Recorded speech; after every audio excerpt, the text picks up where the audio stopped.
陛下，臣已经查清楚了，冰玺架柱脚固定的东西被人故意踢走了。陛下，臣妾也不知道雨儿会有这样的心思，但雨儿的一只眼睛被刺伤，她一说日后再也看不见了。雨儿已经为她做下的错事受到了惩罚，还请陛下看在雨儿受了伤的份上从轻处罚。还请父皇网开一面，饶了雨儿这一次，儿臣日后一定会好好的教导雨儿。裴梦婉非常不甘心，多次张嘴，却不知道该如何辩解。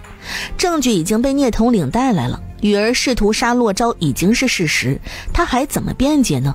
骆雨心思狠毒，试图谋杀亲人。现在他被刺伤了一只眼睛，已经受到了惩罚的份上，罚抄大周律100遍，禁足3个月，废除世子之位。至于骆烟，因为事出有因，就禁足1个月。骆烟有些不满，骆雨已经瞎了一只眼睛，就算现在不废了他的世子之位，将来也保不住。罚抄大周律法和禁足对他来说也根本算不上什么。皇帝果然还是偏心他们的。恐怕骆雨就算没有瞎了一只眼睛，也不会有太重的惩罚。好在他的眼睛真的瞎了一只，还是骆同间接造成的。最重要的是，他刚刚已经打过了骆雨出了气，不然他真的要呕死了。皇后和骆廷义3人听到皇帝的话也很不满，皇帝为什么总是偏心秦王府，偏心骆烟？雨儿的眼睛被刺伤了一只，以后再也看不到了，身体有了缺陷，日后亲事都不好选，更别提还被废了世子之位。可陛下竟然会对罪魁祸首骆烟轻拿轻放，只是禁足1个月，这跟没有惩罚有什么区别呢？骆雨和骆昭并没有真的分出胜负，算是平局吧，双方的赌注都会退回去，银子没有损失，他们就开始议论骆雨一个王府世子，却心肠歹毒的想要当众谋杀人。按照辈分来说，骆昭还是他的王叔，谋杀自己的叔叔，心思实在是歹毒。骆烟觉得这些流言不够厉害，又加了一把火，让风梨传出骆同试图杀他，却意外戳瞎了骆雨一只眼睛的流言。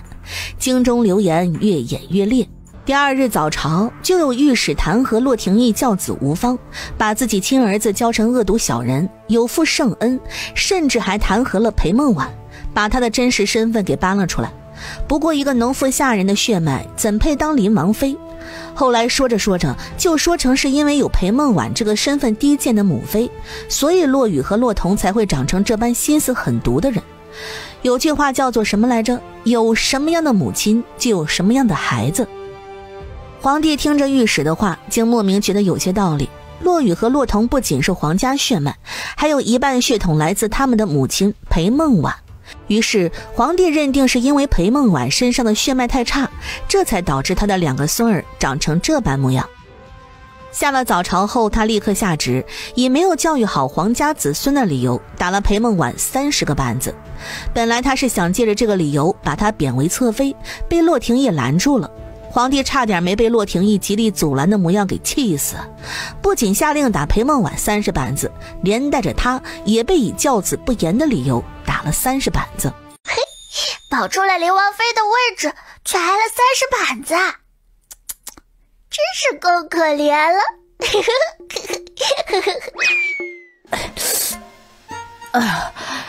你出去瞧，别在我跟前笑。哥，你有没有觉得这个场景似曾相识呢？他们现在的名声就像是曾经的我们。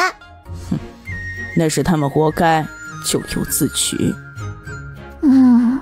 你说的对，我被黄伯伯禁足了1个月，刚好禁足结束后就是太祖母的寿辰。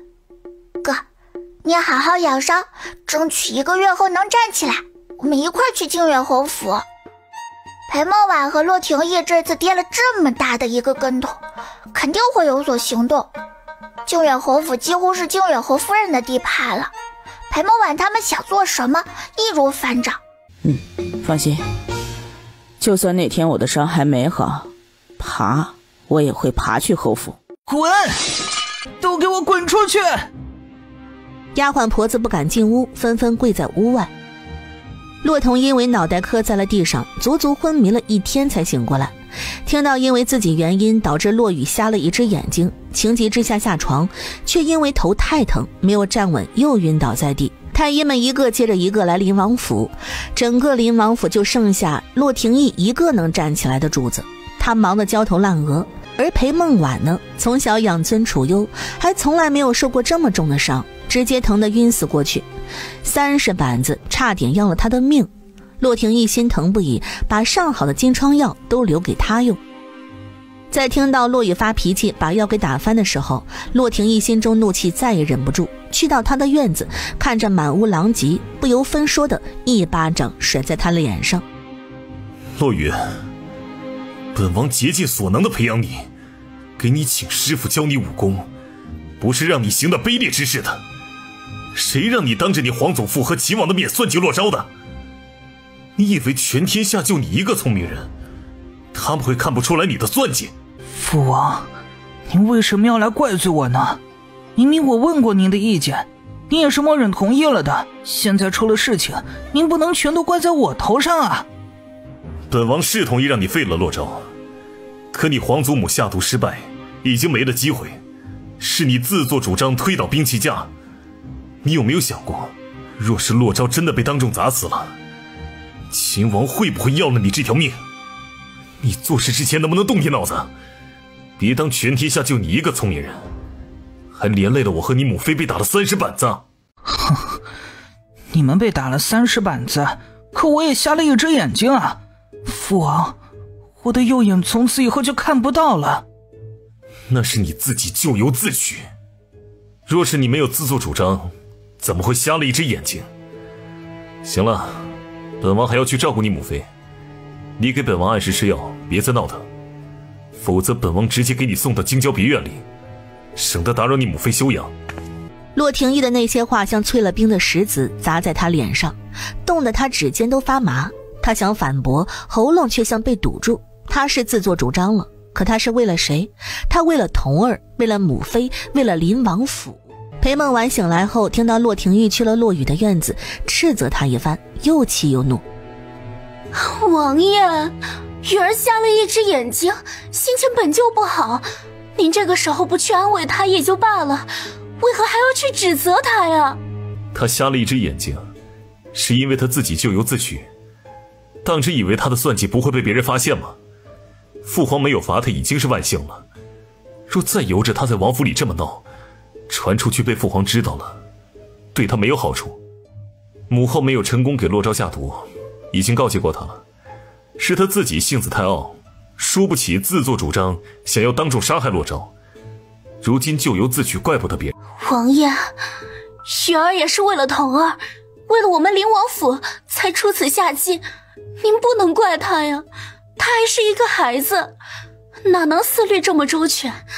况且雨儿向来沉稳冷静，就怪洛昭和洛烟兄妹两个太可恨了，逼得雨儿失了理智，才做出这等事来。我也知道，雨儿是为了童儿，为了林王府，可雨儿从小到大在我们庇护下长大，性格太傲，太过自负，没有受过挫折，怎能成长起来？如今不过是失去一只眼睛，她还有另一只眼睛，并不是真的成了瞎子。至于王府世子的位置，更无伤大雅。等到将来我们成事，他又是我唯一的儿子。骆廷义一顿，后面的话他没有说出来，但裴梦婉却听明白了，稍稍松了口气，只要王爷还没有放弃雨儿就好。阿婉，雨儿如今要做的是振作起来，不能就此颓废下去。若依着他的性子来，1年2年可能都不会振作起来，所以我只能逼一逼他。我知道了，我明白王爷的良苦用心了，我会好好劝告雨儿的。啊，爽！郡主，不能玩雪，小心着凉了。哎呀，我天天习武，身子骨硬朗着呢，哪有那么容易着凉？嘿，嘿！洛烟薅起地上的一团雪，团吧揉成一团，猛然间朝秀儿扔了过去。被砸了个正着的秀儿无语，他不过是劝了2句，郡主竟然要杀他。你不让我玩雪，那就只能被砸啦。秀儿见状，脚步一转，没有犹豫，转身就跑。没意思，我还是自己来堆雪人吧。陆宽景从窗外看着院子里那一坨蹲在那里推着一个圆滚滚的雪球滚来滚去，脸上是藏不住的兴奋。他非常不理解，不就是雪吗？每年京城的雪都这么大，又不是没有见过，有必要那么兴奋吗？洛烟哼哧哼哧的花了1个上午的时间堆了2个雪人，嘱托下人不准动他的雪人后，才去吃午饭。吃了午饭又去了练武场，秋野现在已经开始教他武功了。练了1个时辰后回到云深院，正准备再去堆他的雪人，就看到自己堆好的2个雪人散架了。江云仙，我认你手欠，还我雪人。啊，不就是一个雪人，至于吗？怎么不至于？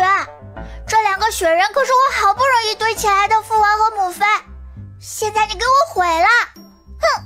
那2个雪人是我和裴淑玉，我又不是故意的，我赔你一个就是了。呸！我才不要你赔！哼！看着已经4分5裂的雪人，那叫一个心疼啊！一上午白干了。越想越气，洛烟又揉了1个雪球砸向江云羡。洛烟，你没完了是吧？谁让你手欠的？该！江云羡也是不服气，他蹲下身薅了一把地上的雪，只是还没有等他起身，就被后颈突然贴上的凉意激得一缩。嘿，还想砸我？没门！好啊，你还搞偷袭！小哥，你快摸摸你脖子，是不是比冰袋还凉快？呵呵呵呵呵呵。江云羡迅速揉了个松松软软的雪球，扬手朝他的方向抛过去。洛烟见状，扭头就跑。站住，你别跑！不过一会儿，2人就跑出了云深院。洛宽景收回视线，深邃的眸子中掠过若有若无的笑恨。大哥，快帮我！小哥太可恶了，竟然欺负我一个女孩子！大哥，你也来玩！江云羡2只手，一手捏着1个雪球，脸上的表情非常的兴奋。他从来没有这么兴奋过，他从来都不知道原来雪还能这么玩。我不玩，你们玩吧。江云羡哦了一声，和洛烟对视一眼，2人脸上同时露出一抹邪恶的笑。他把手中的雪球扬手一扔，精准无误的又砸在了周福玉的脸上。大哥，你看，小哥是不是太可恶了？你说不玩了，他还砸你，你赶紧还回去。周福玉深吸口气，张了张嘴，又想说什么，紧接着又是1个雪球砸了过来，他猝不及防吃了一口的雪。江云羡，有句话是怎么说来着？老实认真起来是很吓人的。洛烟深刻理解了这句话，他挠着下巴，站在一个约莫1米高的雪堆前，看着上半身埋在雪堆里只露出2只腿的江云羡。喂，三哥，你还活着吗？江云羡2只腿动弹了2下，挣扎着从雪堆里爬了出来。明明是我们2个一起捉弄大哥，为什么大哥只针对我不针对你啊？可能因为我比较娇弱吧。你娇弱？谁家娇弱小娘子整天跟你一样疯疯癫癫的？你这话说出去也不怕被别人笑话？不跟你玩了，我回去堆雪人去了。堆雪人有什么好玩的？雪停了就化了。你不懂。哎，差点忘了，我找你是有正经事的。什么事？我昨日出门去金满楼吃饭，走的小路，你猜我看到了什么？什么呀？有屁快放！我看到了靖远侯养外室。什么？你说什么？靖远侯养外室？我都惊呆了。你说靖远侯想纳妾，直接纳就是了，干嘛要养外室啊？你昨天在哪儿看到的？朱雀街升平巷子往南走第3座别院，别院里种了一棵梨树。风里，郡主有何吩咐？你去三哥刚刚说的地方看看，靖远侯是不是真的养了外室？查一查他有没有外室子。是。三哥，你这个消息真是太棒了！看在你及时把这个消息告诉我的份上，我就不跟你计较你毁掉我雪人的事儿了。你想怎么做？我暂时还没有想好，不过这件事先不要透露出去，马上就要到太祖母的寿辰了，我不想因为这件事影响太祖母的寿辰。太祖母寿辰那日去的人越多才越好。行，我听你的。翌日，屋外雪花纷飞，冷风如刀，风玩了一整天雪，不出意外的洛烟病倒了。魏兰还没睡醒就被秋野从床上薅起来。快穿衣服，郡主发热了，一直昏睡不醒。啊，马上。没什么大事，就是受凉了发热，等我给他开一剂药方，待会儿醒来按时喝药就行。等在屋外的洛宽景和裴淑玉一同松了口气，然而他们等了一整天，洛烟都没有醒。魏兰顶着洛宽景阴沉的面容，第3次给洛烟把脉。不对啊，这个脉象没什么问题，只是普通的发热，怎么会一直醒不过来呢？庸医，说只是普通的发热，洛烟怎么昏迷一整天还没有醒？这外面冰天雪地，你的伤还没有好，怎就过来了？洛烟昏睡这么久还没有醒，我不放心，莫非再去请太医过来看看吧？裴淑玉看向魏兰，神色犹豫。王爷和王妃去请太医来吧。要是平常有人敢这么质疑他的医术，骂他庸医，他一定会狠狠地骂他一顿。但他现在给洛烟把脉了3次，都没有查出来什么，他是真没招了。洛宽景看向秋野，秋野轻轻点了下头，转身离开。不到半个时辰，秋野把太医给请了过来。太医上前给洛烟把脉。太医，我女儿怎么样了？她都昏睡一整天了。郡主只是着凉发热，按理儿说应该早醒过来了。哎呀，怎么会昏睡一整天呢？再去请太医。被请来的太医听到洛宽景的话，嘴角一抽，王爷这是不相信他的医术，敢怒不敢言。他收起药箱站在一边，他倒要看看郡主这身体是怎么回事。陆陆续续的太医被秦王府请过来，可每一位太医的诊断都和魏兰还有先前那位太医一模一样。一整夜过去了，洛烟依旧没有醒过来。连皇帝都惊动了，派了王公公来打探情况。听说洛烟昏睡不醒后，赐下许多珍贵药材，但这些珍贵药材根本没用，因为洛烟在昏睡中吃什么吐什么，整个秦王府因为洛烟的昏睡不醒被蒙上了一层阴影。被王府众人关心担忧的洛烟，现在一片粘稠的黑暗里，像沉在结冰的湖底，意识混沌却又被迫清醒着。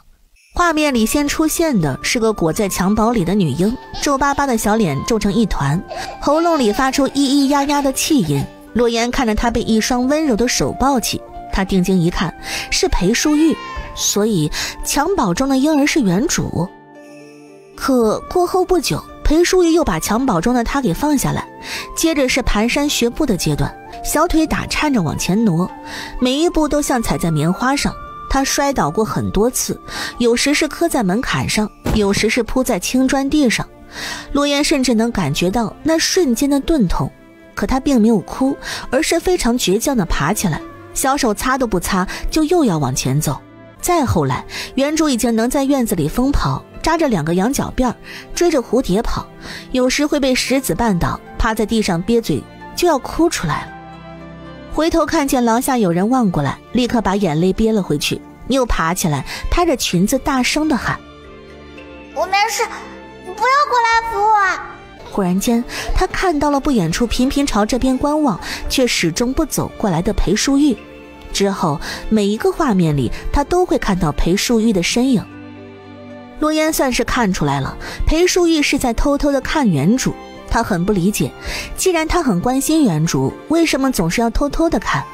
原主又不是庶女，她也不是侧妃姨娘，为什么不能光明正大地关心她呢？这时画面突然慢了下来，原主和洛昭被送进了上书房，他们在这里遇到了洛雨和洛彤2兄妹，只不过这次是原主和洛昭总是输给他们，最后他们被算计名声扫地，被众多夫子上报到皇帝那里，他们兄妹两人被赶出了上书房。罗烟抿了抿唇，不知为何心中莫名有些发酸。画面再次一转，是在一个灵堂里。罗烟心头猛地一跳，是谁的灵堂？他抬眸一看，瞳孔骤然一缩，是裴淑玉的灵堂。他死了，是染上了疯病，趁着下人不注意跳下池塘中淹死的。罗烟看着小小的原主和洛昭跪在棺材前哭得撕心裂肺，心里微梗，眼睛发酸。夜深人静之时，罗烟竟然看到了秋决推着洛宽景来到灵堂，然后他从轮椅上站起来了。他站起来了。洛宽景从轮椅上站起来，随后来到裴淑玉的棺材前，做出了一个令洛烟非常疑惑的举动。他把他的棺材板推开，静静地看了他很久，然后从怀里拿出一块玉佩放在棺材里。洛烟想凑过去看清楚，可却动弹不得，急得他在心里不停地骂人。紧接着眼前的画面又是一转，来到原主16岁这年。这年的原主莫名其妙地喜欢上叶勋，为他哭，为他狂，为他哐哐撞大墙。可叶勋喜欢的是洛童啊。洛烟就这么眼睁睁看着年之云给叶勋出主意，让叶勋把他送到勾栏院，最后染上了脏病，死在了无人在意的角落里，最后连丧事都没有办。本以为看完了原主的一生，这个梦境就会结束，却没想到梦境依旧还在。因为原主的死，林王府包庇叶勋，秦王府和林王府彻底结了仇，洛昭不打一声招呼，离家出走去了战场。整个王府里就只剩下洛宽景和周福玉、谭明成、江云宪4个主子。之后周福玉入朝为官，谭明成在书院当一个教书先生，江云宪呢，则是去了暗卫营当暗卫营的副统领。他们很少回府，府中便只剩下洛宽景一个人。后来洛昭的死讯突然传到京城，那一年洛宽景已经年过40。洛烟不过眨了一下眼睛，就发现洛宽景黑发中夹杂了一些白发。从那个时候起，他开始闭门不出，没人知道他的腿已经好了。他一旦出门就会死一人，叶勋、柳芳芳、柳瑞，还有大前国那个杀了洛昭的将军。再后来死的是靖远侯、靖远侯夫人、靖远侯府，满门被一把火给烧死。洛烟又眨了一下眼睛，来到了书中的大结局。洛宽景联合大前国摄政王慕容彦，屠杀了整个皇室和大周近半数朝臣及其家眷，老人、女人、孩子都没有放过，尤其是年家、叶家、柳家的人。洛烟看着极尽疯魔了，见人就砍的洛宽景。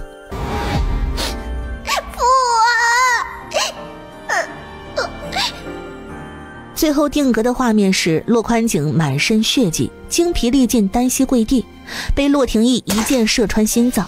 倒地之时，洛烟看到洛宽景的眼神隐隐落在他这边的方向。洛烟想尖叫，想冲过去，可身体像被钉死在这片黑暗里，动弹不得。就在这时，画面开始倒带，最后又回到那个皱巴巴的婴儿时期。可这次洛烟清晰地听到了2个婴儿的啼哭声，伴随着婴儿的啼哭声，还有女人轻柔的哄声，甚至还有男人低沉馋犬的声音。阿满，他们2个吵到你休息了。阿满，谁是阿满？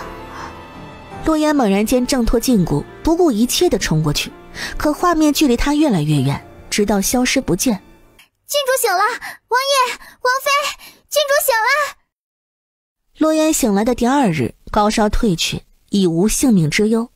何府上下总算是松了口气，一连3天，洛烟都被强硬按在被窝里不准出门。换做平常，他早就闹了，让他什么都不干，躺在床上3天，比捅了他一刀都难受。但这一次洛烟非常乖巧听话，乖巧的洛宽景都要以为他脑袋被烧傻了。你的病已经好了，想出去玩就出去玩，只是不能再像之前那样疯玩一整天的雪了。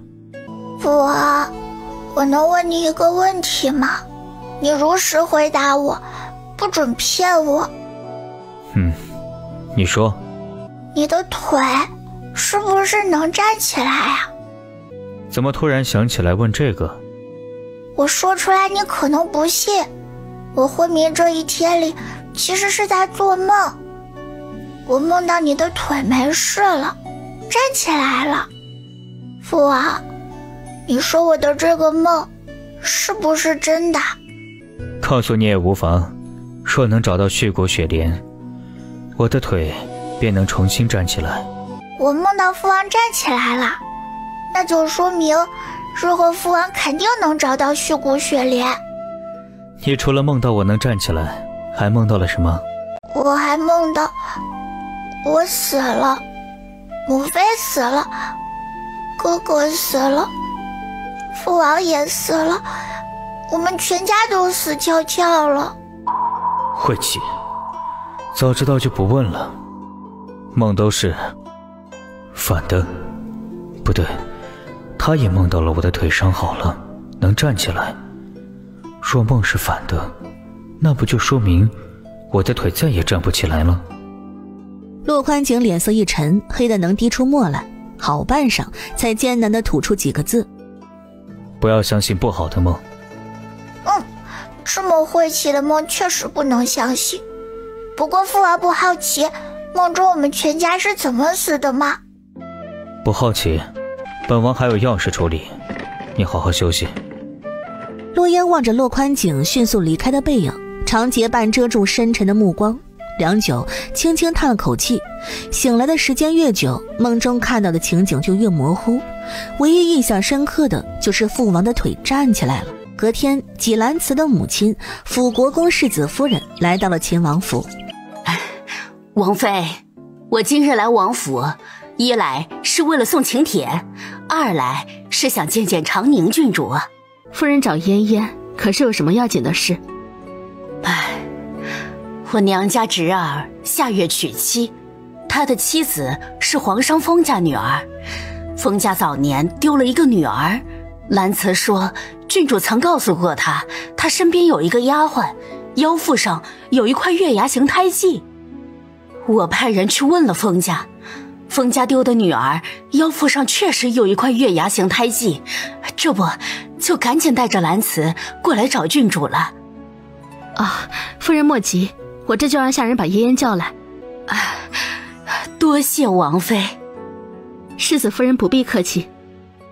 二人慢慢聊了起来。辅国公世子夫人从前没有和裴淑仪近距离接触过，只是点头之交，如今一接触，并不觉得她像流言中的那般粗俗无礼，反倒是直爽没心眼。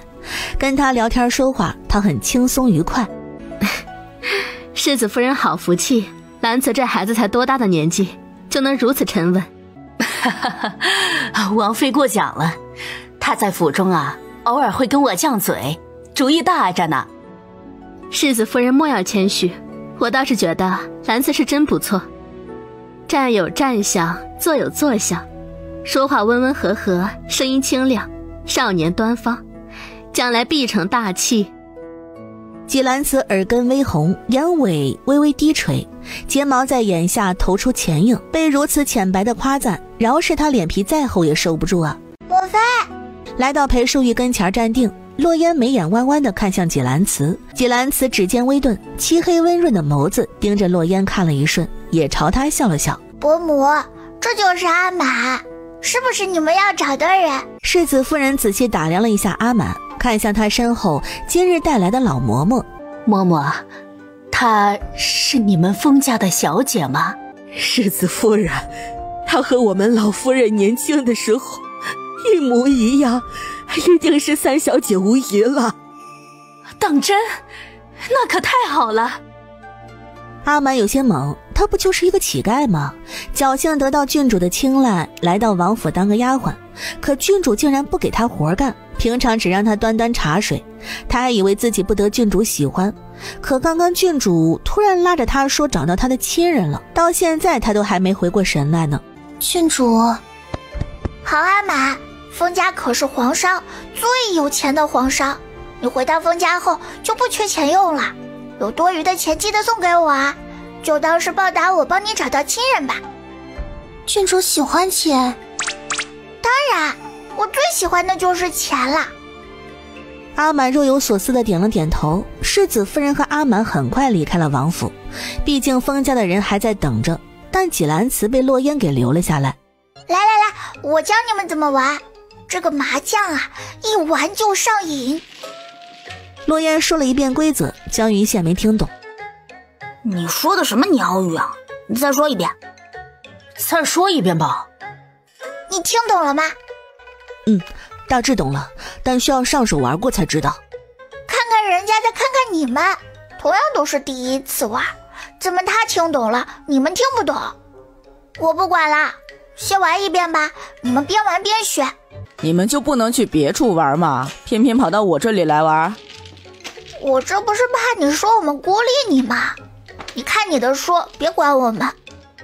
吵吵闹闹的，让我如何看书啊？就连睡觉都睡不安生。然而更吵的还在后面。江云羡捏着张三条，指尖在牌面上蹭了半天，还是把它混进了要打的牌堆里。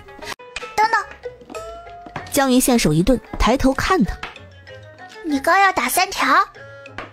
你这手牌留着1条2条，拆3条做什么？要凑顺子得连着摸。那我要怎么玩嘛？一会儿要凑顺子，一会儿要凑对子，我记不住，我没听懂，你再说一遍，从摸牌开始说。行，我再说一遍。你要是还听不懂，直接去后院那儿跳湖算了，省得我在这儿费口舌。好，我一定认真听。接下来的牌局越打越顺，光打牌有什么意思啊？罗烟提出来玩钱的。玩钱的话就是赌博了，不玩。那就来点惩罚吧，谁输了用胭脂水粉在脸上涂抹怎么样？要不是还是算了吧，就这样玩也挺好的。怕什么？反正屋里就我们几个人，也没人能看到，等你们回府的时候给洗了就行。纪兰慈的反抗无效，他深吸口气，认认真真的玩起来。他可不想到时候满脸的胭脂水粉。片刻后，我赢了！来，我给你们画一个眼影。洛烟毫不吝啬，拿着胭脂给他们3个的眼睛上一一涂抹了一圈。纪兰慈看着谭明成和江云羡像是被打了一拳似的，嘴角抽搐了一下。他已经能够想象出来自己的眼睛是什么样了，现在后悔还来得及吗？当然来不及了。不过洛烟也不是每一局都会赢，这不还没2局呢，他就输了。看着江云羡手中拿着胭脂，对他发出叽叽叽叽的笑声。纪兰慈，你来。纪兰慈拒绝了，虽然他们年纪都尚小，但到底男女有别。谭明成和江云羡是洛烟的兄长，可以凑近他，但他是个外男，不可以这样做。纪兰慈拒绝的下场就是洛烟脸上被江云羡糊满了红色胭脂。不能输，可千万不能输，长宁郡主最是记仇的了。半个时辰之后，好啦，来，纪兰慈你坐好啦，放心，我会很温柔的。我说你们什么玩意儿？只见4个看不清脸的小红人坐在圆桌前，其中一个小红人嘴里时不时发出叽叽叽叽的笑声。骆昭惊的嘴巴都合不拢，他只不过坐在床上看了一会儿书，他们怎么就成这样了？他仔细看了看，来到一个端坐笔直的小红人跟前，凑近看了看他的眼睛，这才确定他的身份，然后扑哧一声笑了出来。纪兰慈，你还记得你在京中的名声啊？君子如玉，温润而泽。你要不要照个镜子看看？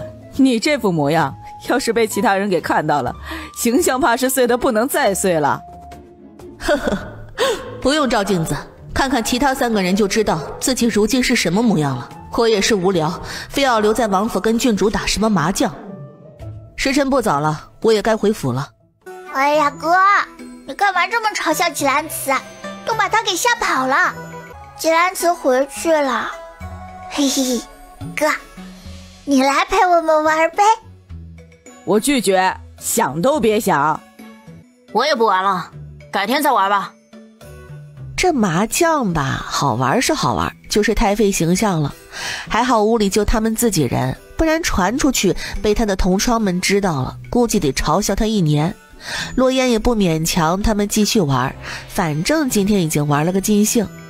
纪兰慈回到辅国公府，正巧碰到了辅国公世子夫人。阿满已经确定是封家丢失的女儿，和封家已经相认。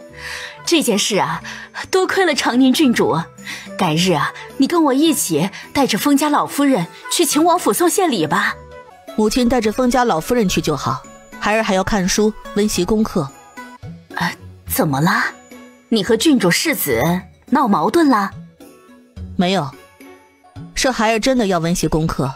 母亲，孩儿先告退了。你去跟色宝打听一下，兰慈在秦王府发生了什么？是。不一会儿，丫鬟回来回禀，世子夫人听闻了纪兰慈在秦王府发生的事后。兰慈这孩子呀，从小听话懂事，沉稳的不像是个孩子，倒是看不出来他能愿意长宁郡主在他脸上涂胭脂。世子夫人觉得这是好事，于是没多久，封家上门请他带他们去秦王府送礼的时候，就拉着他去了秦王府。不过好在这次洛烟没有非要拉着他打麻将，因为他被封家送来的谢礼惊呆了。哇，阿满，我爱死你了！从今以后，你就是我异父异母的亲姐妹了。郡主喜欢就好。祖父说，封家最不缺的就是黄金，若郡主能喜欢，那是再好不过了。封家的大手笔别说洛烟了，就连洛宽景都惊了一瞬，知道封家是皇商，最不缺的就是银子，但也没有必要送秦王府这么多珍贵的东西啊，容易落人把柄。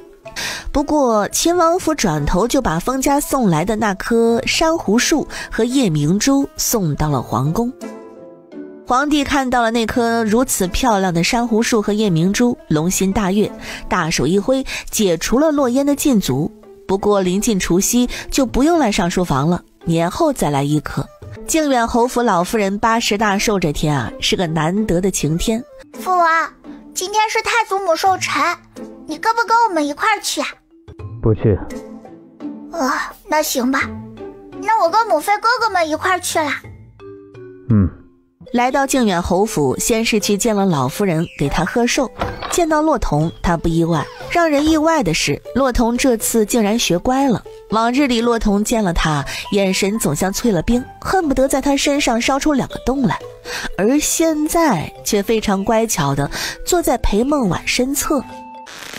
母妃说，今日裴淑玉母女2人再也跳脱不了，让我不要和洛烟多费口舌。我听母妃的话，先忍一时之气，等着母妃和外祖母给我和哥哥报仇。洛烟忽然懂了，这哪是学乖了呀，分明是把那点戾气都攥在了心里。不多时，屋里来了很多来恭贺老夫人寿辰的夫人小姐们，再大的屋子也坐不下这么多人。老夫人让裴元的夫人白氏带着各家小姐们去花园里逛一逛，等待开席。郡主，有事？我能不能请郡主帮一个忙？你先说，让我帮你什么忙？我不想嫁给丁国公府大少爷。为什么？因为我有喜欢的男子。那可以找你母亲呀，找我有什么用？这门亲事是祖母定下的，我不想让我母亲为难。所以你就打算为难我啊？怎么？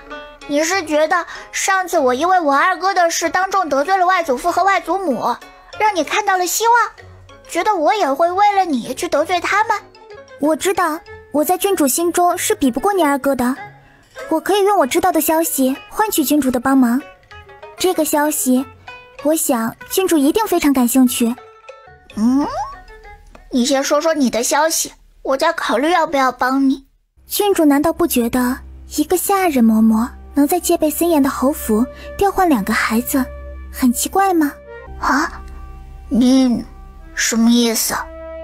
祖母生下大姑母时，是太祖母执掌侯府钟馗，太祖母为人谨慎，奶娘和接生婆都是提前入府的信任之人，把大姑母故意抱走的嬷嬷，如何能在太祖母眼皮子底下把孩子带出府？你的意思是，我母妃是外祖母故意让下人把她抱走的，就为了把裴梦婉抱到自己身边？具体什么情况我并不知道。你从哪里得到这个消息的？我怎么知道你说的是不是真的？我也是无意间得知的。大概1年前，我有事找祖母，祖母身边的心腹张嬷嬷突然急匆匆地过来，像是有什么重要的事情汇报。张嬷嬷看到我就没有多说什么，祖母让我先回去，我没有多疑，就准备先回去。只是不巧，我的手帕落在祖母那儿了，转回去拿的时候，却意外听到了张嬷嬷与祖母的对话。夫人，凌稳婆又来了，这次开口就要3000两。她说若是不给，就把当年的事捅出去。夫人呐，真是养了个无底洞啊！3000两，她真是把咱们侯府当成了摇钱树，可不是吗？咱们当年利用她把小姐抱回来的时候，就应该把她彻底解决。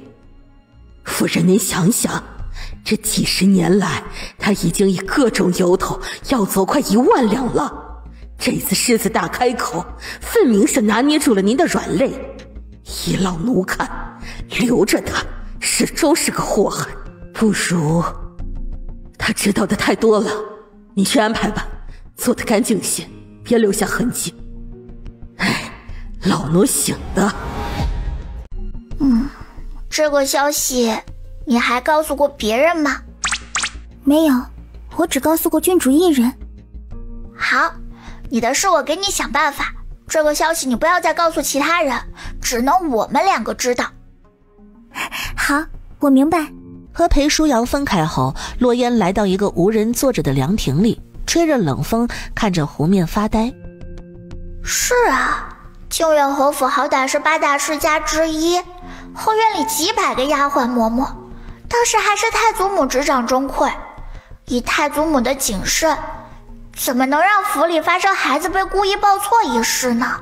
什么样的情况能让靖远侯夫人心甘情愿地扔掉自己的亲生女儿，却要养一个跟自己毫无血缘关系的女儿呢？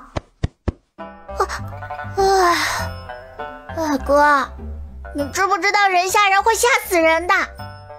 我喊你2声了，你都没听到，想什么呢？这么出神？说来话长，等回府后我再跟你说。洛廷义也来了侯府，若是渣爹不在，凭借我们2个，恐怕还是会让裴梦婉逃过一劫。洛烟听着洛昭的话，没有立刻应声，放在紫檀木桌面上的手指动了动。你别做出这副死样子，我看着恶心。我做什么了我？你本来就长得像渣爹，再做跟他一样的动作就更像了。哼，那你平常看着我的容貌，是不是很想打我？有时候看着你的容貌啊，拳头确实会硬，谁让你长得像渣爹啊？还好自己长得像母妃，不然他可能忍不住给自己一拳。马上就要开席啦，你让六喜开席后离开侯府，让他去禀报父王，就说我在侯府快被人打死了，让他赶紧来救我。这个办法能行吗？若是说你快被打死了，父王肯定不会来，但若是我快被打死了，父王肯定提着轮椅就跑来了。你是逆子，我可是孝女。行，那我就看他到时候来不来。他肯定会来的。人都到齐了，不必拘谨，用膳吧。他们这一桌都是自家人，但却各怀鬼胎。母妃，这个鱼好吃，太祖母，这个您肯定喜欢，尝尝看。好好好，我们燕燕有心了。凭什么？到底是凭什么？他裴淑玉不就是出身比我高贵一些，我哪里比他差了？都怪这个老不死的东西，一再偏袒裴淑玉，如若不然，他早就弄死了他。不过快了。哼，老不死的东西很快就死了，裴淑玉也马上就笑不出来了。毒杀自己的嫡亲祖母，这个罪名一旦被证实，哪怕他是秦王妃也逃脱不了。母亲，怎么回事？刚才还好好的。都慌什么？先把夫人扶起来，去请太医。今日是老夫人的80大寿，来的都是体面人，其中恰好有太医院的李太医。他本在和同僚说话，听见这边动静，便立刻赶了过来。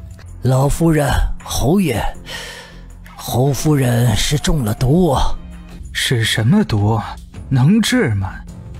不是一击毙命的毒，待老夫给侯夫人施针清理体内毒素。来人，把夫人扶到里屋。宴席上发生了靖远侯夫人中毒一事，客人们自然也不敢再坐下吃饭，谁知道还有没有毒？靖远侯只能陪着笑脸把客人们给送走。你母亲让你操办老夫人寿宴，怎么会出现这种事儿？父亲，我也不知道。父亲，此事有蹊跷。陈太医检查了宴席上面所有食物，只有母亲碗中有毒，分明就是冲着母亲来的。父亲可知母亲是得罪了谁吗？是秦王妃。父亲，一定是秦王妃给母亲下的毒。什么意思？秦王妃一直记恨母亲偏心我，多次与我作对。落雁更是害了雨儿的一只眼睛。去把秦王妃和长宁郡主叫过来。是，侯爷。母亲已经没事了，阿婉莫要着急。若此事当真是秦王妃做的，我一定会进宫告诉父皇和母后。裴梦婉点了下头，脸下神色掩盖住眼底阴狠毒辣。既然毒已经下了，不管这其中出现了什么差错，是不是裴淑玉做的，他都要把这个罪名安在他身上，不能让母亲白白受这个罪。侯爷，王妃和郡主说他们不是犯人，若您想见他们，就亲自去慈安堂。哼，就算他是秦王妃，父亲也是他的长辈，怎有长辈亲自去见晚辈的道理？他到底懂不懂礼数？罢了，去慈安堂，正好看看你们祖母有没有受惊。裴淑玉本听到下人的禀报，是准备去见靖远侯他们的，但被洛烟和洛昭给拦住了。母妃，你是秦王妃，现在在这个侯府里，你的地位最高，没必要委屈自己。他们有事找我们，让他们自己过来就好啦。你外祖母中毒，他们找我们，应该是问这件事。我们又不是犯人，凭什么他们让我们去，我们就得去？不去，就在这里等着。妍妍说得对，你现如今是秦王妃，身份尊贵，不必委屈了自己，让他们自己过来吧。我知道了，祖母。不一会儿，靖远侯等人来了，先是跟老夫人行了个礼，然后看向裴淑玉。你对你母亲中毒一事可有什么想法？我听闻太医检查了宴席上面的饭菜，只有母亲的碗中被下了毒，想来是母亲得罪了人，才会被下毒吧。是不是你给母亲下的毒？你一直记恨母亲偏心于我，所以才借此机会给母亲下毒泄愤。我从来侯府就一直和祖母待在一起，贴身丫鬟彩禾也没有离开过我，我怎么能给母亲下毒？你和你的丫鬟没有离开老夫人的视线，不代表你不会收买侯府的下人去下毒毒害母亲。秦王妃，我自知对不起你，一直占了属于你的位置。你有什么怨气，冲我来就好了。母亲，她是你的亲生母亲啊，你怎么能下此毒手？证据呢？你说我毒杀母亲，你把证据拿出来啊！父亲，大哥，没有证据，你们就这么相信他的话跑来逼问我？难不成在你们眼里，我就是这般恶毒的人？荒谬，简直是荒谬！府里出了这么大的事儿，你们不去查是谁做的，反倒都来逼问淑玉，你们当我老身死了不成？母亲息怒，我们没有逼问秦王妃的意思，只是过来问问，我已经派了人去查。问问？呵呵，问问你们就是突然来这么多人，对淑玉像是犯人一样质问。她是你们的亲女儿、亲妹妹，更是秦王妃，就算府里出了事儿，也该先查清缘由，而非听了谁的只言片语就把矛头对准自家人。她是什么心性，我比谁都清楚。别说毒杀生母，就是踩死只蚂蚁都要犹豫半天。倒是你，林王妃，你仅凭自己的偏见就说是淑玉下毒害人，无凭无据的冤枉别人，你安的是什么心？当着这么多人的面被老夫人骂，裴梦婉眼眶一红，心中万般的委屈。我也查到了，就是这个丫鬟给侯夫人下的毒。老夫人，这是慈安堂的丫鬟小青。裴梦婉看着丫鬟小青，嘴角微不可察的勾了勾。他们不是想要证据吗？证据这不就来了吗？说，是谁指使你给夫人下毒的？奴婢。禁闭，还不快说！小青被踹得蜷缩在地，冷汗混着泪水往下淌，手指死死扣着地砖缝，咬着唇不说话。再敢拖延时间，直接就拉下去杖毙。奴婢说，是林王妃身边的刘嬷嬷，她给了奴婢1包银子，说按照她的吩咐下毒，就给我指一门好亲事，让我脱离奴籍。哼，计划成功了，下一步就等待父王出现啦。你说什么？你再说一遍，是谁指使你的？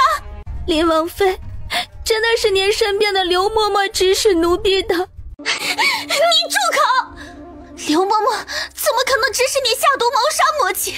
说，是谁指使你冤枉刘嬷嬷？明明小青应该指使的是裴淑玉，为什么会变成了刘嬷嬷？刘嬷嬷是阿婉的嬷嬷，绝对不可能下毒杀人，一定是有人指使。若是你说出真正的幕后指使，本王饶你不死。奴婢不敢说谎，若是王爷不信，可以去奴婢屋里搜刘嬷嬷给奴婢的银子。刘嬷嬷当时也只给了奴婢一半的毒药，还有一半就在刘嬷嬷身上。你们去搜刘嬷嬷的身就知道了。奴婢真的不敢撒谎。给我搜！裴管家，你带着人去小青屋里搜，蒋嬷嬷去搜刘嬷嬷的身。蒋嬷嬷率先应声，挥了挥手，带着2个小丫鬟就要把刘嬷嬷给压住搜身。裴管家看了眼睛远侯，有些不敢动。干嘛？我说的话在侯府里不管用了是吧？你眼里还有没有我这个母亲？你是要在我生辰里气死我不成？母亲息怒，儿子只是在想，刘嬷嬷是林王妃身边的人，若是当众搜身，传出去难免让人非议林王妃。王爷，王妃救命呀！奴婢根本不认识这个丫鬟，奴婢没有做过此事，定是她栽赃陷害奴婢。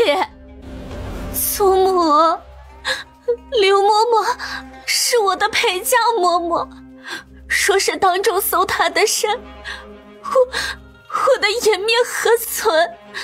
林王府颜面何存呀？阿婉是本王的王妃，刘嬷嬷是阿婉身边的嬷嬷，本王绝对不允许有人如此欺辱阿婉。老夫人，本王来侯府是为了给你贺寿的，不是让你来欺辱阿婉的。王爷没听到这个丫鬟说什么吗？是他亲口说出林王妃身边的刘嬷嬷教唆他下毒，老身不过是为了查证罢了。祖母，那丫鬟说的话您也信吗？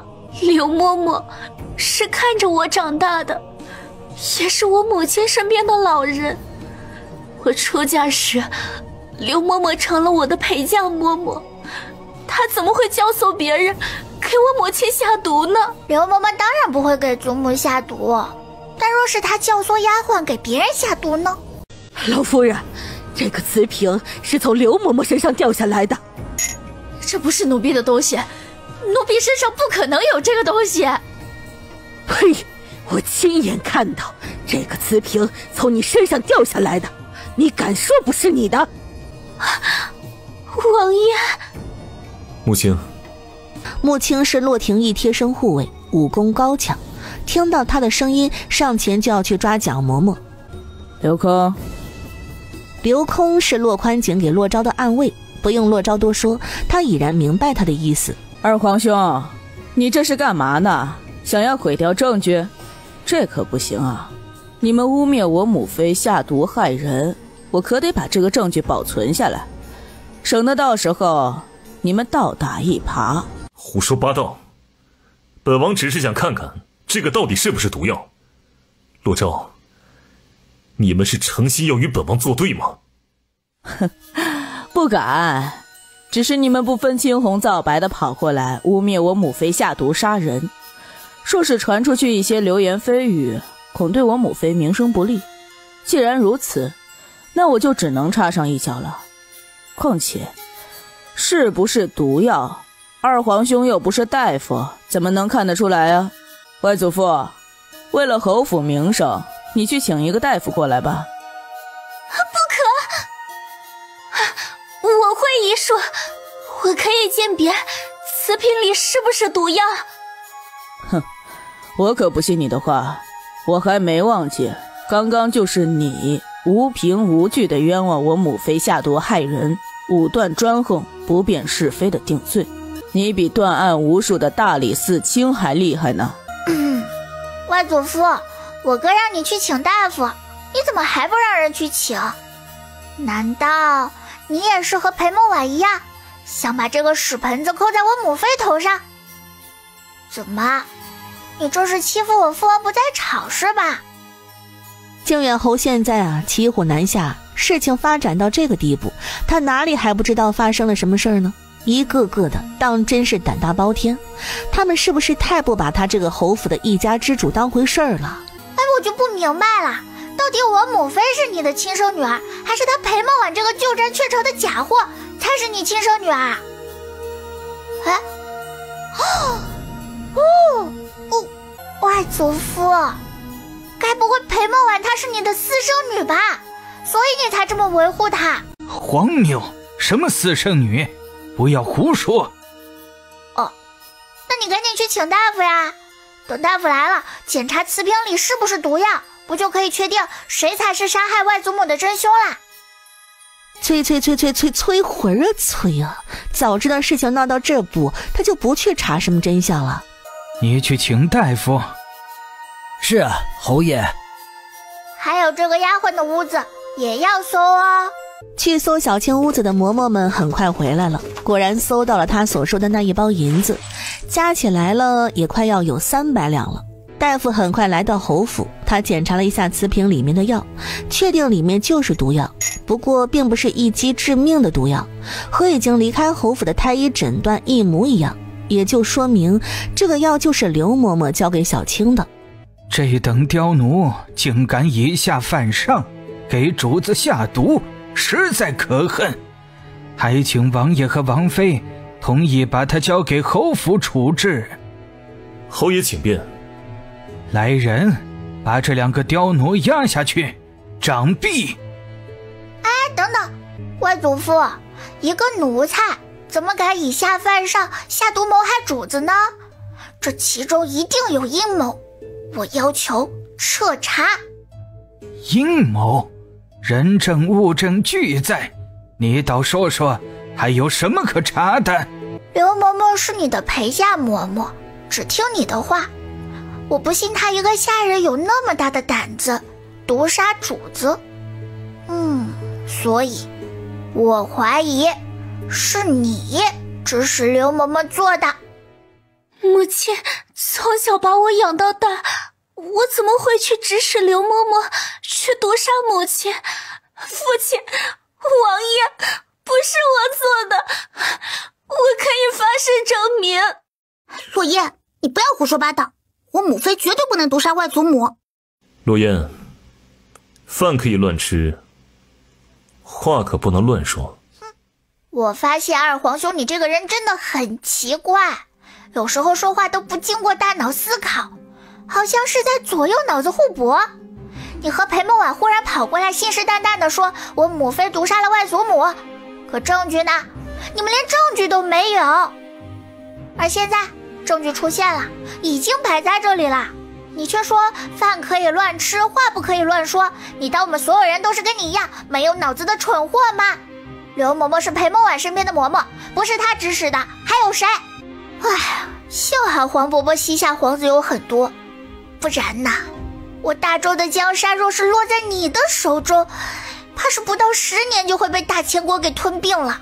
落雁，哎，我听得到，没必要这么大声。二皇兄，你说我要不要去皇宫跟黄伯母禀报此事呢？我想黄伯母一定愿意听的。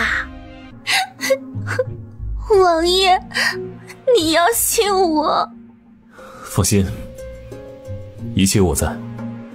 侯府如此热闹，本王来得倒正巧了。父王，你真的来啦？这么久还不回府，本王过来看看发生了什么事。父王，那个蛇精脸污蔑我母妃下毒害人，天地良心，我母妃可是连一只蚂蚁都不忍心踩死的人啊，怎么会下毒害人？刚刚抓到了下毒的丫鬟，丫鬟说是她身边的陪嫁嬷嬷指使她下毒的，人证物证俱在。可是一个陪嫁嬷嬷怎么敢对主子下毒呢？我严重怀疑就是她指使的。你胡说！母亲对我这般好，没有因为我不是她的亲生女儿就把我送走，我怎么会让人给她下毒呢？对你再好，你也不是外祖母的亲生女儿啊，谁知道你心里是怎么想的呢？又或者说，你想下毒的不是外祖母，而是其他人，只不过丫鬟弄错了罢了。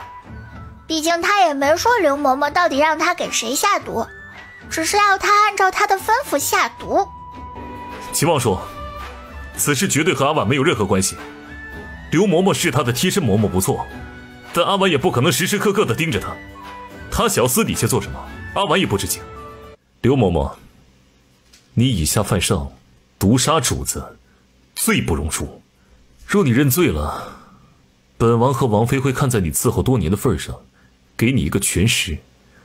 你的家人，本王也会让王妃给你安顿好。刘嬷嬷猛地抬头，眼里满是难以置信，随后又转头看向自家王妃，却见王妃连看都不看她一眼。刘嬷嬷闭了闭眼，她知道这是交易，也是恩典，她必须要认下这个罪，否则她的儿子孙子都会死。是老奴做的，老奴曾经打翻了夫人最喜欢的花瓶，夫人罚了老奴10板子，老奴一直记恨在心，都是老奴一个人的主意。既然刘嬷嬷认了罪，那就该罚。来人，把刘嬷嬷和这个丫鬟都拉下去，杖毙。且慢，刘嬷嬷已经认罪，你还有什么可说的？虽然外祖母一直不喜欢母妃，也不喜欢我和哥哥，但作为子女得孝顺。外祖母不明不白的中毒昏迷不醒，虽然没了性命危险，但也不能白白受这个罪。报官吧，让官府的人去查此事，严刑拷打刘嬷嬷，我就不信她背后没人指使。王爷，刘嬷嬷已经认了罪，报官就免了吧。报官对于侯府和林王府的名声都不利。你林王府还有名声可言吗？不论如何，本王绝对不同意报官，还不快把这2个贱婢给拖走！是。风离，给我拦住他！风和，你去报官。郡主，何必把事情闹得这么大？侯府说到底也是你母妃的娘家，今日还是老夫人的寿宴。太祖母，你觉得该不该报官？报官吧。事到如今，他还有什么不明白的？看来是他这个老婆子活得太久了，反倒是成了他们母子3人的拖累。母亲，报了官，严刑拷打之下，我才能知道有哪些人想要我老婆子的命，或者说，你也觉得我老婆子活得太长了，挡了你的路，所以才纵容凶手。母亲说笑了，这何府上下对您敬重万分，怎么会有人想要您的命呢？行了，不必多说，报官。片刻后，大理寺卿陈大人来了。臣叩见秦王殿下、林王殿下。陈大人不必多礼，事情的经过，想必陈大人也了解了。刘嬷嬷下毒谋杀主子，罪不容诛，人证物证俱在，他逃脱不了。本不想麻烦大人过来一趟，不过洛烟一直怀疑还有人指使着刘嬷嬷。刘嬷嬷又是本王王妃身边的嬷嬷，事关本王王妃的清誉，大人把他们带到大理寺，好好的审问一番吧。是，下官这就把人带回大理寺审问。洛烟并没有阻拦陈大人把刘嬷嬷和小青带走，因为没有必要，他只需要让刘嬷嬷入狱，闹到整个京城都知道此事即可。妍妍，你老实告诉我，他们是不是要给我下毒，所以你才让风和留在侯府里？等慈安堂里的人都离开后，老夫人留下裴淑玉3人。什么？祖母您说什么？我也是意外得知的。太祖母，你知道侯夫人和裴梦婉给你下的毒是什么毒吗？是砒霜。若是我没有发现，今日是太祖母您的寿辰，也是您的忌日，您死了，他们就会说是母妃给您下的毒。他们是怎么敢的？洛雨都敢在黄伯父的眼皮子底下杀我了。洛雨是裴清婉亲儿子，裴清婉又是侯夫人身边长大的，有其子必有其母，他们还能有什么不敢的？唉，是我太对他放心了，才差点酿成了大祸。老夫人起身拿出一个盒子递给裴淑玉。好孩子，侯府对不住你，这是我老婆子的嫁妆，我没有女儿，就你这么一个嫡亲孙女儿，我的嫁妆就都是你的。不行，祖母，这太多了。给你，你就拿着，都是一些店铺和庄子地契，留在我手中也没用。你放心，我手中还有银子，侯府总不会亏待我。祖母，我……哎呦，拿着吧，就当是我给嫣嫣的嫁妆，等将来她长大出嫁了，你再给她当嫁妆。我呀，怕是等不到她长大嫁人了。太祖母，您不要胡说，您一定会长命百岁的。我一定会长命百岁，然后看着嫣嫣长大嫁人。哎呦，太祖母，侯夫人中的毒虽然不致命，但她醒来后精神会越来越失常，脾气也会越来越暴躁。我觉得可以把侯府管家之权交给大舅母，大舅母是好人。好，你说的我都明白。既然他中毒昏迷不醒，那日后侯府的钟馗就交给白氏。太祖母，您不怪我给侯夫人下毒吗？他又没死，我怪你什么？太祖母，大表姐也是个好人，不能让侯夫人把大表姐随便嫁出去。定国公府的老夫人收了裴梦婉当义孙女，我怕大表姐嫁到定国公府受委屈。定国公府，瑶儿怎么和定国公府扯上关系了？太祖母不知道吗？大表姐跟我说，侯夫人要把她嫁到定国公府。大表姐不想嫁到定国公府。太祖母，您可千万不要同意啊！既然瑶儿不愿意，那就作罢。离开了慈安堂，洛烟看到了等在外面的裴书瑶，她朝裴书瑶点了下头。大表姐，你的事我解决了，有太祖母在，日后你可以安心了。我知道了，谢谢郡主。不客气。对了，你有喜欢的男子就应该早点说，别到时候遗憾终生。我知道，谢谢郡主提醒。你上次跟本王说的，去靖远侯府会有一场好戏可看，就是此事。风和听到侯夫人和裴梦婉商议给太祖母下毒，收买小青，诬陷母妃，我就将计就计，给侯夫人下毒，让风和抓了小青的母亲和他哥哥一家人威胁他，让他反诬陷裴梦婉。你胆子挺大，不怕玩脱了？因为我知道父王会来的，有父王在，我就什么都不怕。洛宽景轻喝一声，年纪小，心思倒是不小，惯会利用他。父王，侯夫人中毒是小事，反正也不会死。我现在有一件非常重要的事，需要你帮我。什么事？洛烟压低声音，把裴书瑶跟他说的那一番话一五一十的全都说了出来。父王，你帮我查一查裴梦婉的身世，我想知道她到底是谁的女儿。如果她是侯夫人女儿的话，那侯夫人不就给侯爷戴了绿帽子？要真是这样，嘿嘿，那可就有好戏看啦。洛宽景眸中闪过一抹诧异，这个消息啊，倒真是让他有些意外。这件事本王帮你查，不为别的，他就乐意看到靖远侯府倒霉。谢谢父王。还有不到半个月就到了除夕夜，太后也该回来了。皇祖母要从大观御寺回来啦。本王收到消息，太后3日后应该会到京城。皇祖母回来啦！哇，我又多了一个靠山。太后回来后，你不可像从前那般任性了。太后年事已高，受不得刺激。知道了，我不会气皇祖母的。但若是有人在皇祖母面前欺负我，我还是会反驳的。到时候，父王你可别怪我。王爷，不好了，我被自缢了。什么？洛廷义大惊失色，顾不上别的，连忙跑到他们的院子中。阿婉，裴梦婉的自杀倒是让皇后很快得知了事情的始末。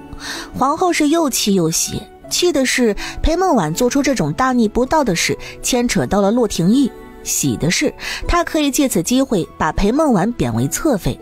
母后，儿臣不同意把阿婉贬为侧妃，儿臣的正妃只能是阿婉。义儿，你是被猪油给蒙蔽了双眼吗？靖远侯夫人中毒一事，你当真觉得跟裴梦婉没有丝毫关系？她就是个忘恩负义、狼子野心的白眼狼啊！那养了她10几年的母亲尚且如此的狠毒，你觉得她还能有什么做不出来的？母后，阿婉已经用自己性命来证明此事并不是她做的，她丝毫不知情，是刘嬷嬷对侯夫人怀恨在心才对她下毒的。本宫怎么就生出你这么一个蠢货？她自杀不过是跟你做做样子，你就真的相信她了？若不是下人发现的及时，阿婉已经不在了。你给本宫滚出去！再多看他一眼啊，皇后觉得自己要控制不住自己的手扇他巴掌了。她都不知道为什么向来薄情的皇室竟然出了她这么一个痴情种。不行，不能再让裴梦婉给义儿拖后腿了，她不能再当林王妃。林王府，锦帐低垂，将窗外的天光绿得只剩一片朦胧的昏黄。裴梦婉躺在铺着云锦的床上。梦天承运，皇帝诏曰：林王妃裴氏德行有愧，擅妒成性，不堪为正妃。今废其王妃之位，降为侧妃，钦此。裴梦婉闻言，瞳孔猛然间一缩，她想坐起身，可失血带来的眩晕感瞬间席卷了四肢百骸。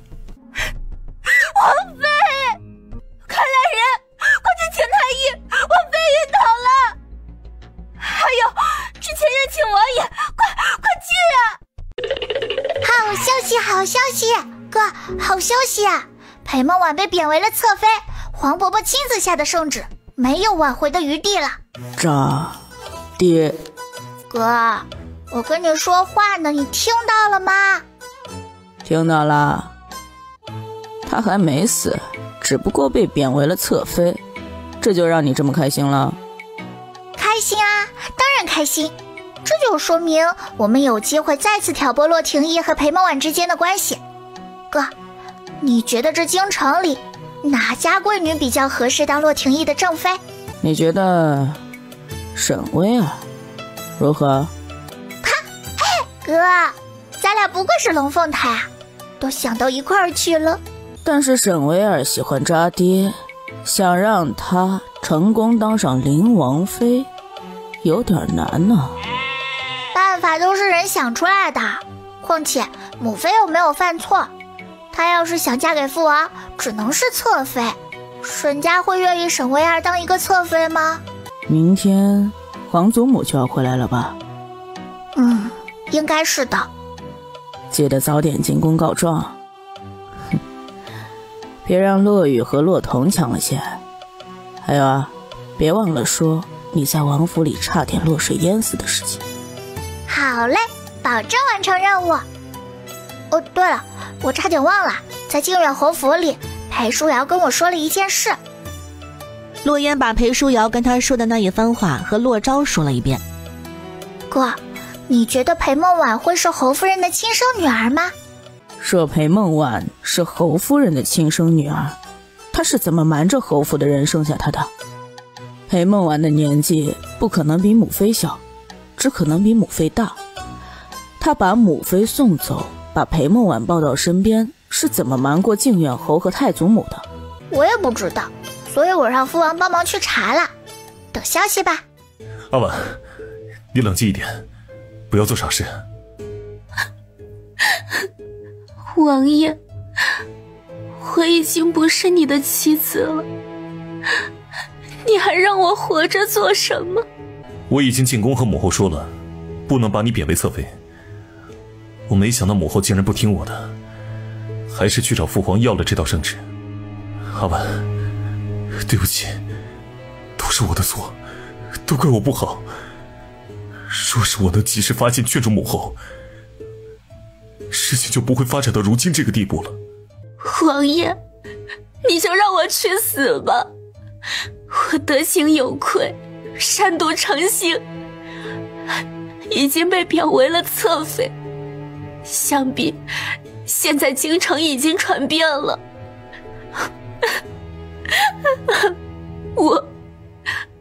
我已经无颜再活在世上了。阿婉，不论外人怎么议论你，我都是爱你的，你要相信我。只要王爷心里还有我一点位置，别说侧妃了，就是做个侍妾，我也认了。阿婉，在我心里，你永远都是我的妻子。王爷，我成了侧妃不打紧，只是雨儿和童儿两个孩子却受了我的牵连，从嫡子嫡女变成了庶子庶女。雨儿本就瞎了一只眼睛，没了世子之位，如今又成了庶子，王爷，我真的害怕他们将来会被欺负。我一想到将来他们被人欺负，这心里就像被针扎一样。王爷，我不怕自己受委屈，我就怕2个孩子跟我一起受委屈呀。你放心，雨儿和童儿是我们2个孩子，我怎么会不保护他们，让他们受委屈？你现在最重要的是好好的养身子，雨儿和童儿还需要你这个母亲。我已经派人去民间找能医治眼睛的大夫，不论如何，我都不会放弃雨儿的。当真？自然是真的，我何时骗过你？不过此事先不要告诉雨儿，等找到能医治她的大夫再说吧。好，我知道。翌日，天气放晴，飘了一夜的雪终于停了。太后临近傍晚才回宫，洛烟想着太后一路舟车劳顿，打算第2天再进宫去请安家告状。没想到当天下午，洛廷义就带着瞎了一只眼睛的洛雨和洛童进宫了。不到1个时辰，太后身边的陈嬷嬷就来了秦王府，让裴淑玉和洛烟进宫。母后，皇祖母，妍妍、昭儿，快过来，让哀家瞧瞧，也有2、3个月没有见了。兄妹2人乖巧地上前，洛雨抬起一只眼睛盯着洛昭，眼中恨意滔天。凭什么他瞎了一只眼睛，而洛昭却跟没事人一样？他们进宫来告状，可太祖母却说一切都是他咎由自取。若是当初他没有起歹毒的心思去推倒兵器架，就不会发生后面的事儿。别说是洛雨，就连洛廷义也搞不明白，为何太后会对秦王这么宠爱。哎呀，不过是2、3个月没见，我们妍妍怎的长得这般漂亮啦？倒是让哀家差点不敢认了。嘿，皇祖母又取笑我啦。哪里是取笑啊？哎呀，长大了，过了年就是11了，快长成大姑娘了。说话间，宫女端来刚炖好的梨汤，来尝尝，知道你喜欢，特意给你留的，加了蜜枣，不酸。好吃，谢谢皇祖母。傻丫头，跟皇祖母说什么谢谢呀？端到你母妃那里去吃吧。好的，皇祖母。昭儿啊，哀家听闻你受了伤，可好些啦？多谢皇祖母关心，我已经好多了。不过皇祖母有点偏心，为什么梨汤没有她的份儿？那便好。雨儿，你也过来。太祖母，雨儿啊，你和昭儿都是哀家看着长大的，你们都是好孩子，听哀家的，这事儿啊就过去了，以后不要再闹了，可好啊？洛雨没有抬头，嘴唇无声的抿紧，也是无声的抗拒。洛昭面无表情，也没有搭理太后的话，是洛雨先主动算计他的，害得他差点死了，在床上躺了1个多月。他没有上前甩他2个耳光，已经是看在太后的面子上了，让他就这么放过他，原谅他，这是绝无可能的事。太后，洛昭世子和洛雨少爷年纪尚小，打打闹闹再正常不过。臣女2个弟弟小时候也时常打闹，他们长大后各自领了差事，成熟了不少，就不再像小时候这般打闹了。皇祖母，他是谁啊？为什么会在慈宁宫还插嘴跟我们说话？世子，臣女是沈家嫡女。哦，原来是沈家的小姐，穿得这么素雅，我还以为是个宫女呢。这是羞辱，赤裸裸的羞辱。我堂堂的沈家嫡女，太后的嫡亲侄女，却被说成像一个宫女。若是传出去，还不知道被人怎么议论。在大光阴寺不能穿得太高调。威尔刚刚跟哀家从大光阴寺回来，还没来得及换衣裳呢。这句话算是给沈威儿一个台阶，让他不必因为洛昭这句话受人非议。他脸色稍稍好了一些，他瞥了一眼从进屋后一直不曾说话的裴淑玉，点下眸子，掩盖住眼里的嫉恨。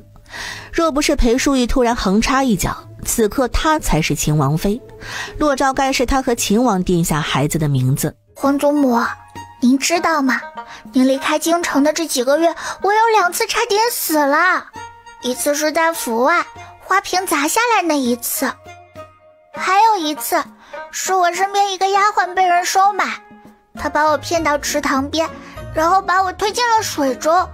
还好我反应快，再加上哥哥来得及时，才把我救了上来，不然皇祖母就再也看不到我了。皇祖母，我和哥哥真的太惨了，无时无刻的都有人想要我们2个的命。皇祖母，你要给我们做主啊！怎么回事？你父王可查出是谁指使那个丫鬟的了吗？父王把丫鬟带到锦衣卫大牢中，用了刑罚都没说。皇祖母，我好害怕，在王府里都有人想要杀我，要我的命。我好害怕有一天我真的被杀死了，我再也见不到皇祖母了。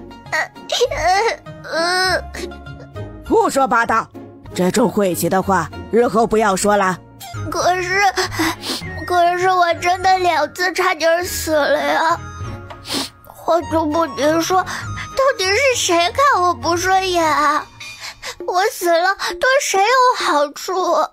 乖，不要再说这种话了，哀家和你父王会保护好你的，这种事不会再出现。我知道了，皇祖母。太后本还想劝说洛昭和洛宇和好如初，但被洛烟这么一打岔，她神情疲惫起来，摆了摆手。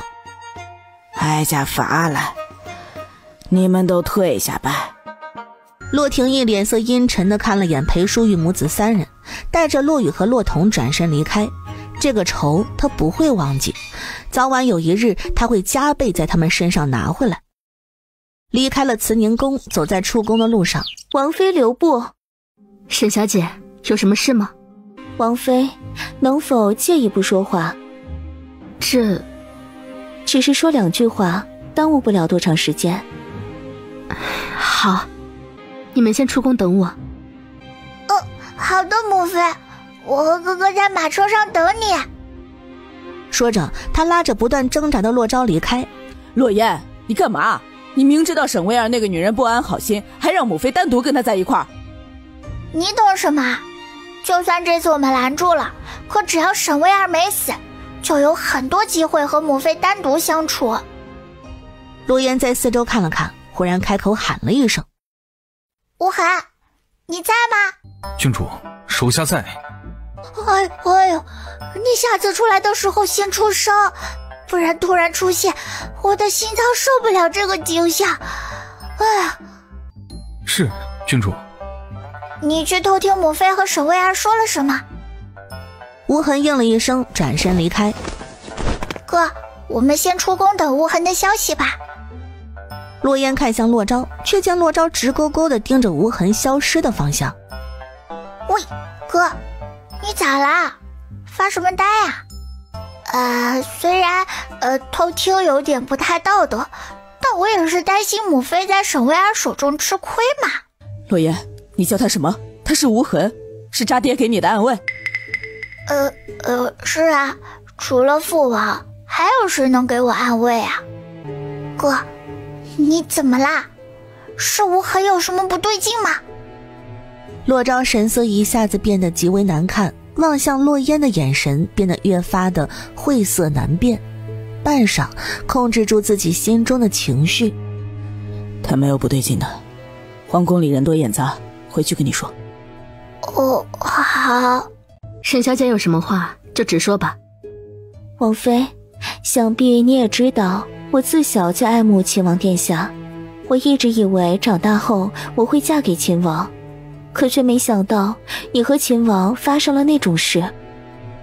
裴淑玉拧眉，这件事确实是他做的不厚道，但事情已经发生了这么多年，沈薇儿一直对他挺和善的，并没有跑过来指责他骂他，今儿个怎么突然和他说这件事了？王妃，我今年20岁了，过了年就21了，已经成了老姑娘。满京城里都知道我是因为爱慕王爷才迟迟不嫁人，已经没有人再敢来沈家提亲。王妃，我求求你，让我嫁给秦王殿下可好？我不贪心的，我不要正妃的位置，只要能嫁给王爷，哪怕让我当一个妾，我都愿意。沈小姐，你若真的想嫁给王爷，去跟母后说不就行了？你求我，我也没有办法。我已经求过太后了，可太后说这是秦王府的事情，她管不了。沈小姐想必也知道，我和王爷之间的关系并不怎么好。王爷想要纳谁为侧妃，纳谁为妾，我是管不了的。若沈小姐当真有意嫁给王爷，可以让广运侯夫人进宫和太后商议，太后自会派人去请王爷进宫商议此事。嫣嫣他们还在宫外等我，告辞。沈薇儿这次并没有阻拦，眼神紧紧盯着裴淑玉离开的背影，眼底深处好像淬了寒冰，一丝阴冷的笑容在她嘴角一闪而逝。回到王府，无痕把自己偷听到的跟洛烟和洛昭一五一十的复述一遍。就这，没别的啦。没了。洛烟觉得有点不太对劲儿，但仔细想想又不知道到底哪里不对劲，只能多留一个心眼。无痕，你是奉父王的命令保护我的，对吧？是的。那父王是不是吩咐过你，我有什么事你都要去跟他汇报？今日这件事也包括其中。无痕先是一愣，随后反应过来了洛烟的意思，郡主是要他把他偷听到的事告诉王爷。该你的报酬。郡主，属下不能要。哎呀，给你你就拿着，本郡主现在有1箱黄金，不差钱，你留着以后娶媳妇儿多好啊。暗卫不能娶妻。那你从暗卫转为明卫，总是能娶妻了吧？无痕默了默，不知道该怎么回洛烟。暗卫终其一生都只能隐在暗处，他们是主子手里最锋利的刀，刀怎么能有自己的想法，转成明卫呢？啊，好了好了，我给你，你就收着嘛，就当是给你的保护费。还有，以后在王府不用跟着我跟得那么近，我也需要个人隐私。对了，记得把今日你偷听到的都说给父王听哈。来到云深院，无痕低头把裴淑玉和沈薇儿的对话和洛宽景又复述一遍。是洛烟让你来跟本王说的？是。你去告诉洛烟，本王不会同意沈薇儿进府的。是。王爷，这是郡主给属下的，属下不敢收。他给你黄金时还说了什么？郡主说让属下留着娶媳妇儿。郡主怎么没有给我黄金让我娶媳妇儿啊？洛烟不是总叫你师父，怎么这还不够？属下不敢。既然是洛烟给你的，你就收着，以后这种小事不必汇报本王。下去吧。是，王爷。无痕心里有些隐秘的开心，虽然暗卫都是吃王府的，住王府的，没有花钱的地方，但他还是开心。哥，现在回王府啦，你快跟我说说无痕怎么啦？前世我偷偷离开京城，隐姓埋名进了军营，后来去了战场，我遇到了一个小兵，他说他无父无母，只能进军营混口饭吃。我和他还有你之前见过的费帆，我们3个人一起同吃同住。我第一次入战场，什么都不懂，是他教会了我，他也救了我很多次。我把他当成最亲密的兄弟。后来军营里出现了叛徒，有人知道了我的身份，把我卖给了大前国。他为了救我，让我逃走，被万箭穿心。他就叫无痕，和今日你叫出来的暗卫无痕长得一模一样。哥，若是你认识的无痕就是父王给我的暗卫无痕，那也就是说父王并没有放弃你，不然也不会派他去保护你呀。我就说嘛，父王面冷心热又口是心非，你是他唯一亲儿子，他怎么可能不管你？你前世和父王一定有误会。这次洛昭没有说反驳的话，他垂下眼眸，乌黑的眼眸明明暗暗，由暗不明。你先出去，让我好好想想。好的好的，你慢慢想。不知不觉间就到了除夕前一天，也就是大年29。嘿，母妃，我们俩坐一辆马车。大哥二哥，咱仨坐一辆马车。等洛昭来到府外后，看着只有3辆马车，微微蹙了蹙眉，问李管家：怎么只有3辆马车？王府里其他马车呢？回世子，王府里其他马车车轮坏了，就只剩下这3辆了。洛昭虽然疑惑，但并没有怀疑李管家的话，想了想，准备上洛烟和裴淑玉的那辆马车。哥，你过了年就11岁了，虽然咱俩是龙凤胎，但男女有别，你不能跟我和母妃坐一辆马车，而且3个人坐一辆马车很挤的。哼，就你话最多。他转身来到周福玉3人的马车。你别上来了，3个人坐一辆马车本来就很挤的，你要是再上来都没地方坐了。父王的马车只有父王一个人，非常宽敞，你去坐父王那辆马车吧。话都说得这么明白了，我要是还不清楚这件事是怎么回事，那就是白活2世了。洛烟，嘿嘿，快走快走。洛昭就这么眼睁睁地看着2辆马车在自己面前飞快离开。王府里其他马车车轮当真都坏了？是的，都坏了。怎么坏的？是郡主和3少爷弄坏的。不气，是我亲妹妹，打死了我可就没妹妹了。等到秋野推着洛宽景的轮椅出来后，洛言把王府其他马车车轮都弄坏了，现在他们都走了，把我一个人丢在这儿。你要是不想我坐你的马车，那就算了。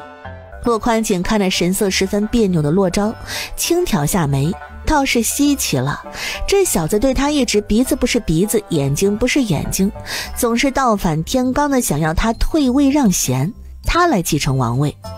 除非必要，他不会跟他主动说一句话。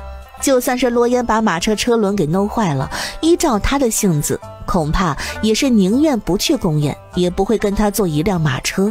你那是什么眼神？不想让我跟你坐一辆马车你就直说，你以为我稀罕吗？那要不是因为……算了，宫宴也没什么好去的，不去了。好话坏话都让你说尽了，上来吧，本王没说不和你坐一辆马车。洛昭眼睫轻颤，很想有骨气撇过脑袋跟他说，他才不想跟他坐一辆马车，这个宫宴不去也罢。但下一秒就被秋玉拎着后衣领扔到了马车里。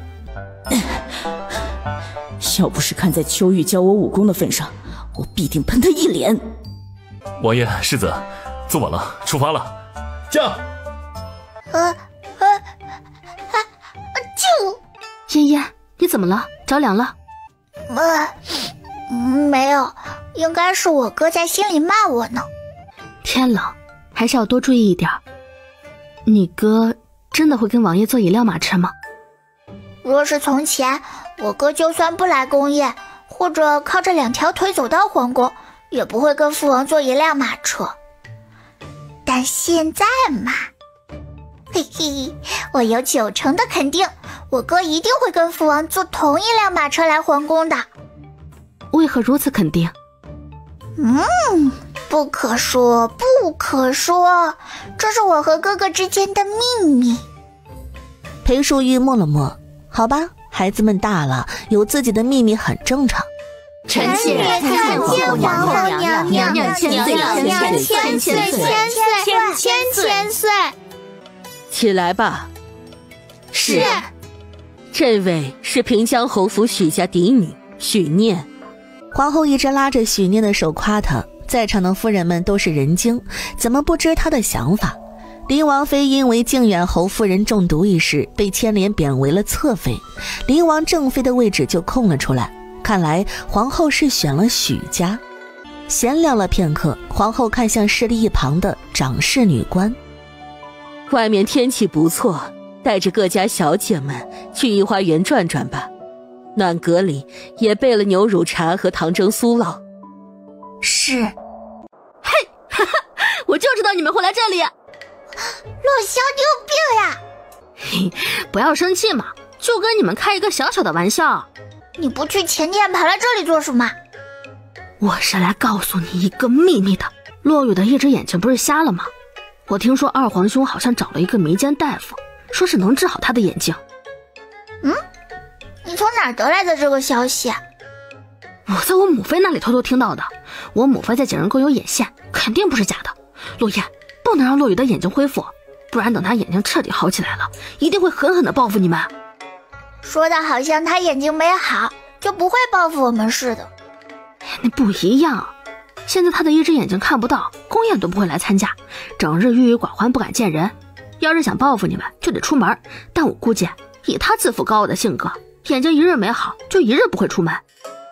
可一旦他的眼睛恢复了，第一时间就会对你们进行报复。谢谢你告诉我这些，等宫宴结束我会告诉我父王的。嗨，跟我客气什么？我就喜欢看洛雨倒霉，他越倒霉我越高兴。老十一，你的福气还在后头呢。哼，瞎说，我的福气才不在后头，我每天都有福气啊！对，你是最有福气的皇子啦。哎，不过话又说回来，蛇精脸真的有胆量弑母吗？云之穗也好奇地看着洛烟。我不知道啊，我又不是他肚子里的蛔虫。哎呀，你们别问啦，明天就过年了，替他多哭一气。也是，不提他们了。就在这时，远处隐约传来脚步声。哎呦，慕容九皇子，你跑什么？老奴一定会好好的伺候好你的。慕容燕忽然加快脚步，朝洛烟的方向跑过来，漂亮的烟灰色双眸看着洛烟，渐渐地弥漫上一层雾色。哎呀，见过十一殿下，长宁郡主，老奴是照顾慕容九皇子的太监。咦，老十一，皇宫里怎么会有这么猥琐的太监？瞅到我的眼睛了！还不快滚！是。我记得照顾你的不是一个宫女吗？怎么变成了这么猥琐的太监？2个月前，皇后娘娘把她调走了，让她来照顾我。 2个月前，也就是洛雨出事后不久，皇后心中愤怒，一时找不到出气口，于是就拿和平常和洛烟关系不错的慕容燕出气。啊，还是受我和洛昭的牵连啊！你怎么不去找我啊？我可以帮你啊。我不敢。哼，没见过你这么怂的，被欺负也不作声。该。对不起。洛萧闻言顿时哽住，不是，谁让他说对不起了？洛烟轻咳一声，正要把胳膊从他冰凉的手里抽出来，余光却猛地顿住了。慕容燕身上那件袄子不仅单薄，还短了一截，正巧露出的小臂上横七竖八地爬着几道青紫交错的痕。新伤叠着旧伤，边缘还泛着红肿，一看就是鞭子抽出来的。之前不是给过你膏药吗？怎么没涂药？被抢走了。洛烟沉默住了，不得不在心里叹了口气。也不怪慕容燕长大后会和父王合作杀大周皇室的人，在皇宫里天天被欺负，这搁谁不恨呢？你这伤是那老太监打的？我会跑。跑不能解决问题，你要学会反抗啊！只要你一日姓慕容，在大周境内就不会有人要你死。我教你一招，你就穿成这样去参加宫宴。这个办法好，最好把母后给气死，反正他也不敢真的杀了慕容燕。可是若慕容九皇子真的这么做了，等宫宴结束后，皇后娘娘丢了脸，会不会还暗地里欺负她呢？就算她不这么做，皇后也不会放过她。那个老太监那么猥琐，皇后把她放在慕容燕身边照顾她，不就是摆明了让她欺负她吗？有句话怎么说来着？虱子多了不怕痒，反正皇后也不喜欢你，你何不用自己给她添添堵？看着她想杀你却又杀不了你的憋屈模样，应该会很爽吧？好，我听你的。他没说的是，皇后针对他不是因为别的，而是因为他查到了是他把那杯有问题的茶给撞洒的。皇后可能怀疑他是故意的吧，但又没有证据，所以把他身边宫女调走，派了这么一个老太监来照顾他。洛烟姑姑，却不料洛烟看着他们，提起裙子扭头就跑。是我哪里得罪洛烟姑姑了吗？怎么洛烟姑姑看到我就跑了？哼，死丫头，跑得了初一，跑不了15，等恢复后定要把她的屁股给打开花。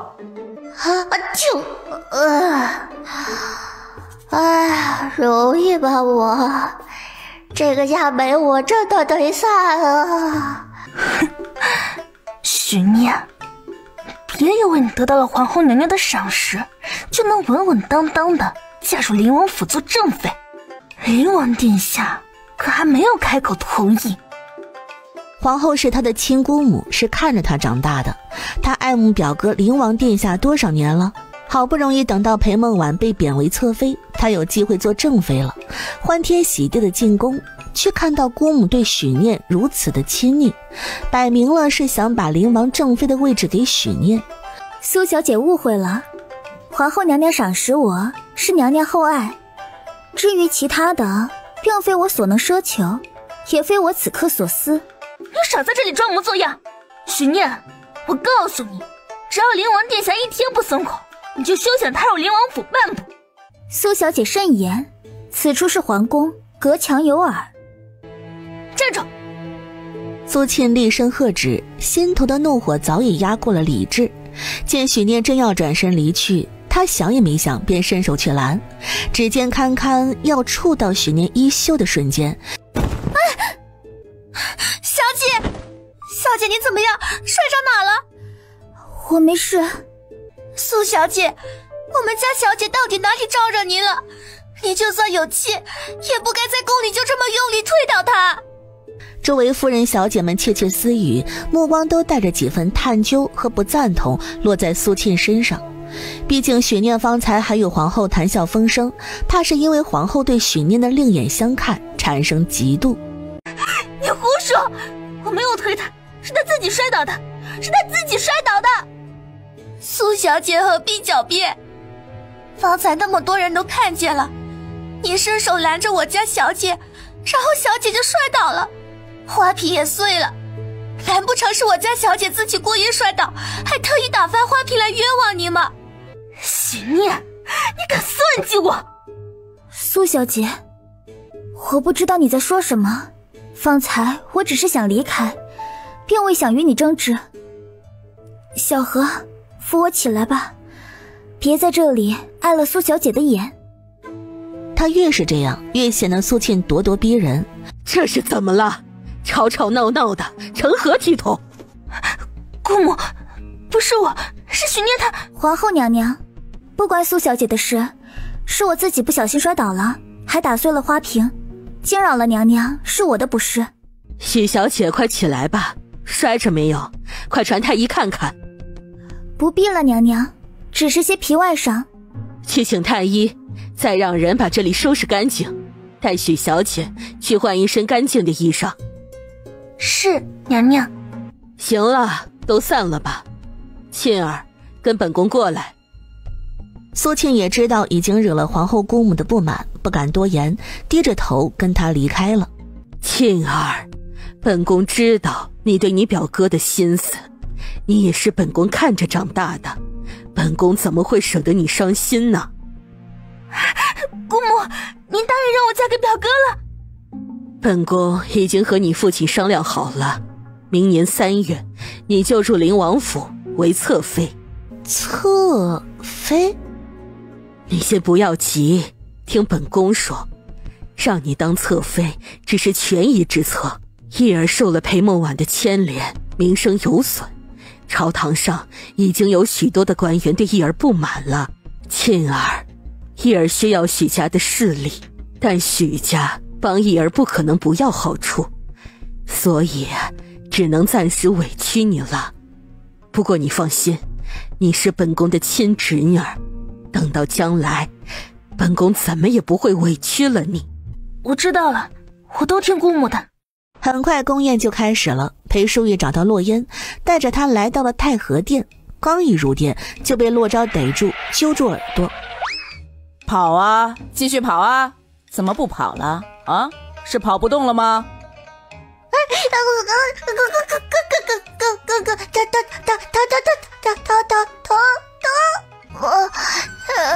哥，这么多人在呢，给我点面子。哼，回去再跟你算账。哎呀，我的好哥哥，不要生气嘛。洛昭冷哼一声，松开了他的耳朵。洛烟笑嘻嘻地凑到洛昭身边，给他端茶倒水，讲冷笑话，好一通的伺候啊，才得到他一个笑脸。昭世子和长宁郡主虽是龙凤胎，但男女有别，关系再好也不能这么亲密吧。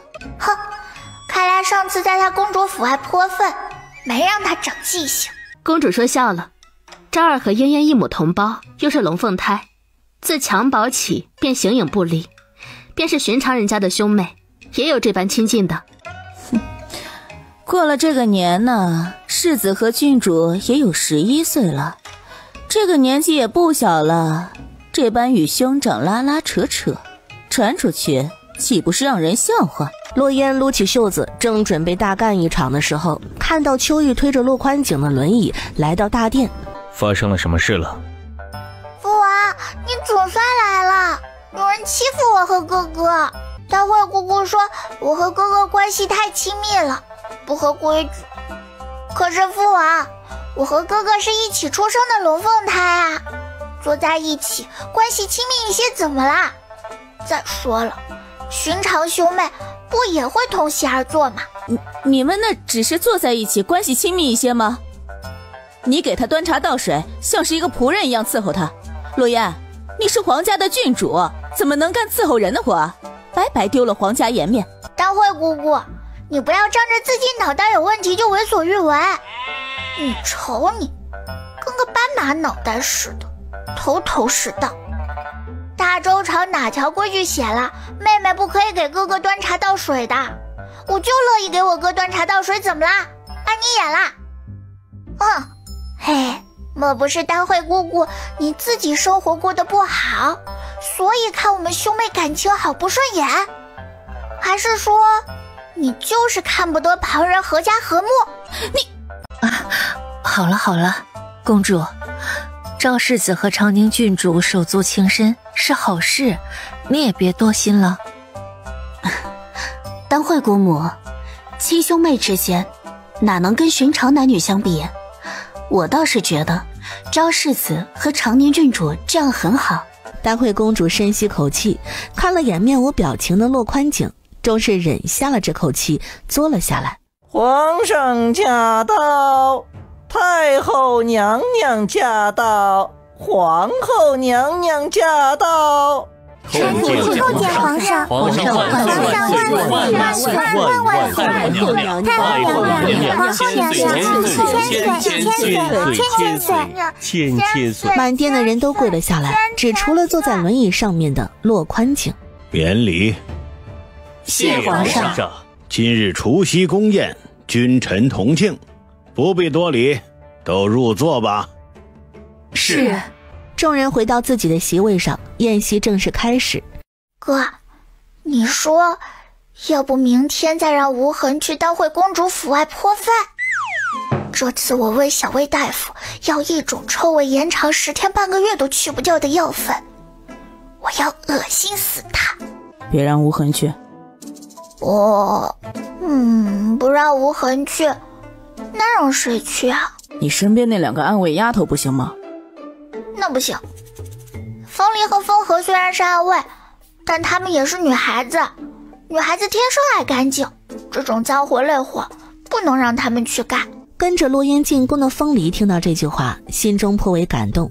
作为一个合格的暗卫，是不怕苦不怕脏不怕累的，但对于泼大粪这种恶心人的事儿啊，除非必要，他也不是太想去做的。你还挺会偏心的。哎呀，手心手背都是肉啊。上留空去吧。你也挺会偏心的。哎，手心手背都是肉啊。哼，学人精。世子是不是忘了，今日是我跟着他进宫的呀？哎，怎么没有看到慕容燕？不是跟你说了，离慕容燕远一点吗？这么关心他做什么？我没有故意接近他，是他自己跑过来接近我的。皇后派了一个五毒俱全的老太监在他身边，说是照顾，其实就是羞辱。刚刚在梅林，我看到他手腕上全是鞭伤，衣服也短了一截，手上还有冻疮。哥，你说若是他穿着短一截的衣服，带着鞭伤来到宫宴上，皇后的脸色会不会很难看呢？就你的鬼主意最多。我这不叫鬼主意，我这叫日行一善，温暖人间呐。恶心！我靠，慕容燕又被谁打啦？洛昭听到洛烟的声音，抬眸望了过去，嘴角抽了抽。哎呀，惨呐，真是太惨了。没有我的位置吗？宫女被问得有些手足无措，放眼望去，整个大殿没有多余的位置给慕容燕。皇后，怎么回事？皇后也惊讶，慕容燕怎么以这副样子出现在宴席中？她明明已经吩咐下去，给她打扮好了，再把她带过来的。回陛下，是臣妾的疏忽，臣妾这就让人把她带下去梳洗打扮。皇帝声音颇为冷淡地嗯了一声，去把慕容九皇子给带下去，好好的梳洗打扮一番。是，娘娘，奴婢这就去。哎呀，慕容九皇子，瞧您这是摔到哪儿了吗？奴婢带您下去梳洗吧。不要打我，不要打我，我知道错了，对不起，对不起，不要打我，不要打我。大殿瞬间陷入了死一般的寂静，空气中开始凝结起一股微妙的氛围。慕容九皇子，你这是做什么呢？这里没有人会伤害你，本宫让嬷嬷带你下去梳洗一下，你这脏兮兮的模样实在是不合规矩。皇后娘娘，我不是故意过来给您添堵的，我就是肚子太饿了，我已经3天没有吃饭了。皇后，朕把凤印交给你，让你统摄6宫，你就是这般替朕管理后宫的？是臣妾的疏忽，是臣妾管束不严，请陛下降罪。哼，疏忽？九皇子虽然是他国质子，可万般没有苛待到断他饮食的道理。你是6宫之主，后宫里的柴米油盐人事调度，哪一样不该过你的眼？如今竟让他被宫女太监殴打，若不是他今日因为饿极了来到大殿中被朕发现，难不成要等他死了你才肯来告诉朕一句疏忽？臣妾罪该万死，臣妾这就去查，定是地下的奴才狗仗人势，怠慢了九皇子，臣妾会严惩不贷，再亲自去照看九皇子，保证绝不会再有下次。去吧，给九皇子沐浴梳洗，再送去些好的吃食，派个靠谱的太医去看看。若他有个3长2短，你也别做这个皇后了。是，谢陛下开恩，臣妾谨记。还愣着做什么？还不快把慕容九皇子给扶起来去内殿！不要过来！我没有看到你杀人，我没有看到你杀纯贵人。此言一出，大殿中的文武百官和夫人小姐们纷纷睁大眼睛。哥，有八卦！黄伯伯的八卦你也敢听？不要命了？好像也是哦。还不快把慕容九皇子给带走！皇帝唰的一下从龙椅上站起来，脸色阴沉的张了张嘴想说什么，但看着在场的众人，只能硬生生的忍下来。慕容嫣到底年弱，很快被几个强壮的嬷嬷给带下去了。不多时，皇帝离开了宴席，太后年迈也坐不了多久，神色疲惫的走了。太后和皇帝都走了，皇后也坐不住，和颜悦色的说了几句话，匆匆离开。没了皇帝、太后和皇后3人在场，在场的人更能放得开。伴随着歌舞声，宴席上众人热热闹闹的开始交谈。母妃，纯贵人是谁呀？你一个小孩子问这些做什么？乖，大人的事不要打听。我就是好奇嘛。你问我啊，你问我啊，我知道。你真的知道？我当然知道了。你叫我一声哥哥，我就告诉你。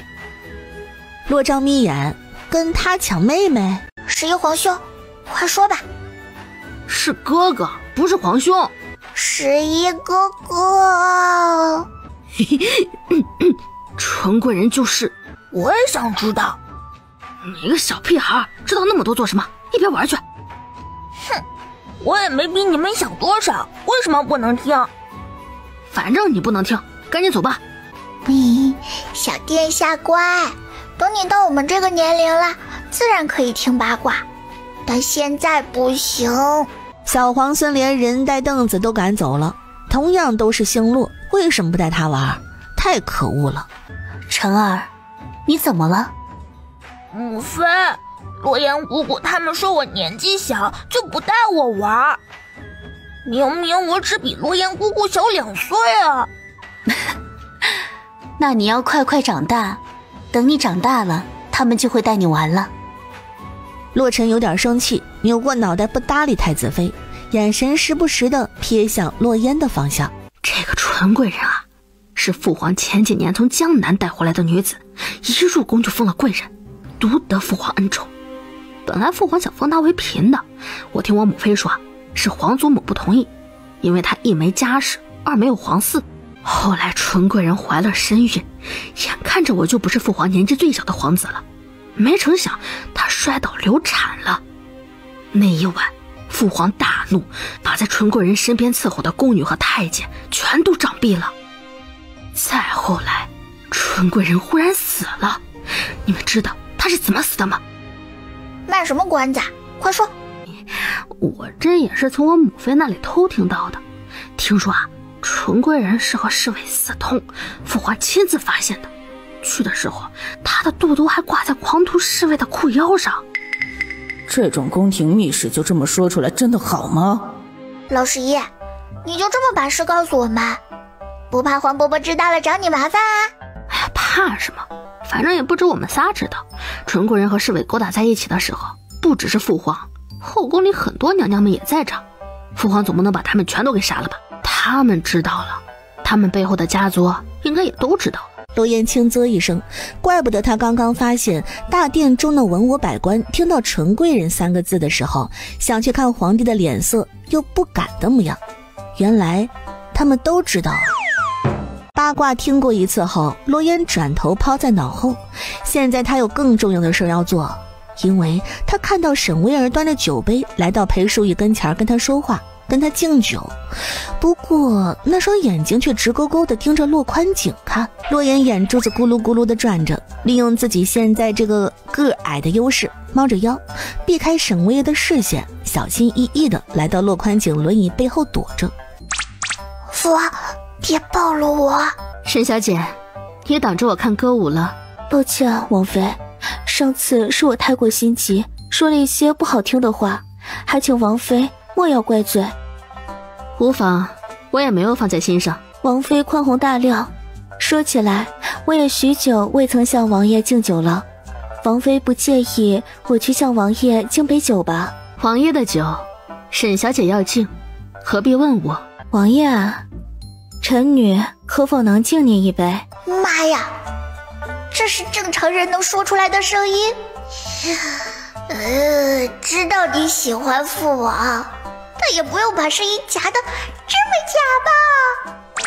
父王，你说你跟他不熟？本王与你不熟。王爷，臣女是太后娘娘的侄女，您的表妹，臣女只是来向您敬一杯酒。你跟他说，你算是什么小白菜，也配跟我敬酒？我的王妃在那儿，你眼睛瞎吗？滚！欧某，王爷，本王再说一次，滚！沈小姐，原以为你是来敬酒的，闹了半天是来给这父王添堵的，顺便让我们看场笑话。沈巍儿被这声嘲笑刺得浑身一僵，猛地转头看向不远处的洛昭，眼里又羞又怒。还不快滚！沈巍儿再也撑不住了，泪水终于滚落，狼狈地扶了扶身，转身几乎是逃也似的离开了。父王，我掐指一算，你的这朵烂桃花是不会放弃嫁给你的。郡主不当，开始当神棍了。我说真的，父王，你要小心点被他算计。他算计不了本王，本王也不会允许他入王府。父王你不懂，一个爱而不得的恋爱脑的威力有多大。父王你忘记了吗？母妃不就是一个活生生的例子？不过还好，母妃眼睛不是一直都是瞎的，她现在已经把眼睛治好了。本王会找机会和太后说。行啊，那现在就去说呗。母妃，我有点推不动了，要不你来推吧。秋玉，你来推。老邓，不给我面子是不是？你不准过来。秋玉摸了摸鼻子，识趣地退后一步。你刚刚是在打本王？这怎么能叫打呢？多粗鲁啊！这叫爱的抚摸啊！父王，这么多人看着呢，你也不想我丢面子，对吧？洛宽景闭了闭眼，收回视线。母妃，我们去找皇祖母。裴淑玉嘴唇轻抿了一下，看着洛烟期待的眼神，还是没有忍心拒绝，上前推着洛宽景的轮椅离开了宴席。哥，还吃？去找皇祖母啦！大哥、二哥、三哥，走啦！你们去找皇祖母，我也去。哥，你看到了吗？母妃推着父王的轮椅慢慢走，哇，多般配呀！真的好一幅唯美和谐的画面。看到了。他明诚看着洛烟四人逐渐远去的背影，神色微顿，脸下落寞的神色。大哥，阿信，我们出宫吧。你们不是秦王叔的养子吗？为什么不跟过去？十一殿下，还请你告诉父王和母妃一声，我们先出宫了。大哥、二哥、三哥，你们愣在那里干啥呢？还不快过来！姑母，薇儿啊，你年纪也不小了，也该成亲了。我像你这般大呀，皇帝已经会走路了。姑母，您知道的，我一直爱慕秦王殿下，我不想嫁给别人，我只想嫁给秦王殿下。薇儿，秦王已经有了秦王妃，你甘愿当侧妃？就算你甘愿去当侧妃，沈家也不会同意。只要能嫁给秦王殿下，哪怕是妾，我也甘之如饴。姑母，只要您同意了，想必父亲也会同意的。姑母，求您了，帮帮我好不好？从小到大，我都没有求过您什么，我是真心爱慕秦王殿下的。如果不能嫁给秦王，我宁愿终身不嫁。薇儿，你是沈家嫡女，哀家的侄女，京城里还有很多优秀的公子，你又何必非要嫁给秦王啊？再优秀的公子也比不过秦王殿下，我这辈子非秦王不嫁。秦王的脾气哀家也不能左右，哪怕是哀家同意了，秦王若是不同意，你也进不了门，反倒是惹了一身闲话。姑母，您可以向陛下求一道圣旨，秦王殿下不会抗旨不遵的。姑母，您难道忍心看着我一辈子孤独终老，不得善终吗？姑母，求您成全。薇儿，你告诉哀家，几个月前燕燕在秦王府落水一事，跟你有没有关系？姑母，你在说什么？长宁郡主落水一事怎么会跟我有关系？太后看了眼陈嬷嬷，陈嬷嬷轻轻点头，去到里屋拿出来一个盒子，递给沈薇儿。打开看看，盒子里面的是秦王查到你收买丫鬟小翠的证据。不是我，姑母。薇儿啊，你以为锦衣卫都是吃干饭的吗？啊，你爱慕秦王，想要嫁给秦王，哀家都能理解，但你千不该万不该去伤害燕燕呐，她是秦王的亲生女儿啊。姑母，我确实收买了小翠，但我没有想要杀郡主，我只是想教训教训她。燕燕是秦王府郡主，你是什么身份？有什么资格教训燕燕啊？太不像话了。姑母，我错了，我再也不敢了。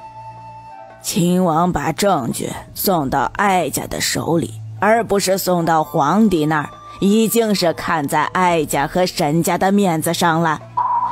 你日后莫要再想着嫁给秦王了，等年后哀家会跟你母后商量你的亲事。姑母，我不要嫁给别人。哎呀，薇儿啊，你听话，哀家会给你选一门好亲事的。姑母，我不想嫁给别人，求您了。你想要杀秦王的女儿，你还想嫁给他？薇儿，秦王没有那么好的脾气。姑母，您帮我跟秦王殿下解释好不好？我真的没有想要杀郡主。你出去吧，此事哀家帮不了你。沈小姐，请回吧，太后要休息了。沈薇儿拿出帕子擦了擦眼泪，薄唇抿紧，低着头离开了慈宁宫。她非常不理解，当初姑母为了让秦王娶裴淑玉都能以死相逼，为何到她这里就不行了？明明她才是姑母的亲侄女啊，凭什么？沈薇儿猛地攥紧了手中的丝帕，忽然间她想起当时裴淑玉和秦王生米煮成熟饭，后来怀上了孩子，太后才会让秦王娶裴淑玉。若是她也怀上了秦王殿下的孩子呢？是不是就能嫁给秦王殿下了？皇祖母，我们来啦！还未看到人，就听到了声音。这么晚了，怎么还过来呀？快坐下吧。皇祖母，我父王有急事单独跟您说，等不到明天啦。哦，什么事啊？母后，前几日我送进宫的锦盒，您看到了吗？日后不要让不相关的人来打扰我。唉，你放心，不会再有这种事情发生了。又闲聊了几句，眼看天色越来越暗沉，洛烟一家人就离开了慈宁宫。出了皇宫，洛昭眼疾手快地爬上了来时洛烟和裴淑玉坐的那一辆马车。洛烟切了一声，扭过脑袋爬上了洛宽景的马车。父王，你刚刚说的锦盒是什么呀？是沈威尔收买小翠谋杀你的证据。哦，啊，父王，你不是说小翠受不住刑罚死了吗？本王说小翠死了，没说她没招。老邓，跟我抠字眼呢！你为什么一开始不告诉我？洛宽景沉默不语。老邓，你该不会是想包庇杀人凶手吧？还是说你喜欢他，不忍心伤害他？你这脑子里整天在想什么？本王眼睛没问题。是吗？那你给我报仇啊，把他抓进大理寺关起来。本王把证据交给了太后，所以你还是对他心生怜悯，不想给我报仇是不是？老邓，我多次在母妃和哥哥面前替你说好话，多次偏心你，你简直伤透了我的心。停车，我要下去。王爷。王爷什么王什么爷爷什么王，停车停车，不然我现在就跳下去让我摔死得了。秋玉，秋玉紧急拉紧马绳，让马车停下来。还没有停稳，洛烟就跳下马车，然后头也不回地离开。我的决定是不是错了？裴淑玉他们的马车走在前面，并不知道洛烟生气地跳下马车。我好冷啊！我完蛋了，后悔了怎么办？要不现在转头回去？不行，现在转头回去，我不要面子的吧。两条腿自然是比不上4个轮子的马车。没一会儿来到了洛烟身边。小郡主，外面太冷了，快上马车吧。风离，你背我用轻功带我回去。风离看了看秋玉，又看了看没有动静的马车，随后朝洛烟蹲下身。我还没有飞过哎，风离，你轻功好不好？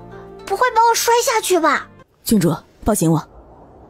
下一瞬，风离背着洛烟飞了起来。哇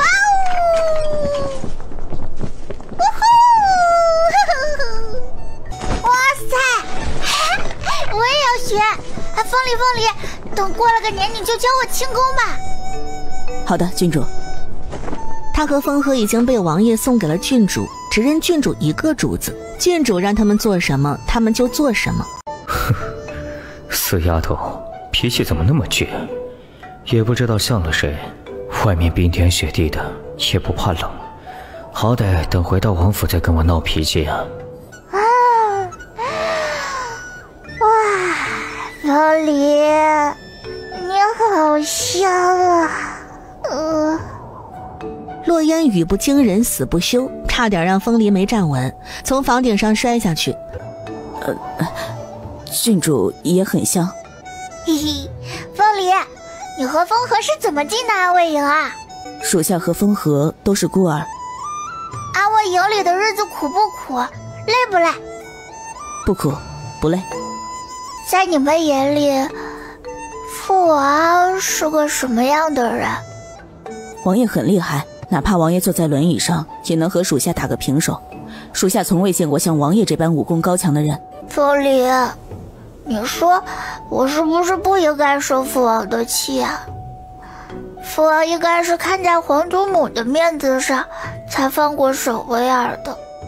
可是父王一开始骗我，他是不是觉得我知道了这件事就会去找沈薇儿的麻烦？他怕我给皇祖母惹麻烦。王爷对郡主很关心。算了，我原谅父王了，不跟他一个坐在轮椅上面的老人计较。妍妍，怎么了这是？你不是和王爷坐马车的吗？我和父王吵架了，但我什么？你和渣爹吵架了？发生什么事了？为什么吵架？骆宽景的马车刚停在王府外，就听到骆昭的这道声音：渣爹。哥，你不要命啊！骆昭眨了眨眼，哦，就顺口了。回府。喂，这是不打算追究了？你们怕什么？话是我说的，就算是挨打，那也是我挨打，跟你们也没关系。你是受虐狂吗？就那么想挨打吗？要不我给你2拳啊？我就是嘴瓢了，不是故意的。你说你和他吵架了，是怎么回事啊？你这么偏心他，怎么还会跟他吵架？哎呀，哥，你之前猜的是真的，就是沈薇儿收买了小翠，把我推进水中。爷爷，你说什么？小翠是沈薇儿收买的，她要杀你。骆昭和骆烟去了裴淑仪的院子，等屋里炭火烧起来，暖和了一些，骆烟才叽里咕噜的简单的把马车上骆宽景跟他说的那些话和裴淑仪、骆昭说了一遍。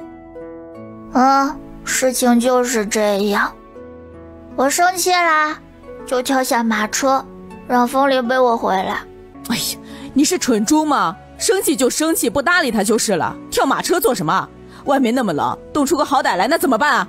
裴淑仪脸色差到了极点，她怎么也没有料到沈薇儿收买的小翠儿害得滟滟落水。沈薇儿喜欢王爷，想要嫁给王爷冲她来啊，何故对一个10岁的孩子动手？还有，王爷为何要放了这个杀人凶手？母妃，你知道皇祖母为什么这么宠父王吗？不知道，我只知道王爷从出生时就养在了太后膝下，王爷也几乎是陛下一手带大的。滟滟为什么会这么问？难道是因为太后的缘故，王爷才放过沈薇儿的？骆烟揉了揉脸，刚出生就被抱到太后膝下养着，说是亲生的也不为过了。养恩和生恩一样大，父王是孝顺皇祖母的。他要孝顺关我们什么事啊？母妃，天色不早了，你早些休息吧。罗烟，你跟我出来。那母妃我先走啦。以后若是遇到沈薇儿，母妃就像遇到裴梦婉一样，离她远点，越远越好，也别单独跟她说话了。爷爷，是母妃没有保护好你。他以为自己是一个好母亲，王爷厌恶他，不喜欢他，为了不惹王爷更加不快，也为了保护好一双儿女，他选择了疏远。他刻意与孩子们保持着几分距离，他想只要自己安分守己，只要孩子们不被他牵连，王爷总会看在血脉的份上对他们好一些。可现在他隐隐发觉好像不对，他非但没有保护好2个孩子，反而让他们在这深宅大院里少一分最该有的来自母亲的温暖和庇护。哎呀，母妃，连父王都没有想到沈薇儿会胆大的收买我身边的丫鬟来害我，这并不是你的错，你已经做得很好啦，不要自责。爷爷，对不起。母妃没错，错的是那些坏人。母妃不要哭啦，母妃哭了我会心疼的。母妃没哭，昭儿还在外面等你，快去吧。香香母妃晚安，明天见。裴淑玉捂住自己被亲了的脸，呆愣了好一会儿才回过神。她扬起唇角，低低笑了几声，笑着笑着，眼泪又流了出来。香香的母妃。陆言，你能不能不要这么恶心啊？又不是真的10岁小孩。骆昭，你这个钢铁直男，信不信我一巴掌把你拍到墙上，抠都抠不下来。洛言，胆子不小啊！你刚刚叫我什么？我叫你名字怎么啦？骆昭，骆昭，洛言。陆言见状不好，脚步一转，一溜烟的跑远了。骆昭深吸口气，抬腿就追。骆昭，你不行了，这都追不上我。骆昭气笑了，看着一旁看热闹的谭明成。帮我抓住他，我1年的月银都给你。当真？自然是真的。二哥，你要当叛徒吗？啊，这丫头帮过我，我没办法背叛她。二哥，你是全天下最好的哥哥啦，不像某人。我困了，回去睡觉了。骆昭气得直翻白眼，冷哼一声，也转身离开。洛烟见状，以为骆昭是拿他没有办法，回去睡觉了，打了个哈欠，也准备回去睡觉。但哈欠打到一半，忽然卡壳。Hello 啊，哥哥，你还会闪现呢？我不会闪现，但我会闪你。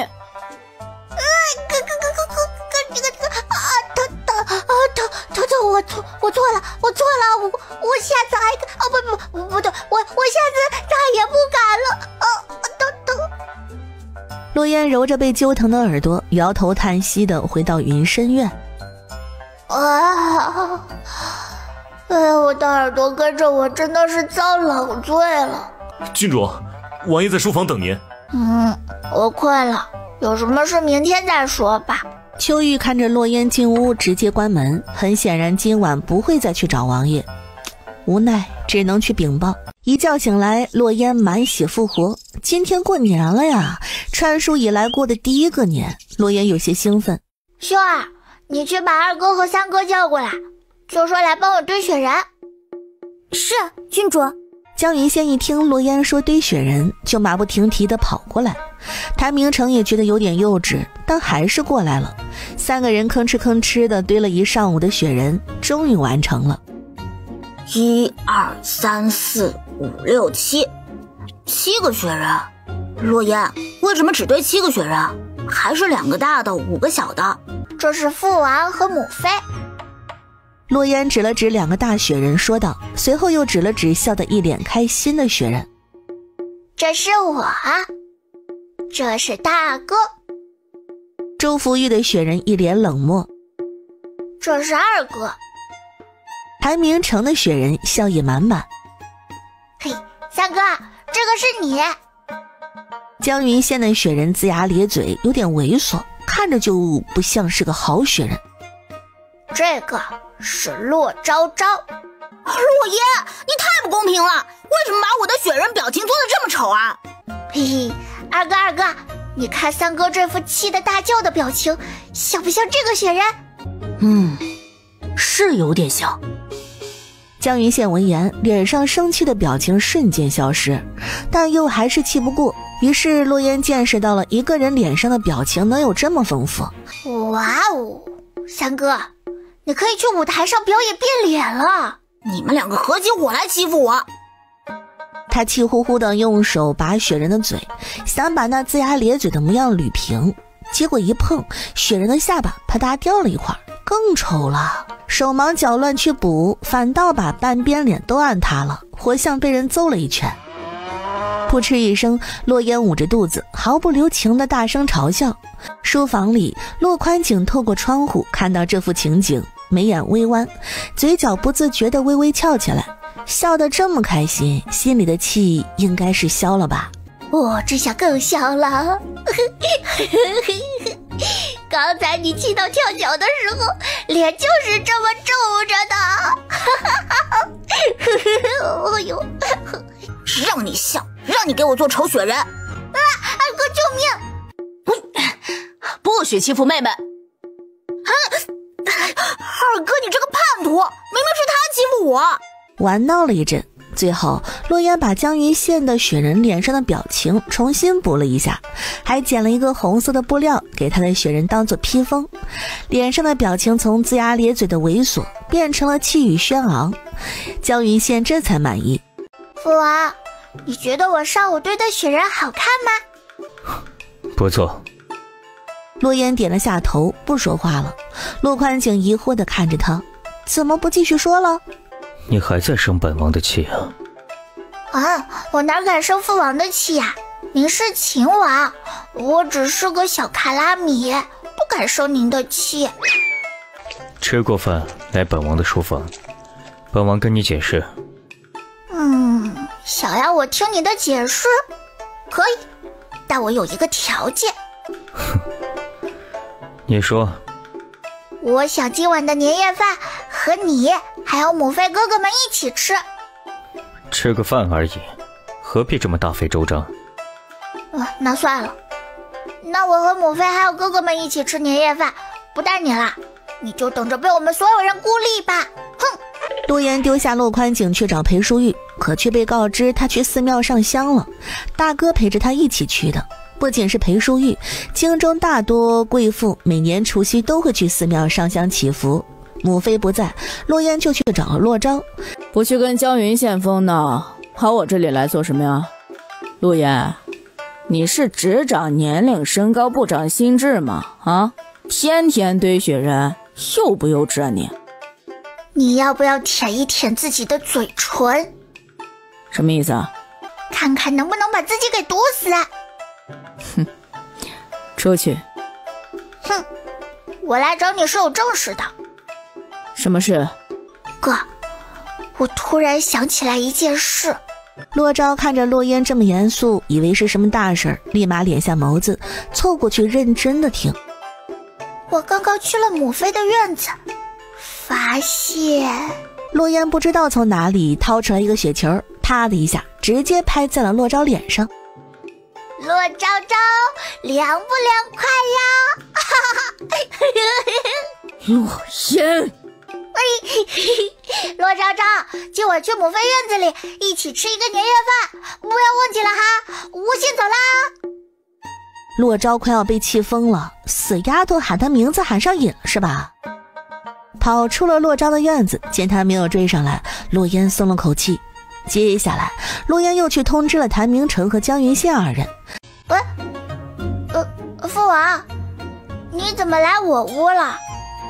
你的字什么时候能写得稍微好一些？我字丑怎么啦？碍你眼了你就别看啊！哼，越发的胆大了。你来我屋干嘛呀？哎呦，我好累，我想休息，我想睡觉。你不去找本王，本王只好来找你了。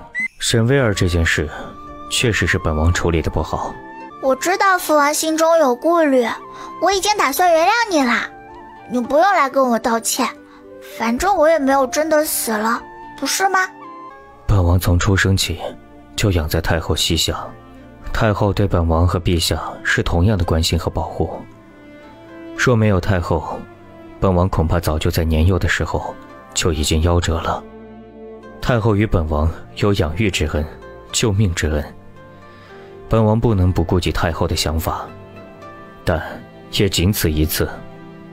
本王已经和太后明说，若沈薇儿下次还敢对你们动手，本王绝不姑息。父王，你觉得让沈薇儿嫁给洛廷义怎么样？他们是不是很般配呀？不要乱来。我这怎么能叫乱来呢？洛廷义是皇伯父和皇伯母的嫡出皇子，身份多高贵啊！嫁给他当正妃，他怕是笑得牙花子都要露出来了。而且，你不想解决掉这朵烂桃花吗？沈薇儿今年20，不对，过年她就21了，还没有定亲嫁人，就是为了嫁给你。我跟你说啊，你不要小瞧了顶级恋爱脑，搞不好他爱而不得给你下药，你就只能娶她，到最后让你哭都来不及哭。闻言，洛宽景脸一黑，裴淑玉不就是给他下药才嫁给他的吗？不对，这件事里有误会，但并不妨碍他是因为药物才和裴淑玉在一起的。那个父王啊，我的意思是，我怕沈薇儿给你下药，你到时候就不得不娶她了。不是，完犊子了，好像越解释越乱。本王不会在同一个地方跌倒2次。父王，我很好奇，就是我的亲奶奶淑妃娘娘，她是怎么去世的？又是哪里人啊？她是生本王的时候大出血，没有救回来，她没有家人，曾经是沈家养女，后被沈家送进宫了。啊，沈家养女，所以因为这一点，太后才对父王这么宠爱吗？本王先走了，你好好休息。临近傍晚，裴淑玉才和周福玉回府。洛烟正要去找他，却见他和周福玉一起来到了云深院找洛宽景。哦吼，母妃可不会轻易的来云深院找父王，是有什么大事吗？秋玉和秋野瞥了眼，狗狗碎碎偷听了洛烟，抬眼看天，没有多管。王爷，今日我和阿玉去了普陀寺，凑巧遇到了我大嫂和我侄女裴淑瑶。回府的路上，瑶儿的马车不知为何失控，是阿玉把瑶儿救下来，两人抱在了一起，被很多人看到了。哦，那裴家小姐可有受惊？是吓着了，我想着这事传出去怕是不好听，要不要让阿玉和瑶儿？你怎么看？父王，我愿意娶裴家小姐为妻。我与裴家小姐当众有了肢体接触，说是不娶，怕是会让一个清清白白的姑娘家丧了命。更何况他还亲了人家姑娘，若是不娶回家，他心难安呢。当时的情况紧急，是你救了他的命，他该对你感激涕零才是，不必再把自己搭进去。我知父王是为了我好，但是我是真心愿意娶裴家小姐为妻，没有勉强。洛言，进来。被发现了。父王，大哥愿意娶大表姐，也得看大表姐愿不愿意嫁呀。确实应该要去问裴家小姐的想法。过2日我回侯府去问问吧。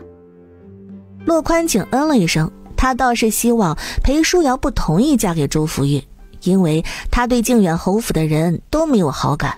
瑶儿，今日你和周少爷当众有了肌肤之亲，若是不定亲，怕是不好收场啊。娘，我愿意嫁给周少爷。当真愿意，不勉强。愿意，不勉强。瑶儿，你莫不是对周少爷早就有了倾慕之心？好，等过2日王妃回府，我会跟王妃交谈。你还未及笄，若王爷和王妃同意，就先定亲，等你及笄后再嫁。我都听娘的。母妃，沈薇儿的出现有没有让你有一丝危机感？啊？什么是危机感？意思就是你害不害怕他把父王给抢走？王爷不是已经说了不会让沈薇儿进府的吗？我不害怕。可是父王当初也没想娶母妃你呀。妍妍，话倒也不用说的这么明白。嘿嘿，母妃，今晚别走了。今晚我想和你、父王还有哥哥们坐在一起吃一个年夜饭。我倒是无所谓，你父王会同意吗？哼，他要是不同意就不带他，死傲娇，我们一起孤立他。在洛烟的努力下，王府7个主子第一次齐聚坐在一起吃饭，这本是一件非常美好的事。但洛烟咬着筷子，眼珠子不断地转悠，他怎么觉得气氛有点不太对劲呢？父王，现在是吃饭不是吃屎，你的表情能不能不要这么臭？母妃，现在是吃饭不是让你吃父王，你的表情能不能不要这么的尴尬？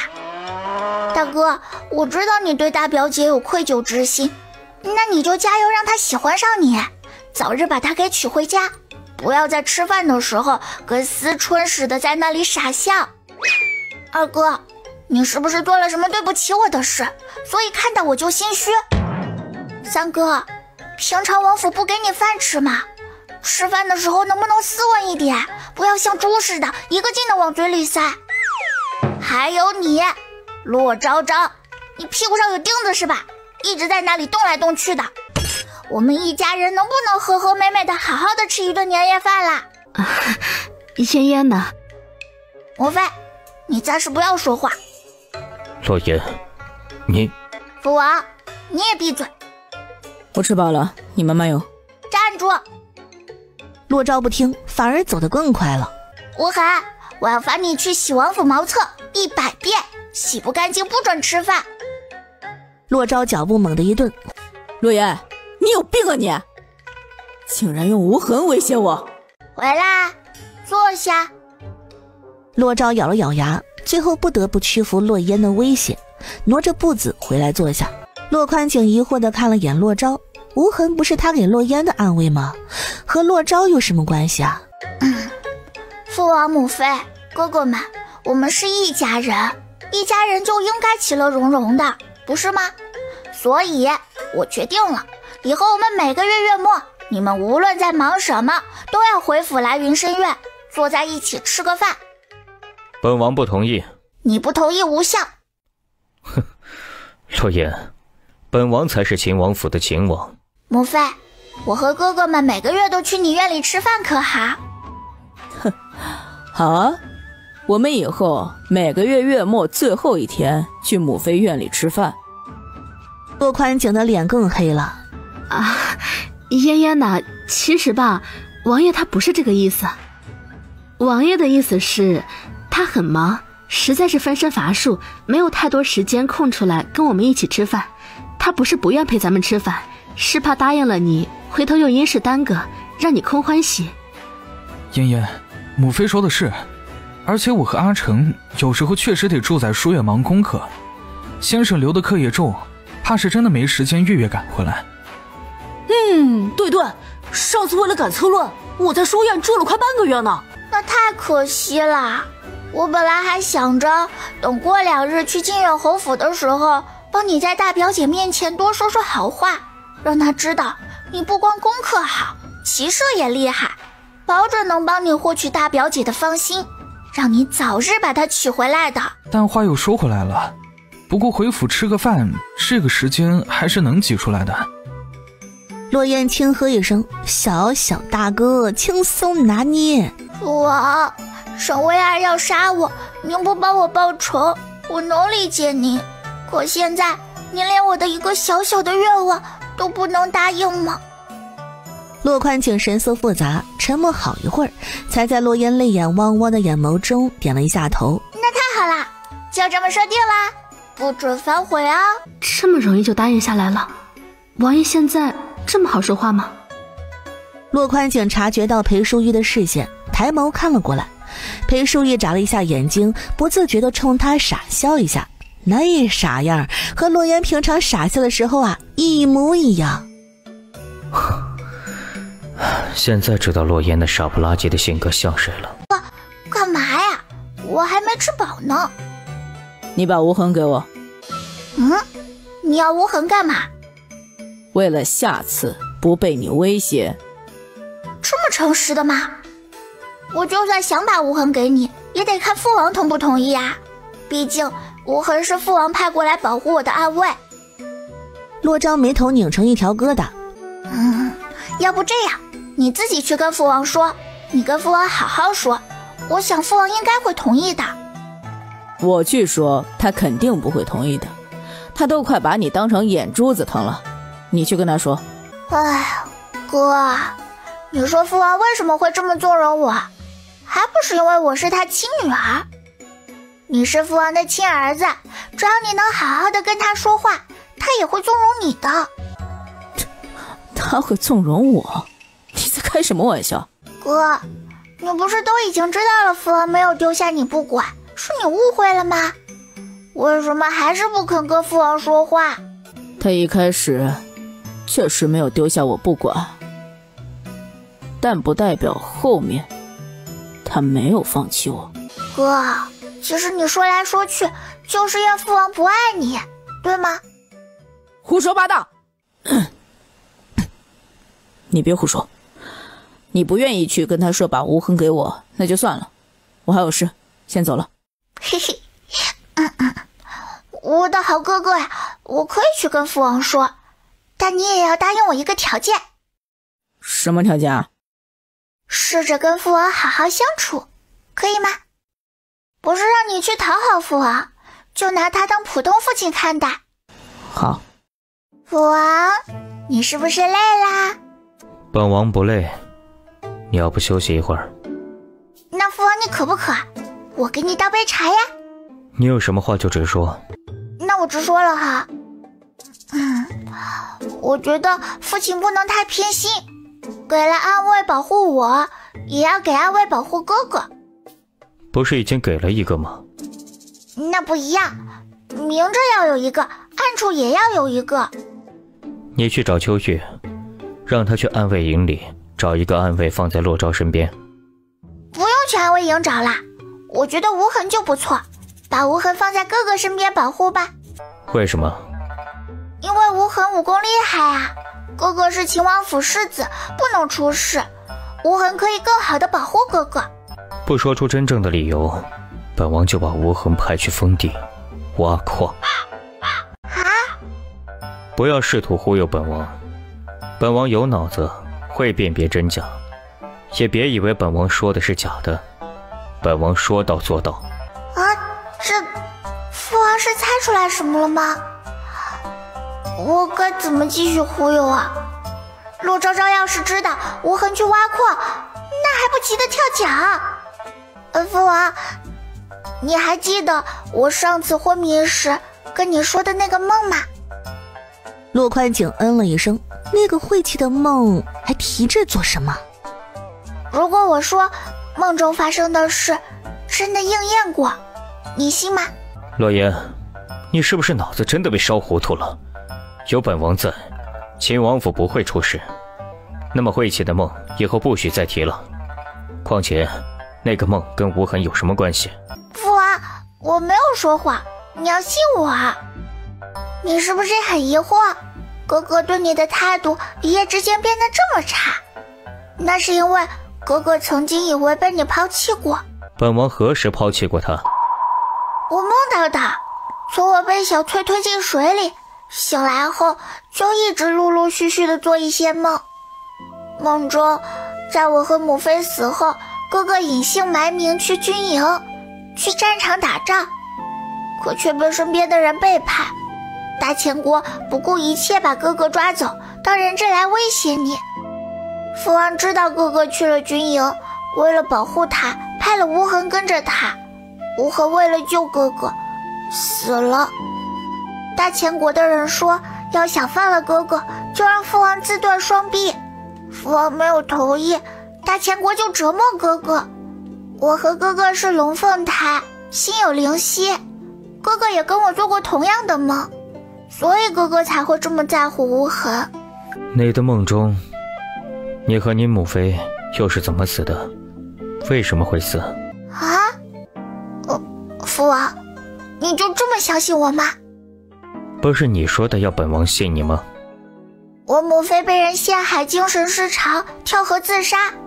我眼睛被屎糊住了，喜欢上了一个渣男，被算计死了。本王呢？你的梦中，本王没有替你们报仇吗？报仇了，父王把他们全部都杀了。杀了？本王亲手杀的？是。那本王是怎么死的？梦中算计母妃的是裴梦婉，算计我的是骆童，你是被骆廷义杀死的。父王，我梦到了最后是骆廷义登基成了皇帝，不能让他登基。骆廷义想登基，得先问问本王手里的刀答不答应。父王，我都把实话告诉你了，你是不是就可以答应我，把无痕派到哥哥身边啦？依你。谢谢父王。若下次还做了什么梦，不要瞒着本王，要第一时间告诉本王。我知道了，父王。父王，今天都过年啦，还工作什么呀？走走走，回屋睡觉去。洛宽景无奈一笑，任由着洛烟推着他离开书房。回到自己屋里，洛宽景躺了下来，合上眼睛，想着刚刚在书房里洛烟跟他说的话。骆廷义有什么本事？靠着整天想女人的脑子，还是靠着那张中看不中用的脸？看来是时候和太子联系了。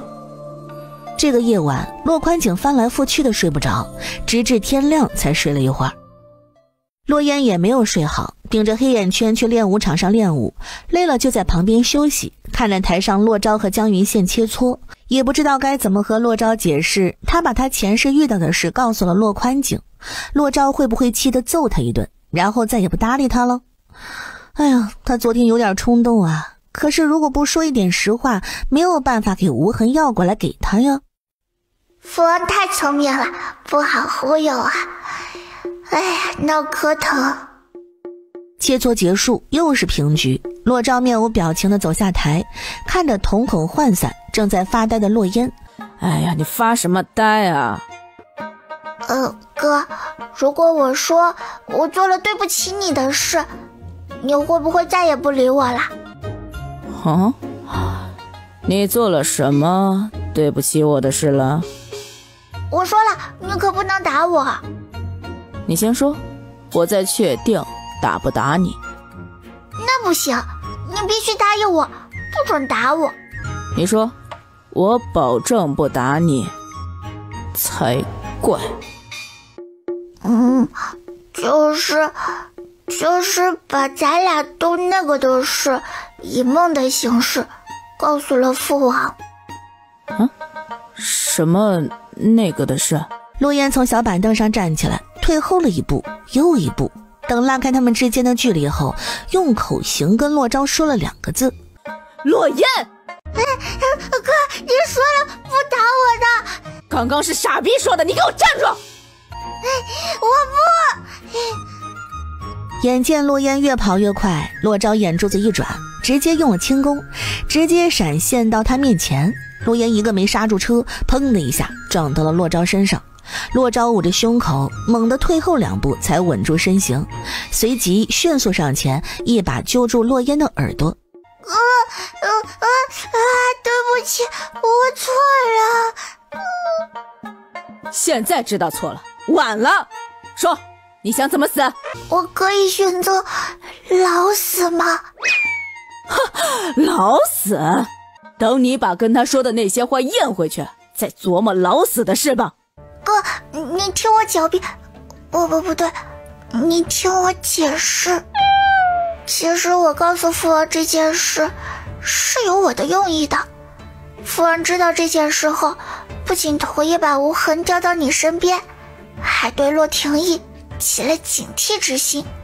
这辈子洛廷义绝对不会登基称帝。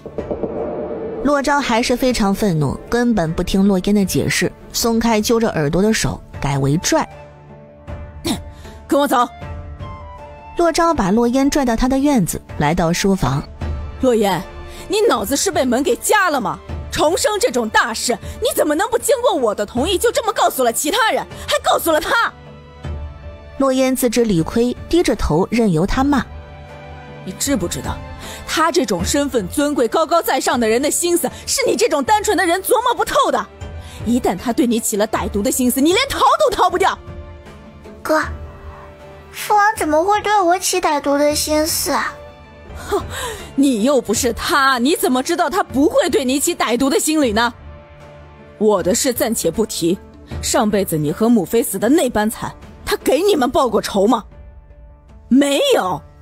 我死的时候听到2个狱卒说，洛廷义最后还成了太子，将来必定会登基。这辈子他对你稍微纵容一些，你就忘了警惕吗？就洛廷义那个眼中只有女人的傻子，怎么可能成功当上太子？这其中必定有他的帮助。不是，哥，你先等等，让我梳理梳理。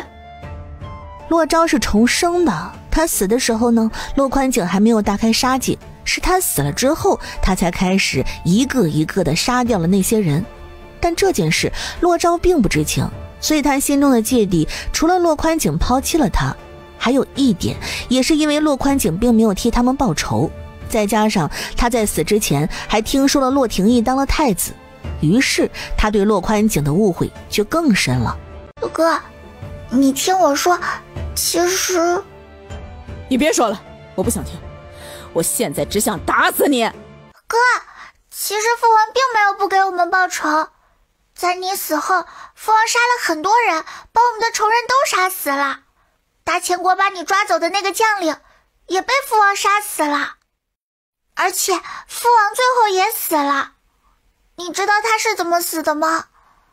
他为了给我们报仇，和慕容衍合作，屠杀了大周朝近半数的朝臣和宗室，最后被骆廷义杀死了。你说什么？你不是早就死了吗？你怎么知道这些的？我是早就死了，但我的灵魂没有散去，一直飘在京城，看到了父王为我们报仇。洛烟也不能说自己是穿书的，只能忽悠洛昭，他是死后灵魂不散才知道的这一切。死后灵魂不散？这怎么可能？我俩都重生了，还能有什么不可能的？你该不会是忽悠我的吧？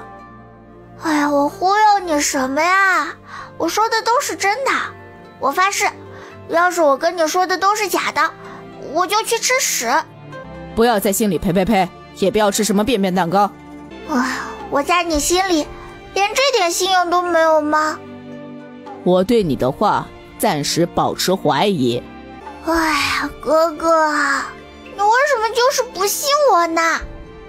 哼，你自己心里没点数吗？也不知怎么了，郡主好像把世子给惹生气了。你是没看见世子一个劲儿地揪着郡主的耳朵？郡主这是做什么了？竟然把世子给惹生气了？不知道，我只看到郡主似乎和世子说什么，然后世子就怒了，怒气冲冲拽着郡主就走。屋里，洛宽景听着他们的对话，神色微动，琢磨了一会儿。秋野，进来。王爷，洛昭和洛烟去哪儿了？世子和郡主应该都是去世子的院子了。背本王去洛昭的院子。是。王爷应该是听到他和秋玉的对话了。王爷要是担心郡主被世子揍，想要去救郡主，坐着轮椅也可以去啊，为什么要他背着他去呢？很快秋野就明白了王爷的意思，王爷不是去救郡主的，王爷是去偷听世子和郡主说话的。王爷自己偷听也就罢了，还让他离开，不准他也偷听。洛宽景坐在洛昭房顶上，面无表情地听着下面兄妹二人的对话。他稍微想了想就知道，洛烟昨日跟他说的话应该没有率先跟洛昭通气儿，所以他知道后非常生气。忽然间，洛宽景听到了重生灵魂不散这几个字。重生灵魂不散，原来不是吗？他们真的死过一回吗？我真的没有骗你。哎呀，我之前跟你说过，我去试探了父王，如果你被大千国抓走，父王会不会救你？父王说了，他会救你。你之前挑衅父王，倒反天罡的让父王退位让贤，父王也只是打过你一次。若是换作是其他人，恐怕早就把你关起来不让你出门，废除掉你的世子之位了，更别提让秋野师傅和秋雨师傅教你武功了。他那是嘴硬心软。哥，说起来，这点你们父子俩倒是一模一样，明明心里在意的紧，偏要摆出一副谁都不放在眼里的样子。哼，谁跟他一样了？洛烟，你别在这里狡辩了。就算你说的是真的，他最后真的替我们报仇了。但是上辈子我被大千国抓走，听到的消息是他放弃了我。就算这其中有什么误会，是大千国传的假消息，但我被抽筋扒皮凌迟处死是真的，受的那些罪是真的。这个痛我一直都记得，整整1个月，他们把能够想到的刑罚都加在了我的身上，那种痛不是一句误会就能够抹平的。妹妹，你无法理解，我真的没有办法忘记那个痛。他嘴上说着不信洛烟的话，但其实他心里是信他的话的。可是太晚了，洛昭在心里苦笑，他恨了他那么久，可现在突然告诉他都是假的，他恨错了人，一切都是误会，这让他如何甘心？他又该去恨谁呢？抽筋扒皮，凌迟处死。洛宽景神色紧绷，呼吸沉重，心脏传来一阵刺痛，指尖发颤，疼得他几乎喘不过来气。洛昭怎会死得这般惨？那裴淑义和洛烟呢？是不是也……对不起哥，我错了，我不该把我的想法强加在你身上，没有考虑你的感受。他错了，错得有些离谱。他苦口婆心地劝洛昭说父王心里是有他的，说当年的事儿定有隐情，父子之间哪有解不开的结呢？可这其中误会是真的，但他受的苦受的罪也是真的。他从未亲眼见到过那种场景，更未曾体会过那种日复一日深入骨髓的痛苦。他凭什么站在旁观者的角度轻飘飘地劝他原谅？凭什么觉得自己能替他抹平那些伤痛呢？他真该死啊！他一个传书者，凭什么？哥，你继续揪我耳朵揍我吧，我这次不跑了。我知道你的想法，你的意思，我可以去试着和他友好相处，也可以不喊他渣爹，但是你得给我保证，不要把我真正的死因告诉他。好，我再也不跟父王说这件事了。你出去吧，让我一个人静一静。哥，你真的不打算揍我一顿吗？我说真的，你不打我一顿，我心里挺不好受的。你是有病还是欠揍啊？赶紧出去！真的不打我吗？你不要心疼我，我还挺抗揍的。洛昭忍无可忍，拽着他的胳膊来到门边，转过去。洛烟不明所以，但还是乖乖背过身去。下一秒，屁股上就结结实实的挨了一脚，紧接着是砰的一声巨响，门被狠狠甩上，震得门框都晃了晃。你不想原谅就不要原谅了，不要因为我的那些话勉强自己。说完，他站起身，揉了揉有点发烫的屁股，转身往自己的院子走去。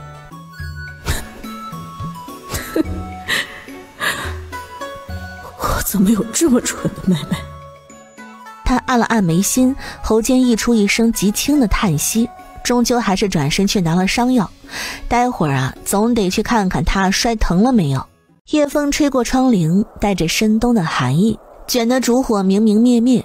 洛宽景从回到云深院，就把自己关在书房里，连午饭都没有吃。王爷从世子院子里回来后，就变成了这样。王爷听到了什么了？你问我，我怎么知道？我把王爷送过去之后就被赶走了，完全没听到什么。你说，要不要去请郡主来啊？你疯了？你是想让郡主知道王爷偷听他和世子谈话？你笨呐！谁让你去跟郡主说王爷偷听了？你去跟郡主说王爷腿疾复发，一直不吃饭，让郡主去劝王爷。那你去和郡主说。我去就我去。秋玉整理了一下衣襟，来到落烟门外，轻轻敲了敲。谁啊？郡主，是属下。秋玉师傅，这么晚了，有什么事吗？属下不该来打扰郡主休息，只是事关王爷，属下不得不来。父王怎么了？王爷的腿疾复发，一整天都没有吃饭，属下想请郡主去劝劝王爷。腿疾复发？怎么会腿疾复发？小魏大夫来看过了吗？吃药了吗？小魏大夫来看过了，属下也不是太清楚。王爷现在把自己关在书房里不出来，郡主，您去看看吗？好，父王，你在吗？我听说你一整天都没有吃饭，吃饭不积极，思想有问题啊。屋里始终没有人说话，落烟皱了皱眉，随后伸手把秋玉手中的托盘拿了过来。把门打开，父王若是生气了，由我给你顶着。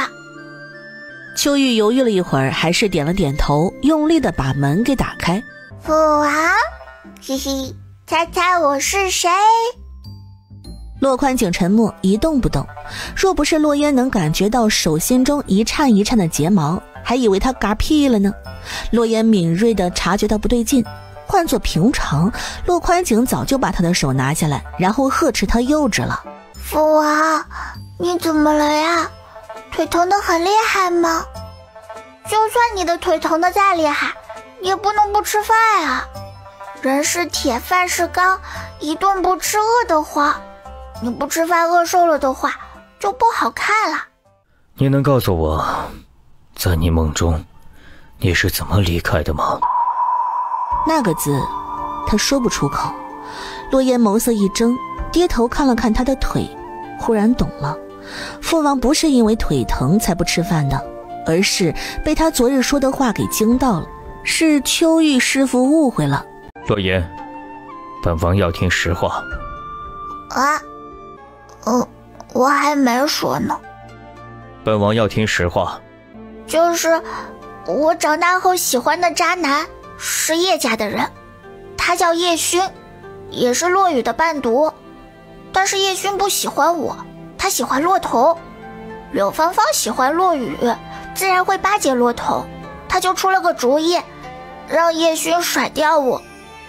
他们设计我落水，被其他男人给救了上来。因为有了肌肤之亲，所以我只能嫁给他。但我不愿意嫁给他呀，就逃婚了。然后路上遇到了土匪，被杀死了。本王要听的是实话，不是你编造的谎言。洛言，我是你的父亲，我希望你能相信我。我说的就是实话呀，没有骗你。我发誓，我要是骗你，我就去吃屎。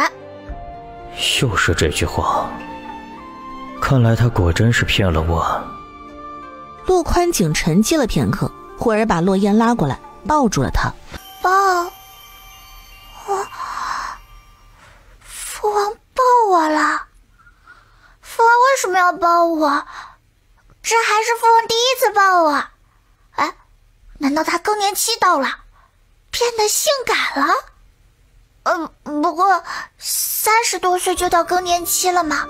不亲，妍妍，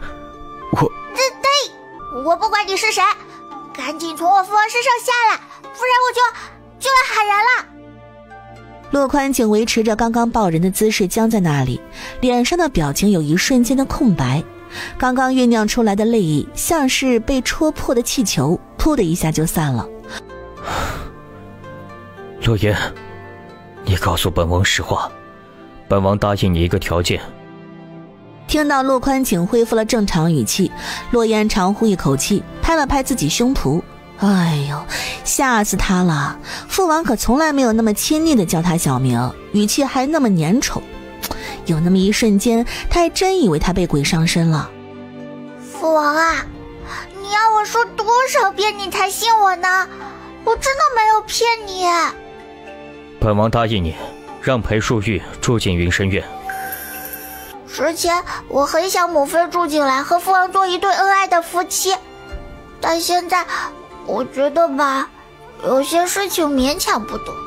父王你并不喜欢母妃，母妃对父王也只是尊敬，是我曾经的想法太过自私了，我不该把我的想法加在你们身上。你就把我之前说过的话当做一个批范了吧，别太在意。哎，父王，我发誓我真的没有骗你呀。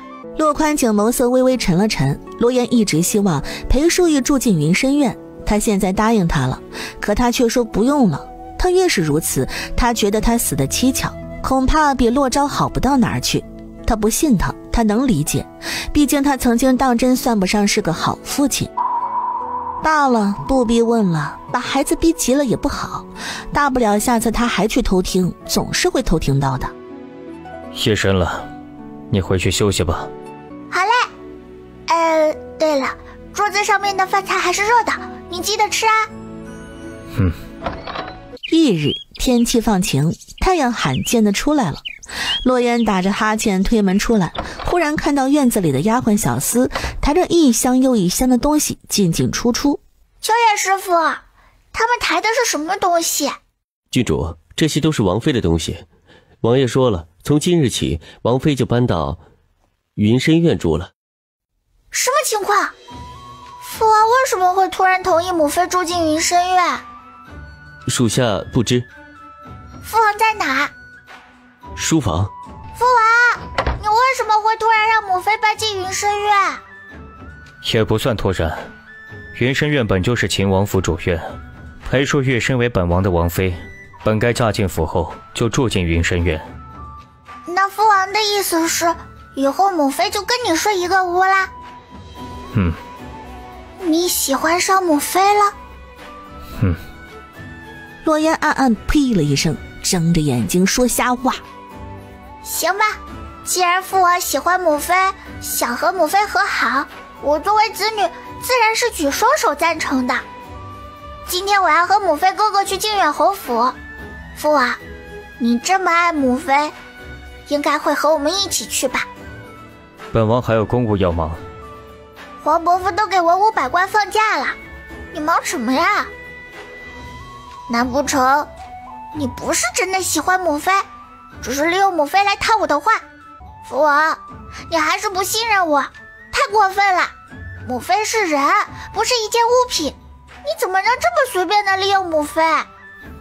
本王当年那件事摆明了不是母妃做的，母妃已经给你生了2个聪明伶俐、乖巧可爱的孩子，就算有错，你也不该这么羞辱她。本王不。11年了，你都不让母妃住进云深院，现在让她住进来，你问过母妃的意见了吗？你伤透了我的心，也伤透了母妃的心。本王陪你们去。达到了目的，洛言喜滋滋的离开了。马车上，裴淑仪面色很忧愁，很复杂。母妃，怎么了吗？搬进云深院不开心吗？不是，我没有不开心，我只是有点奇怪，王爷他为什么会突然让我搬进去跟他同住？嫣嫣，你知道为什么吗？不知道啊。嫣嫣啊，要不晚上我跟你睡吧？不要，我拒绝。他习惯一个人睡觉，2个人躺在一张床上，他会非常的不自在。裴淑仪轻轻叹了口气，没再说话。母妃，你老实跟我说，当初真的是你给父王下药的吗？乖，大人的事情小孩子不要多问。母妃，我今年都已经11岁了，不是小孩子啦，你就告诉我真相吧，我求你了。嫣嫣，你很聪明，像你父王，但你还小，有些事情我说了你也不明白。你不说又怎么知道我不明白？这是大人的事。我已经长大了。你还小。我已经长大了。嫣嫣，听话，等你再长大一些，我再告诉你，可以吗？不行，你要是现在不告诉我，我就去告诉太祖母，你在王府里打我骂我不管我。母妃要是不想告诉我也行，你去告诉父王，只要母妃不是给父王下药的人，父王一定会宽宏大量的原谅母妃的。不，父王一定会在心里骂母妃蠢，为了一个男人甘愿毁了自己的名声。裴淑仪没回答，因为马车停下来了。她逃也似的掀开马车帘子，提着裙子就跳下马车。洛言叹气，为什么母妃就是开不了口呢？难不成母妃也觉得自己年轻的时候因为男人甘愿背负骂名毁了名声的这个举动很蠢，所以说不出口？这有什么呀？谁年轻的时候没有遇到过几个渣男啊？前几日姚二惊马，阿玉把他救下来，真中已经传了一些不好的谣言。王府的意思是2家结亲，不知大嫂和侯府愿不愿意？不瞒王妃，自从发生那件事后，瑶儿这孩子就没睡过几个安稳觉，夜里总惊醒，惊得一身冷汗。侯府上下都急得团团转，既怕他心里留下病根，更怕外头那些闲言碎语伤了他。毕竟是未出阁的姑娘家，名声比什么都金贵。如今王府肯给他这个体面，是把他当自家人疼惜，我们侯府感激还来不及，哪里有不愿意的道理？只求往后王府能多担待些。瑶儿性子娇憨，若是有什么做得不妥当的地方，还望王府多多教教他。瑶儿自个儿是愿意的吗？王妃放心，瑶儿自己是愿意的。若瑶儿自己不愿，我也不愿勉强她。洛烟去找了裴书瑶，之前裴书瑶跟他说他有喜欢的男子，这次阴差阳错的被大哥给救下，趁着现在还没有定亲，事情还有挽回的余地，洛烟就想去问问他的想法，看在他告诉了他侯夫人和裴梦婉那件事上，他可以帮他。郡主，我喜欢的男子就是周少爷。啊？洛烟罕见的猛了猛，哼，这么巧的吗？这么直白的说出自己的心意。周少爷曾经跟着王妃来过后府。洛烟恍然大悟，哦，原来是这样啊！他就说嘛，裴叔要大门不出二门不迈的，到底喜欢哪家公子呢？原来是喜欢他大哥啊！有眼光。你的马车为什么会失控？查到了吗？查到了，是府中一个小厮做的手脚，不是为了害我，是害我母亲。从普陀寺出来后，我和我母亲换了一辆马车坐。一个小厮为什么会害你的母亲？我也奇怪，可是无论怎么对他逼问，他都不松口。后来我母亲把他送到大理寺，我也不知道他背后主子是谁。你仔细想想，你母亲死了，对谁的好处更大？裴书瑶愣住，表情凝固了一瞬。好啦，我要去看望太祖母啦！太祖母，我来看你啦！哎呦，是嫣嫣来了。太祖母，新年好，给红包。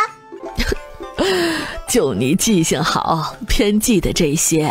给，这是你和昭儿的，还有你3个哥哥的红包。谢谢太祖母。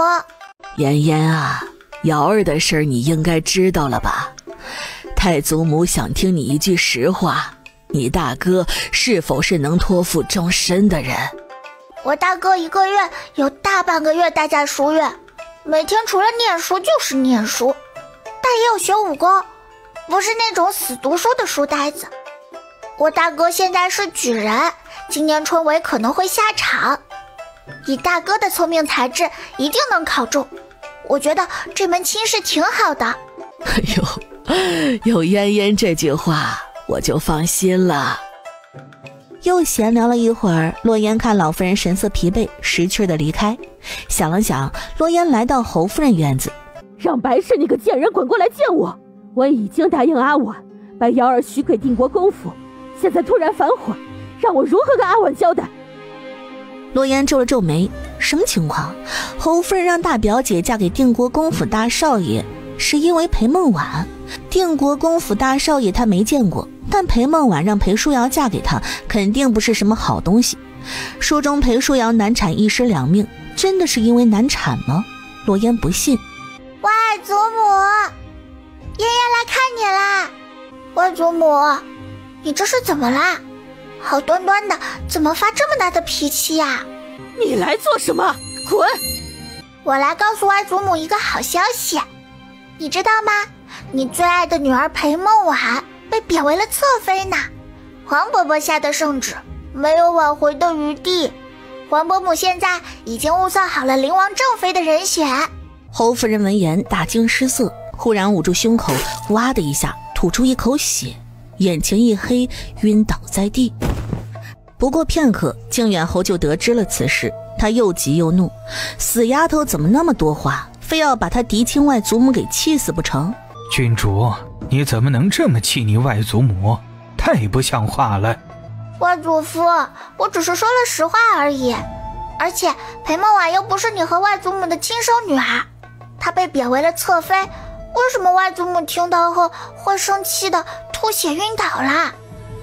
哦，我知道了，原来裴梦婉也是外祖母的亲生女儿，所以外祖母才会这么偏心她，一听到她被贬为侧妃就怒气攻心的晕倒了。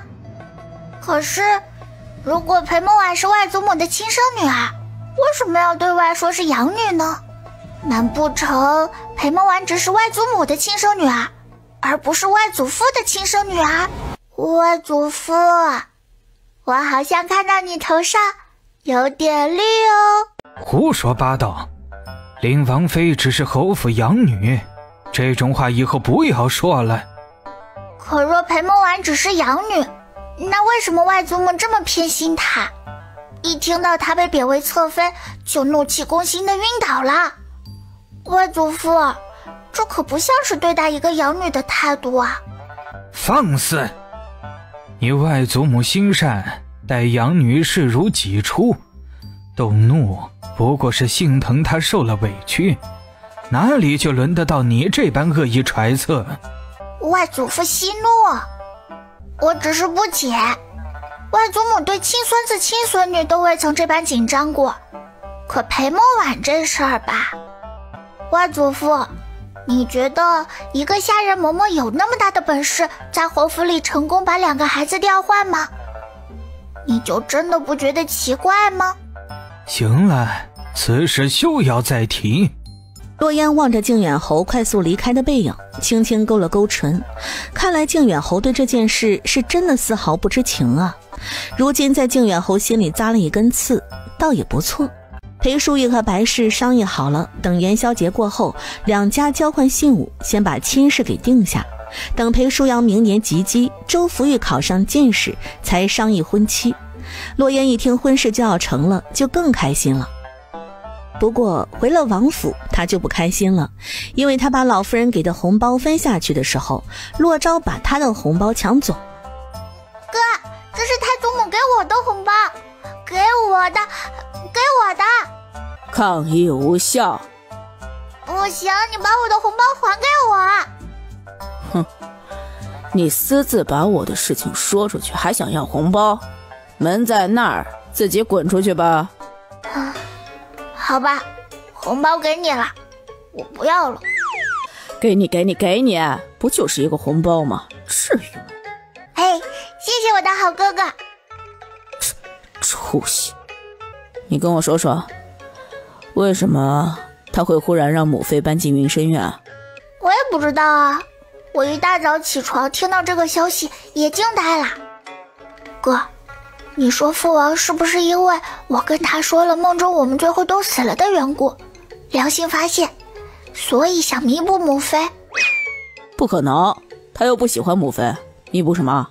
可是昨天晚上父王忽然抱着我，还非常感性的喊我的小名，我觉得可能是我说的那些梦把父王给刺激到了，还刺激的不浅。不管是什么原因，你要保护好母妃，别让父王把母妃给作践了。不哥，什么叫不让父王把母妃给作践了？他们2人睡一个屋，我能去偷听吗？这种私事，就算我身为他们的女儿，也不能偷听吧？你不怕我被父王打死啊？把你从民间买来的那些破书都给我扔了！一天天这脑子里都在想些什么不正经的废料啊！这能怪我啊？还不是你说的话太让人误会了。我不是让你去偷听，你现在和他还有母妃一起住在云深院，他若是欺负母妃，让母妃给他端茶倒水的伺候，你一定要阻止。我觉得你想多了。王府里这么多下人，父王为什么要让母妃给他端茶倒水的伺候？万一呢？没有万一，你就是闲得慌，净想这些有的没的。哼，但愿如此。王爷恐怕也不想我跟他睡一张床，唉，只能委屈自己睡在榻上了。也不知道这种日子什么时候能结束。书房中，洛宽景其实早就已经处理好公事了，却迟迟没有离开，因为他知道裴淑玉此刻就睡在他的屋里，睡在他的床上。只要一想到这一点，他就浑身不自在。给自己做好心理准备后，洛宽景让秋玉进屋，推着他的轮椅离开书房。洛宽景没想到裴淑玉竟然这么自觉地拿着被褥睡在榻上，他暗暗地松了口气，如此也好。裴淑玉睡眠一向很浅，只要一有动静他就会醒，所以早在秋决推着骆宽景轮椅进屋的时候，他就已经醒了，但他不敢动，只能默默地把眼睛闭紧，默默地把脑袋埋在被子里。好在王爷并没有多说什么，两人就这么和平相处的睡在一个屋子里一整晚。但第二天一早，裴淑玉醒来，猝不及防对上了不远处坐在床上骆宽景的眼睛。王爷，你先出去。他目前并不太想让裴淑玉知道他的腿能站起来的事。好。哇，母妃，你这是怎么了？怎么慌慌张张的呀？母妃没事，你不是要去练功吗？快去吧。父王，你是不是太过分了？母妃的妆发都还没有梳，你就让她出来了？麻烦。他快速穿好衣服，坐上轮椅，出门看着还披头散发的裴淑玉。你进去梳妆吧。好。父王，你不要总是板着一张脸，会吓到母妃的。还不快去练功？哦，二哥，你去哪儿呀？我差点忘记了，吃年夜饭那天晚上，你看我的眼神很心虚，说你是不是做了什么对不起我的事了？你看错了吧？我能做什么对不起你的事啊？我还有事，就先走了。二哥，你是不是还想尝试一遍被挠脚的滋味啊？妹妹，我真的没有做对不起你的事啊。你盯着我的眼睛，再说一遍。行吧，我跟你说实话，也不是什么大事。你还记得你给我的飘香楼吗？记得。飘香楼出了点事，我打算把它盘出去。恰巧平阳王府的下人知道了这件事，告诉了平阳王，平阳王就打算从我手中把飘香楼给买回去。我答应了，今天就准备把地契送到平阳王府。飘香楼出了什么事？你需要给盘出去飘香楼曾出现花瓶掉落的时候，生意就一直不太好，还总有人说楼里不祥。过年那天，我收到茶楼掌柜的消息，有人跑到飘香楼来大闹，说飘香楼的茶有慢性毒药，已经喝死了人。我后来报官，大理寺的人来了，没有查到茶楼茶水有毒。我说让仵作去验尸，就能知道到底是什么死因，但是他母亲却死活不让。80多岁的老人家，从大年初一那天起，每天天不亮就往飘香楼门口坐，抱着块木牌，见人就哭，说茶楼害死了他儿子。报官我报过官了呀，大理寺也来人看过。可你想啊，80多岁的老太太，一把老骨头，我门栏上一坐，谁敢碰啊？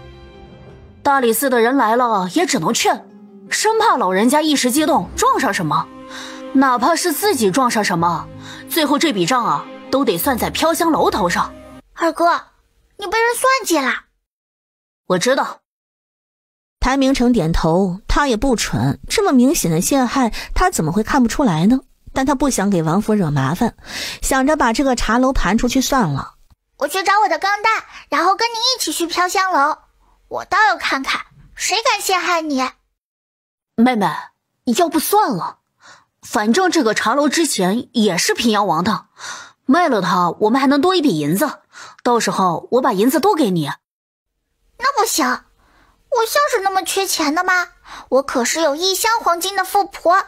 这些个名门权贵，一个个光鲜亮丽的，哪里把我们普通老百姓的命当回事儿啊？我儿就是喝了这楼里的茶，活生生被毒死的。官府不管，天理何在呀？老人家，你儿子是哪一天去飘香楼喝的茶？喝的是什么茶？我哪记得那么清楚？总之，我儿子就是被这飘香楼给害死的。老太婆，你不知道大周律法吗？律法能还我儿性命吗？你们这些当官的、有钱的权贵，合起伙来欺负我们穷人。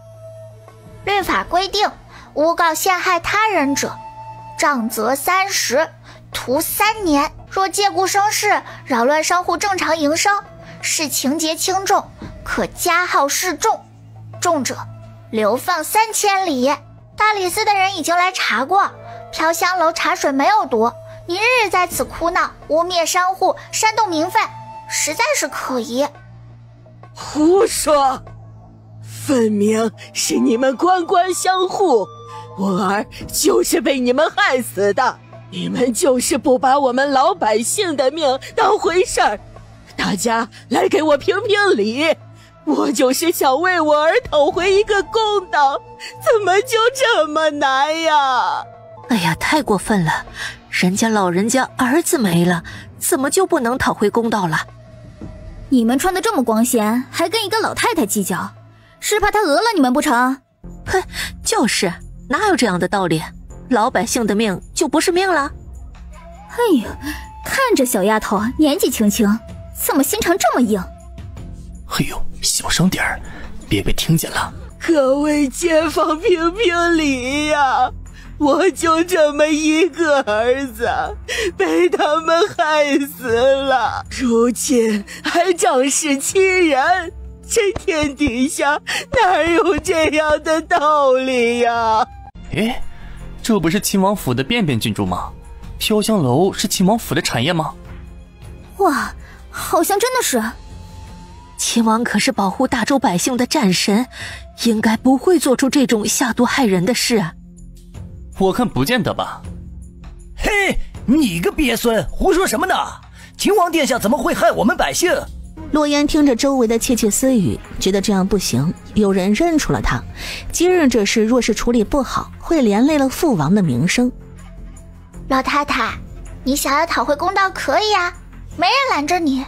你去报官，去大理寺举报飘香楼，然后再让仵作验尸，查看你儿子到底是被毒死的，还是他身体本就有疾病。老太太，你都已经是80岁高龄了，本是可以安度晚年的，何苦被人当枪使，犯了律法，最后落得个不得善终的下场？你胡说什么？我儿身体一直很好，街坊邻居都知道，我儿就是喝了你们楼的茶才死的，我儿死得冤呐，你们还要给他剖尸，连个全尸都不给我儿留下，你们太过分了，草菅人命，仗着自己身份为所欲为，我就是一头撞死在这里，也不会让你们得逞的。唉，事关我秦王府的声誉，就继续报官吧。风离，你去大理寺把陈大人请过来，我们当街庭审。是。若是老太太觉得陈大人会被我秦王府收买，不给你主持公道，我也可以带你进宫，请黄伯伯来为你做主。此言一出，周围人群顿时寂静下来。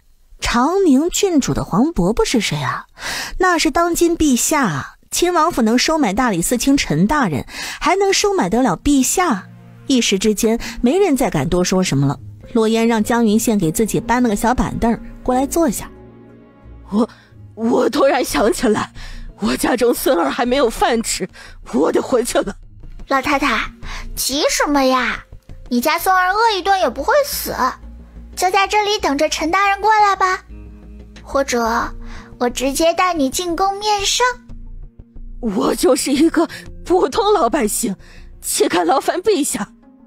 黄伯伯爱戴百姓，你有冤情，黄伯伯怎么会不管呢？去给老太太也搬个凳子过来坐下。江云羡快速去到茶楼，又搬了个凳子出来，来到老太太身边。老太太，坐吧。不敢。你又不是犯人，坐下怎么了？我们秦王府很平易近人的。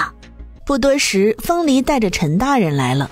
陈大人，我本来不想劳烦大人，可这事儿闹到如今这个地步，恐怕是有损我秦王府的名声。这事儿只能劳烦大人查清了，好还我秦王府的清白。哎呦，郡主言重了，查明案件真相本就是下官的职责。郡主放心，大理寺的人已经仔细检查过飘香楼的茶，无论是茶叶、茶水，还是用过的茶具，都未曾检查出毒物。如今要是查清王铁牛的死因，唯一的法子便是剖尸勘验，看看他体内是否有异常。不行！我的儿啊，你死得好惨呐！这些当官的不给你伸冤倒罢了，还要把你大卸八块，真是要让你死了都不得安宁呀！天理何在呀？哎呀，陈大人，你也看到了，这个老太太死活不配合，就是硬要赖上我秦王府了。陈大人微微皱眉，这样吧，陈大人把老太太带进宫，请黄伯伯做主。这……大人犹豫什么啊？黄伯伯爱戴百姓，只要大人把这个老太太带进宫，黄伯伯一定会为她做主的。郡主说的是，下官这就把她带进宫，请陛下为她做主。老太太听到陈大人的话，也不撒泼打滚了，嚎叫了一声，两眼一翻，晕了过去。正好这旁边有医馆，风离，去请医馆大夫过来给老太太看看。是。不一会儿，风离就领着医馆的白胡子大夫匆匆赶来。大夫蹲下身，先探了探他的鼻息，又伸手按在他腕上把脉。郡主啊，他脉象紊乱，气郁攻心，倒是没什么大碍，想来是受了惊吓，一时闭了气。说着，从药箱里摸出个小巧的银簪，轻轻往老太太人中上一刺。醒了就好。方才的话想必你也听明白了，你的儿子王铁牛的死因到底是中毒还是本身就有病，非要牵扯秦王府，验尸便知分晓。若是你心里没鬼，何必拦着？难不成是有人背后指使你，所以你会赖上秦王府，目的就是为了毁了秦王府的名声？去把老太太带到大理寺，再去他家里把王铁牛的尸体搬到大理寺，请仵作验尸。我儿子已经下葬了，你们难不成要扒了我儿子的坟不成？为了让你清楚你儿子到底是怎么死的，必须要勘验。如若不然，你就跟着本官进宫面圣吧，想必陛下会为你做主的。老太太嘴唇翕动着，却被陈大人那双洞悉一切的眼睛看得发慌，到了嘴边的话全堵在了喉咙里。看着大理寺的人押着老太太准备离开，洛烟长呼一口气，他以为这事儿就这么结束了，等大理寺对王铁牛剖尸后查出他真正的原因，就不会有人在议论飘香楼，议论秦王府。突然间，一支箭不知从哪儿冒出来，直直刺中了老太太的心口。下一秒，老太太瞪大眼睛，死不瞑目。百姓们看到中箭吐血死亡的老太太，吓得一哄而散。风离和风和第一时间保护在洛烟身侧，抽出腰间软剑，警惕地看着周围。你们能感觉到那支箭是从哪射出来的吗？风离点了点头。去追，现在去追，或许还能赶得上。属下要保护郡主。还有风和保护我，现在不去追就追不上了。风离顿了顿，抬手吹了个口哨。属下和风和不能离开郡主，属下让吴寒去追那人。吴痕去了洛昭身边，洛宽景又安排了个暗卫在洛烟身边暗处保护他。洛烟听罢长呼一口气，只要有人去追就行。放肆！去给本官查！天子脚下竟然有人敢行凶！陈大人，幕后之人是想杀人灭口，你得赶紧派人把老太太家里的人保护起来。对了，别忘记了勘验王铁牛的尸身，还我秦王府一个清白。陈大人面带严肃的点头，随后让手下把老太太的尸体带走。妹妹，我们也回去吧，这里危险。刚刚那人没射箭的时候，你们能察觉到他在哪儿吗？对方隐藏得很深，没有射箭之前，我们没有察觉到。吴寒藏在暗处，也没有察觉到。吴寒若是察觉到了，不会不出声。对方的武功剑术比我们厉害，属下猜测，或许只有王爷才能比得过。这么厉害，我们赶紧回府去告诉父王这件事。是。洛烟来到钢蛋儿身边，正要上马背，眼神一瞥，忽然看到了匾额上飘香楼3个大字，他怔愣了一下。妹妹，你怎么了？二哥，你说那幕后之人为什么让老太太在飘香楼闹事？我记得我母妃跟我说过，王府在京城也有一些酒馆茶楼的，他们若是要毁了秦王府的名声，去秦王府名下的酒馆茶楼不是更好吗？为什么偏偏要在飘香楼呢？飘香楼是你给我？对，飘香楼是我给你的，但曾经的飘香楼是平阳王的。二哥，我还从来没有去过飘香楼，反正时间还早，要不你带我进去参观参观？好，我带你进去看看。飘香楼的格局其实算不上复杂，一共只有2层。1楼是大堂，摆着10几张方桌，看着平平无奇，与寻常茶楼并无二致。洛烟却看得仔细，目光扫过每一张桌子，每一处角落，连梁柱上的雕花都没放过，直到确认没有任何异常，才跟着谭明成上了2楼。2楼并排着13个雅间，每个雅间都挂着雅致的名号。谭明成在前面引路，一一推开房门给他看，里面无非是桌椅茶具，布置得比大堂精致一些。洛烟却不放过任何细节，指尖抚过桌面，又弯腰看了看桌底，甚至连墙上挂着的字画都凑近仔细端详。可13间雅间都查下来，却是一无所获。后面还有个院子，是掌柜和伙计们休息的地方。洛烟点点头，跟着他穿过侧门，来到后院。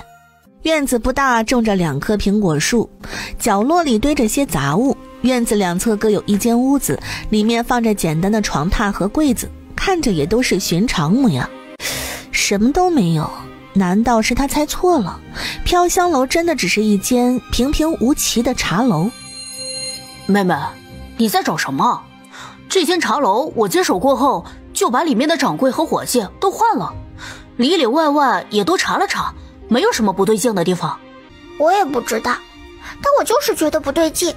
去年花瓶就是从飘香楼砸下来的，现在又有人污蔑飘香楼的茶叶有毒，为什么总是飘香楼啊？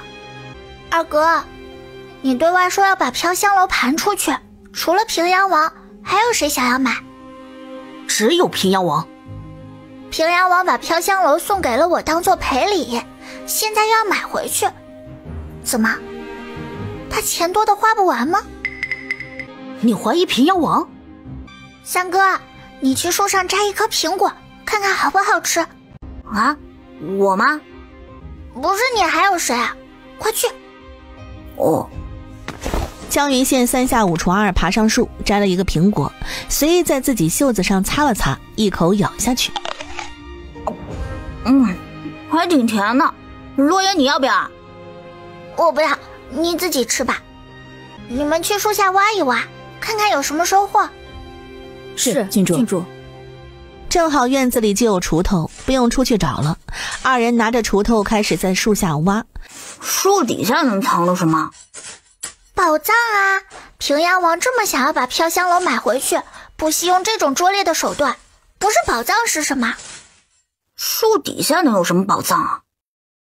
洛言没说话，因为他也不确定树底下是不是真的有东西。如果没有，那他就把飘香楼给拆了，总能找到平阳王想要的东西。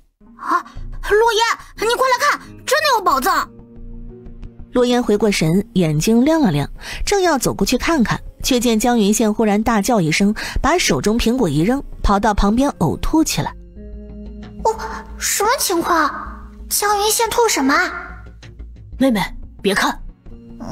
什么东西啊？我为什么不能看？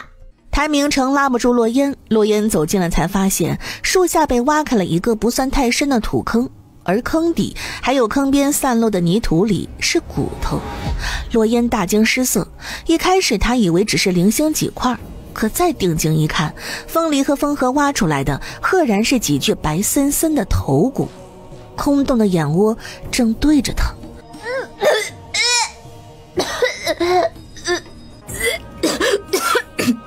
落叶，你离我远点！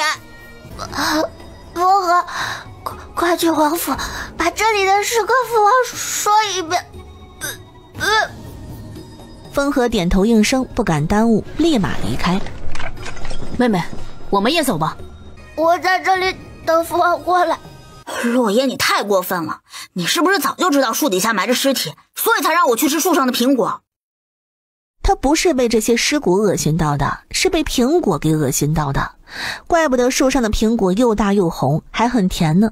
原来养分竟然是尸体。你真当我是神棍呀？能未卜先知？那你为什么突然让我去吃苹果？不是你自己一直盯着树上的苹果看吗？我以为你想吃。死嘴，怎么什么都想吃啊？约莫半个时辰，骆宽景带着锦衣卫来了。他第一时间去看洛烟，上下打量了一下，见他没有事，松了口气，随后把目光落在树底下的尸坑上，把所有尸体都给挖出来，仔细清理，一寸土都别放过。锦衣卫们立刻领命取来工具，小心翼翼地开始挖掘。再去请大理寺卿陈大人来一趟。是，王爷。父王，我……洛言，这里不是你该待的地方，让护卫送你回去。好吧，那我在王府等父王回来。乖。父王，你救救我呀！锦衣卫已经把飘香楼给围起来了，他们一定是发现了什么了。父王，你不能不管我呀！本王早就提醒过你，不要在飘香楼里乱来。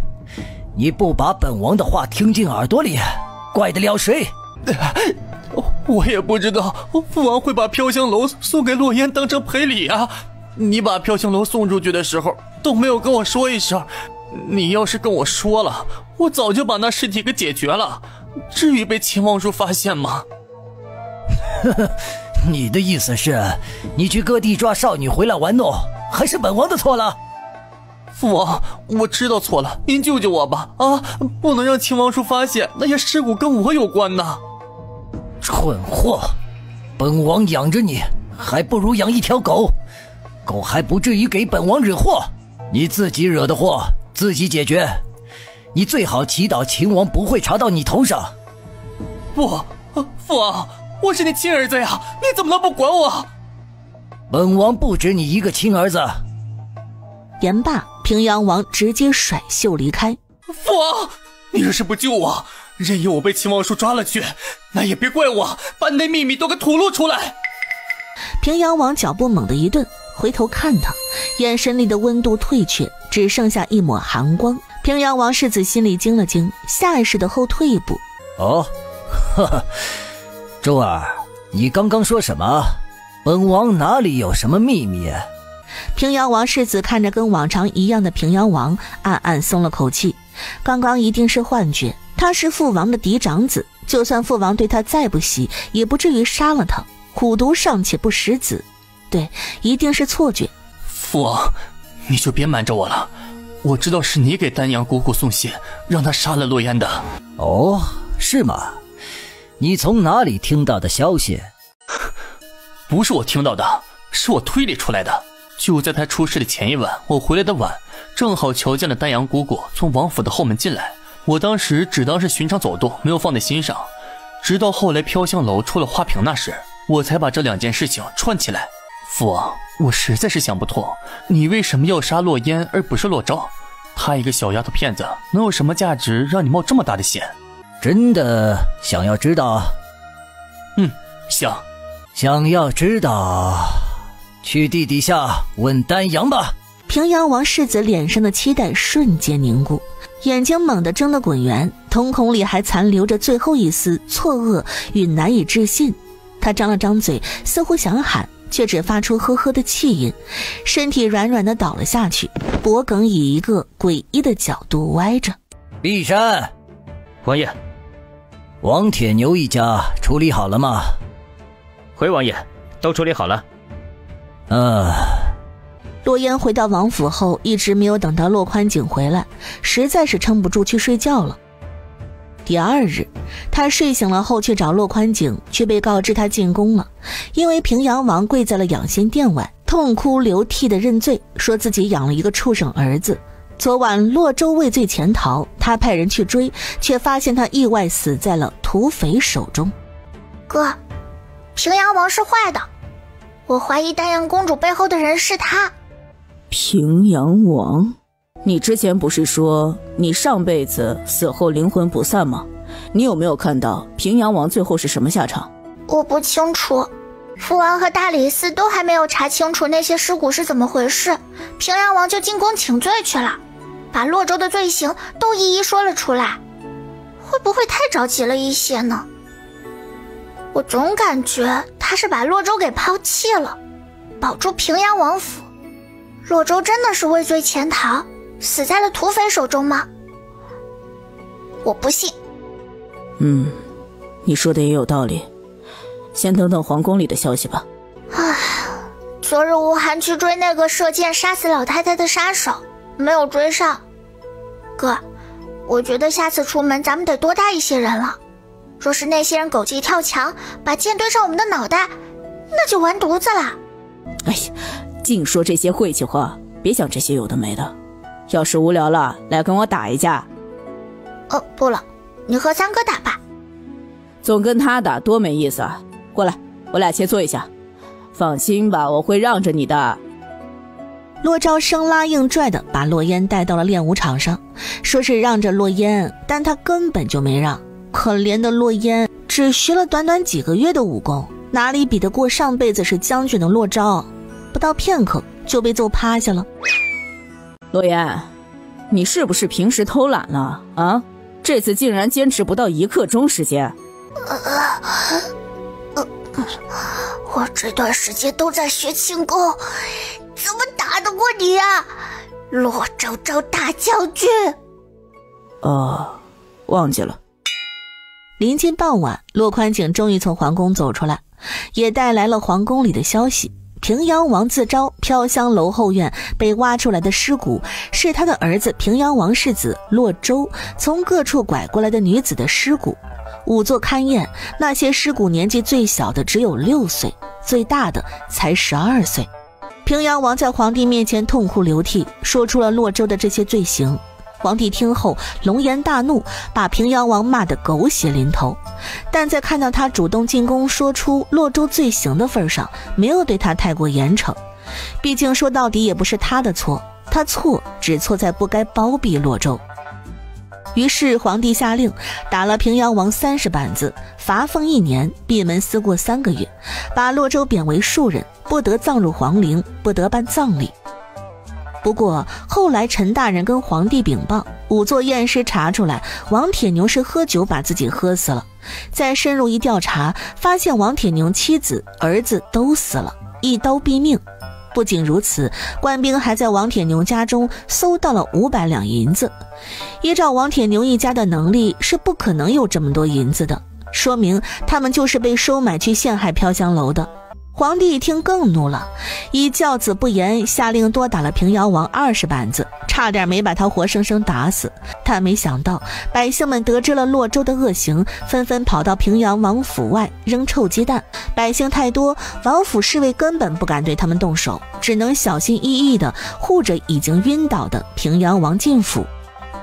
不知道从哪里扔出来一个石头，准确无误地砸在了平阳王脑袋上，把他砸得头破血流，2口气咔嗒一下就只剩下了1口气喽。平阳王脑袋被打破，是你让暗卫做的？50个板子都没有被打死。父王，你说黄伯伯是不是放水啦？你是觉得平阳王是丹阳公主背后的人？对啊，这还不明显吗？他今日进宫，把自己摘得干干净净，所有罪行都推到了洛州身上。花瓶一事，丹阳公主也揽下了所有责任。洛州和丹阳公主都死了，现在死无对证。我知道呀，所以我才让吴寒去砸他的脑袋，没想到他的命会这么硬。这叫什么呀？坏人1千年吗？别担心，他若是有别的动作，不用我们出手，你黄伯伯就不会放过他。洛烟都能想明白的事儿，身为一国帝王，怎么会想不明白呢？卧榻之侧，岂容他人酣睡？平阳王竟能收买丹阳公主，还让她死了也不暴露出她，皇帝会放心吗？那50个板子啊，没有丝毫放水，把他打得只剩下2口气，就是皇帝对平阳王的警告。父王，平阳王为什么要对我动手？我没有得罪过他呀。本王会派人查的。好。陛下，可有查出来是谁动的手？属下去追，发现那人和昨日追属下的那人身形相似，属下斗胆猜测，那人是秦王府的暗卫。秦王府陛下既然要关本王3个月，那么从今日起，平阳王府闭门谢客，不论是谁，一律不见。是。洛州已经被贬为了庶人，平阳王心里恨透了这个把他暴露出来的儿子，连个棺材都不给他卖，下人把他的尸体用一卷草席卷起来，扔到了城外的乱葬岗。哥，我们去放灯吧，给上辈子的我和你。洛昭微微一愣，哎呀，别磨蹭了，走。来到大街上，看看一盏盏漂亮的灯，洛烟眼睛一亮又亮。哥，你看那个，还有那个蝶灯翅膀会动呢。这做工也太精细太漂亮了吧，放在现代啊，指不定能卖个好几万呢。最漂亮的是那盏琉璃灯，烛光从那里映出来，竟折射出七彩红光，灯穗是银丝缠的，风一吹簌簌的响。老板，那个灯多少钱啊？我买了。小姑娘，那盏灯不卖，只要你能猜中这上面的谜题就能拿走。啊！洛烟愣了一下，随即眼睛更亮了。有头无颈，有眼无眉，无脚能走，有翅难飞。洛昭也凑过来看了看，什么无脚也能走？不知道。洛烟也犯了难，他是文科生不错，但他擅长的是打嘴炮啊，不对，是辩论，不擅长猜字谜啊。是鱼。啊，纪兰词。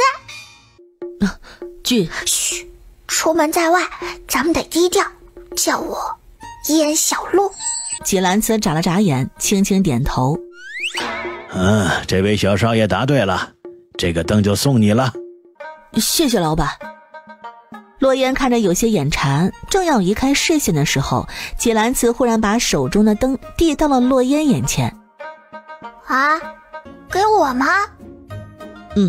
给你的。那就谢谢你啦。不客气。洛烟觉得有些过意不去，看到摊子上有一盏挺漂亮的白鹿形状的灯，上前把它买下来送给纪兰词。你送我一个灯，我也送你一个灯。谢谢燕小璐。不客气啦，纪小慈。走，我们去护城河放灯去。路上恰巧遇到了云之穗。穗穗，我们一起。几人说说笑笑来到护城河边，晚风带着水汽扑面而来，河面上早已飘满了各式灯盏。洛烟小心翼翼地将灯放进水里，看着它载着细碎的光慢慢融进满河灯影里。愿你下辈子能得到幸福。洛昭也把手中的灯放下，看着飘远的灯，敛下眸子沉思。没想到有朝一日他还能给上辈子的自己放灯，或许他不该总是执着于过去，他该恨的也不应该是父王，而是背叛自己的那个人。想明白这一点后，洛昭忽然觉得全身轻松，能重活一世已经是上天对他最大的恩赐，他该利用自己前世的记忆去完成自己想要做的事。元宵节一过，洛烟和洛昭又要开始去上书房念书了。裴淑玉今日要去靖远侯府和白氏商议裴书瑶和周福玉的婚事。嫣嫣，你不是去上书房了吗？不去了，我今天请假，我和母妃一起去靖远侯府，我怕裴梦婉会突然出来捣乱。两家的婚事是老夫人点的头，你外祖父也没有阻拦，裴梦婉能怎么阻拦？母妃啊，你还是太过单纯了，不了解裴梦婉。你还是一个孩子啊，怎么整天都在操心？操心多了，小心变成老太太。母妃要是能懂点事，我也不至于这么操心啊。到底谁才是母亲，谁才是女儿啊？不多时，马车停了下来，靖远侯府到了。洛烟跳下马车，眼神一瞥，就看到远处一辆有点熟悉的马车，旁边还有一个骑着马的男子，约莫18、19岁。他怎么来了？还真是让嫣嫣说中了，真是晦气。秦王妃，你今日怎么也有空回府啊？大胆！区区一个侧妃见了超一品亲王妃，竟然不行礼，如此藐视皇恩，眼里还有没有规矩？风离，给我张嘴！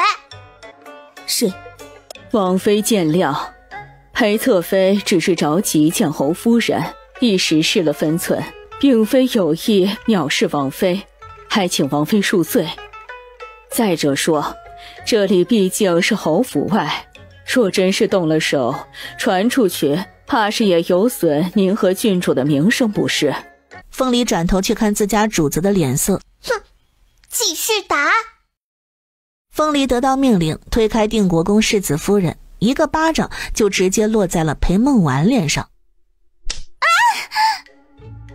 裴梦婉捂着自己的脸懵了，她没想到洛烟竟然会在侯府大门外直接对她动手。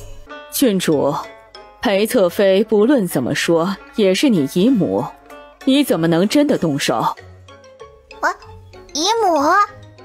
母妃，这人谁啊？定国公世子夫人。哦，原来是定国公世子夫人啊！你这么维护裴梦婉，不知道的还以为你是她亲娘呢。我们之间的事跟你有半点关系吗？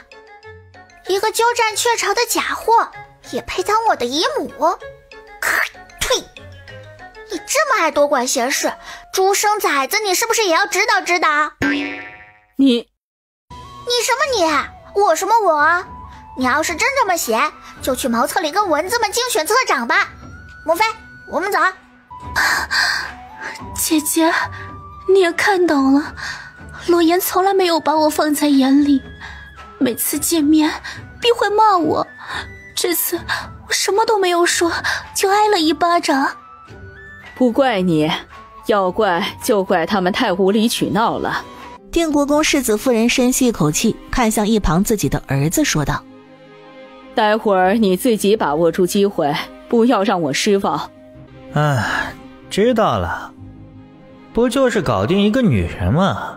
这种事儿我最擅长了，母亲实在是没必要那么紧张。母妃，我去找大表姐了。去吧。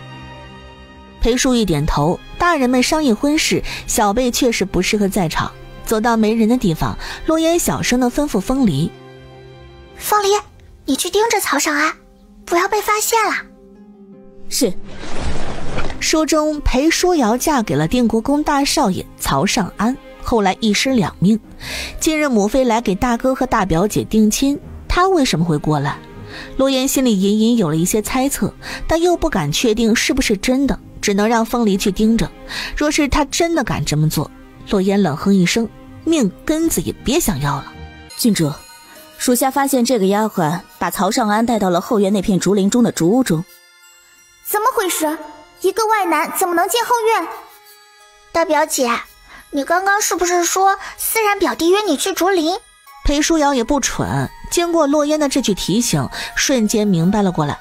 有人借着他弟弟的名义把他叫到竹林里，他和弟弟关系向来不错，不会不去的。他若是去了，等待他的会是什么呢？郡主，谢谢你，若不是你，我恐怕已经去了竹林了。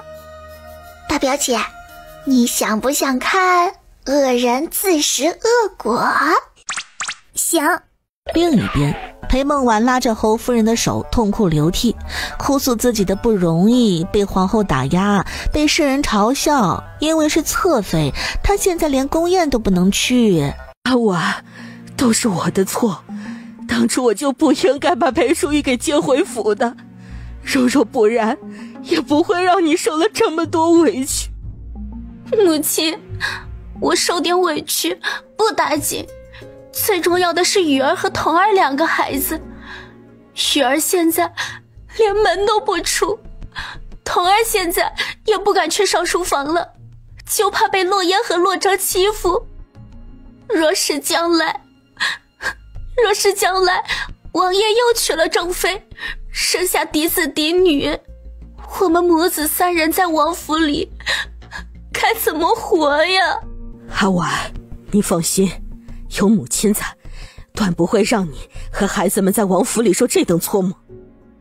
侯夫人起身，从床下暗格中拿出一个锦盒，递给裴梦婉。皇后对你心生不满，王爷将来必定会娶正妃。阿婉，盒子里是我的一些积蓄，你拿去吧。不了，母亲，你的管家之权已经被夺走了，我怎么还能要你的东西呢？傻孩子，我的管家之权就算是被夺走了，我也是侯夫人，府中下人不敢给我颜色看，白氏更是不敢蹉跎我。你现在的处境才更加的不容易，需要这些银子打点。阿婉，鱼儿眼睛看了这么多的大夫，一直治不好，你和王爷还年轻，可以再要一个孩子。侯夫人看了裴梦婉不太好的脸色，就知道不对劲。阿婉，你跟我说实话，你的身体……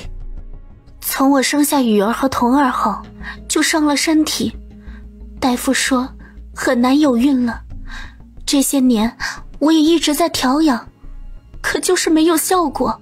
我认识一个女大夫，这方面的医术很好，在距离京城不远的春江村，你去找她看看，说不定就有希望。当真？自然是真的，母亲何曾骗过你？不过她不缺银子，性格孤傲，你去找她的时候态度一定要好一些。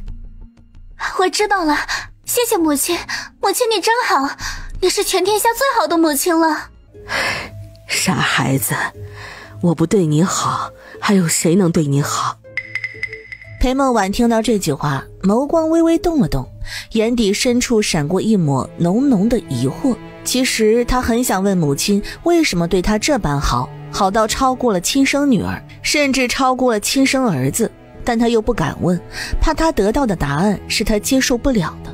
罢了，不想这些了，也不知道曹尚安那边怎么样了，找了个借口离开了。小夏，那边的消息怎么还没有传回来？奴婢不知，你去打听打听。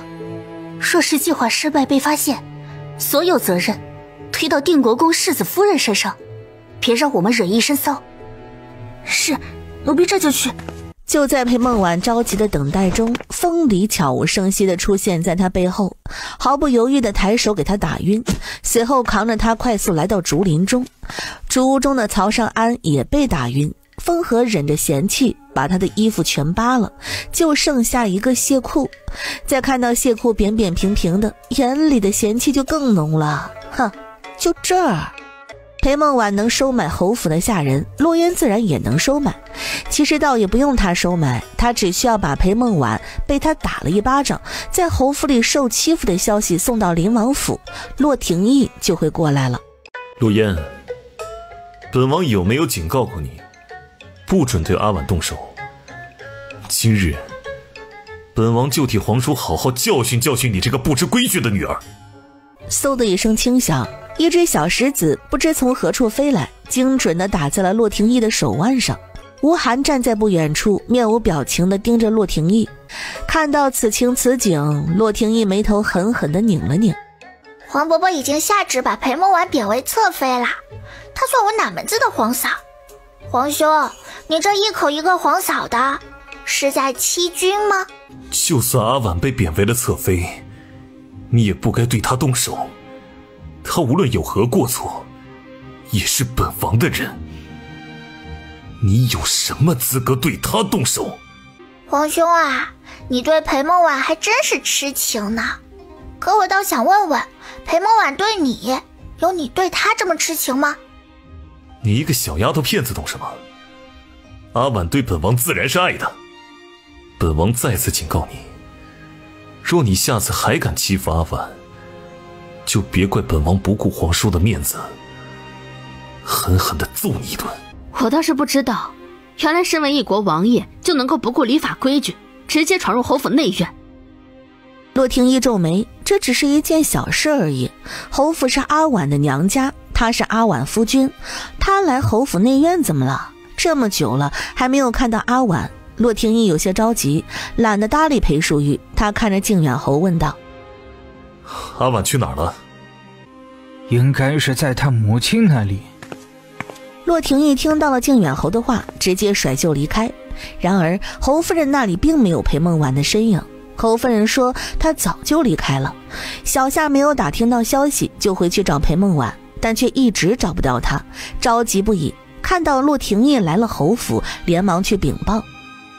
洛廷义听到小夏说找不到裴梦婉，大发雷霆，暴怒的一脚把小夏给踹到地上，随后指着靖远侯吼道：还不快去找人！靖远侯深感不妙，连连点头，让下人去查裴梦婉的踪迹。侯夫人听到裴梦婉失踪的消息，不顾下人阻拦，来到前厅。裴淑玉，你把阿婉怎么了？我告诉你，阿婉要是出事了，我绝对不会饶了你。风离，给我按住他。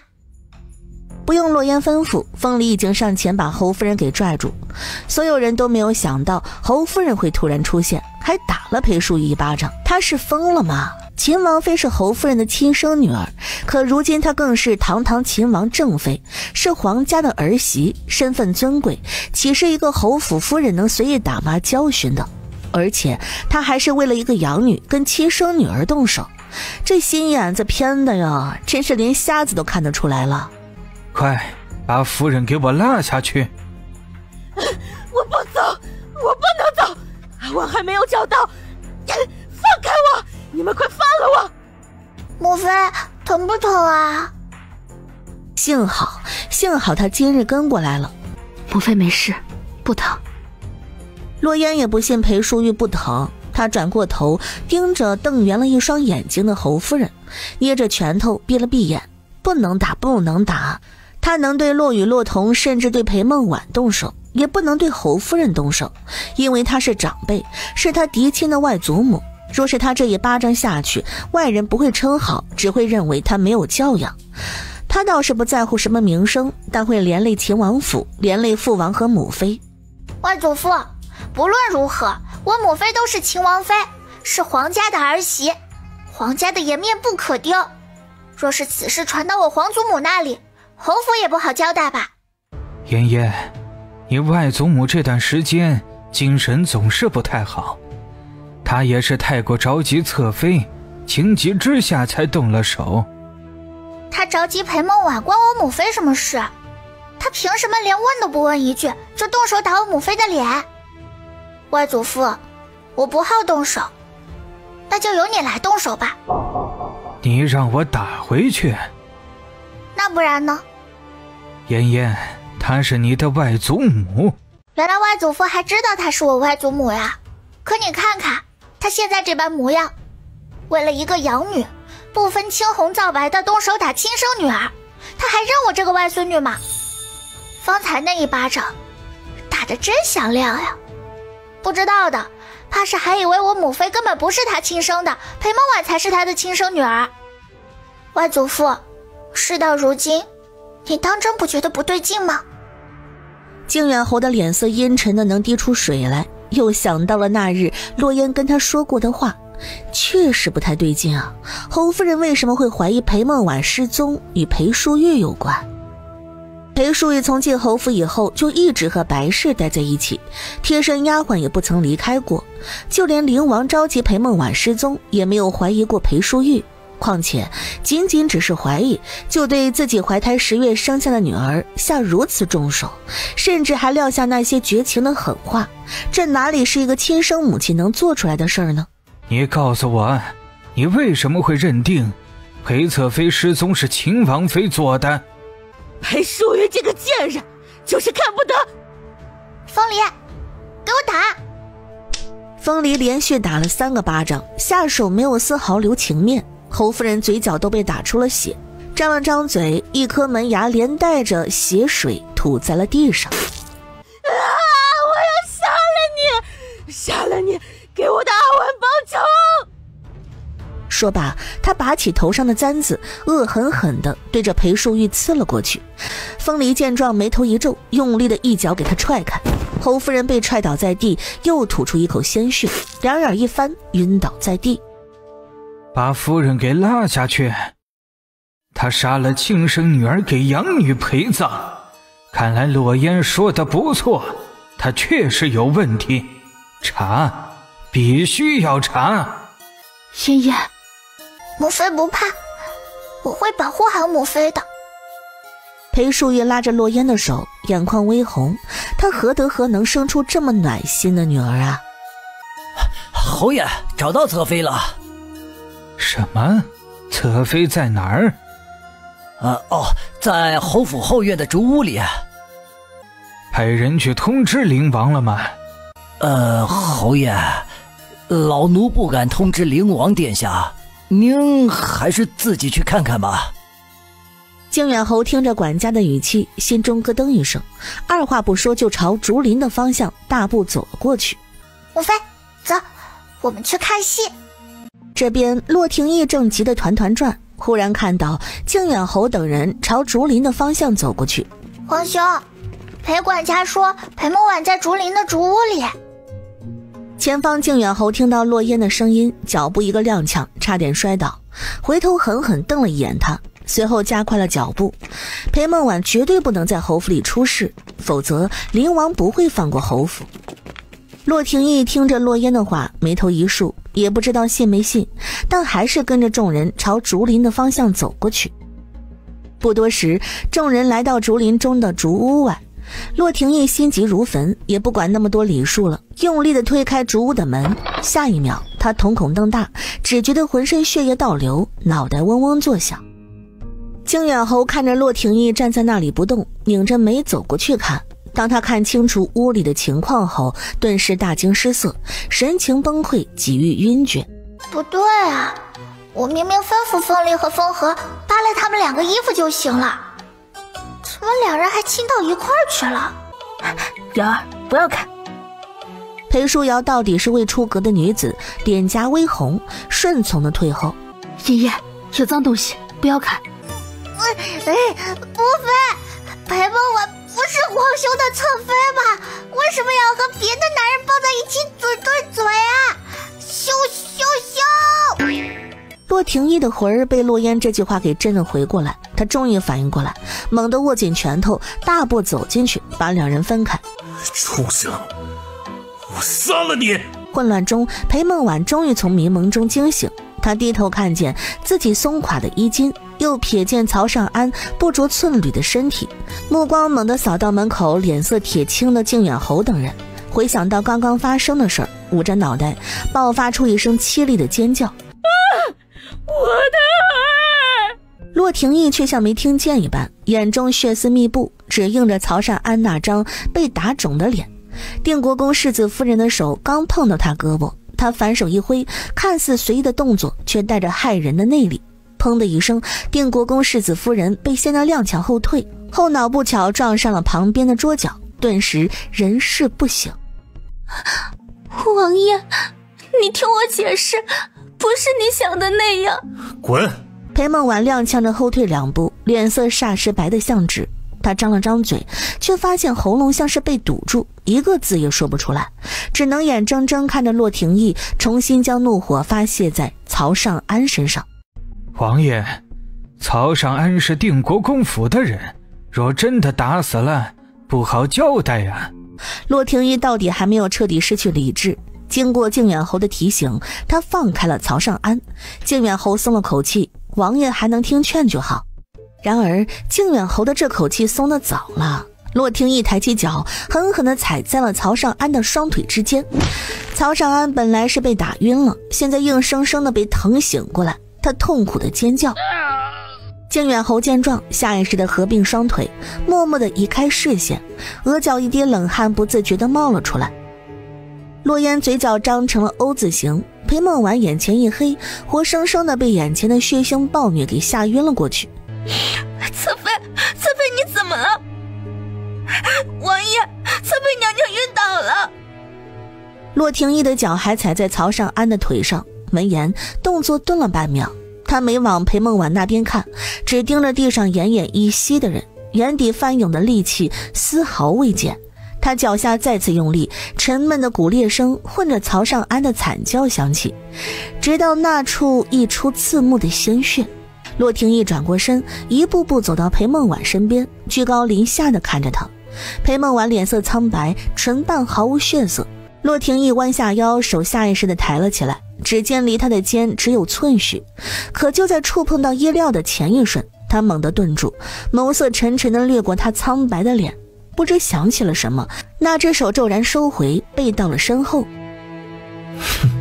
他直起身看了他最后一眼，眼神冷得像数九寒冬的冰，再没有半分往日的温情。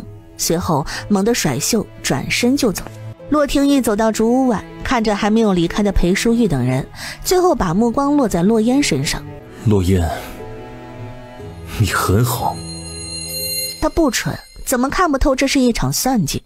侯府不会算计阿婉来得罪他，只有裴淑玉和洛烟。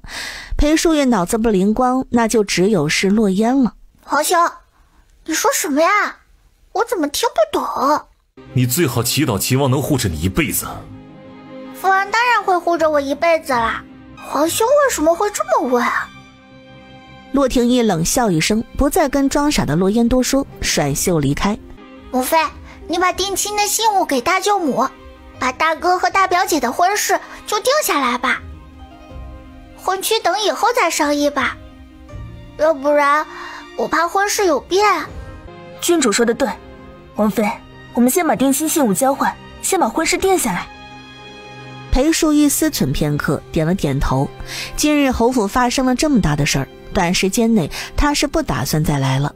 交换了定情信物之后，白氏长长松了口气，瑶儿的婚事总算说定下来，希望日后不要再出什么幺蛾子。一回到王府，洛烟就去洛宽景的书房，叽叽喳喳的把侯府里发生的事儿都跟他说了一遍。洛烟，你记住了，下次做事之前不要给任何人留余地，对敌人的仁慈就是对自己的残忍。父王，他们俩亲到一起是你做的手脚？你亲眼看到了，裴淑玉怎么把你给带过去了？我能说是我硬拉着母妃去看的吗？不就是亲个嘴儿吗？有什么不能看的？他还看过更劲爆的呢。天杀的，忘了这个小妮子是个看热闹不嫌事儿大的人了。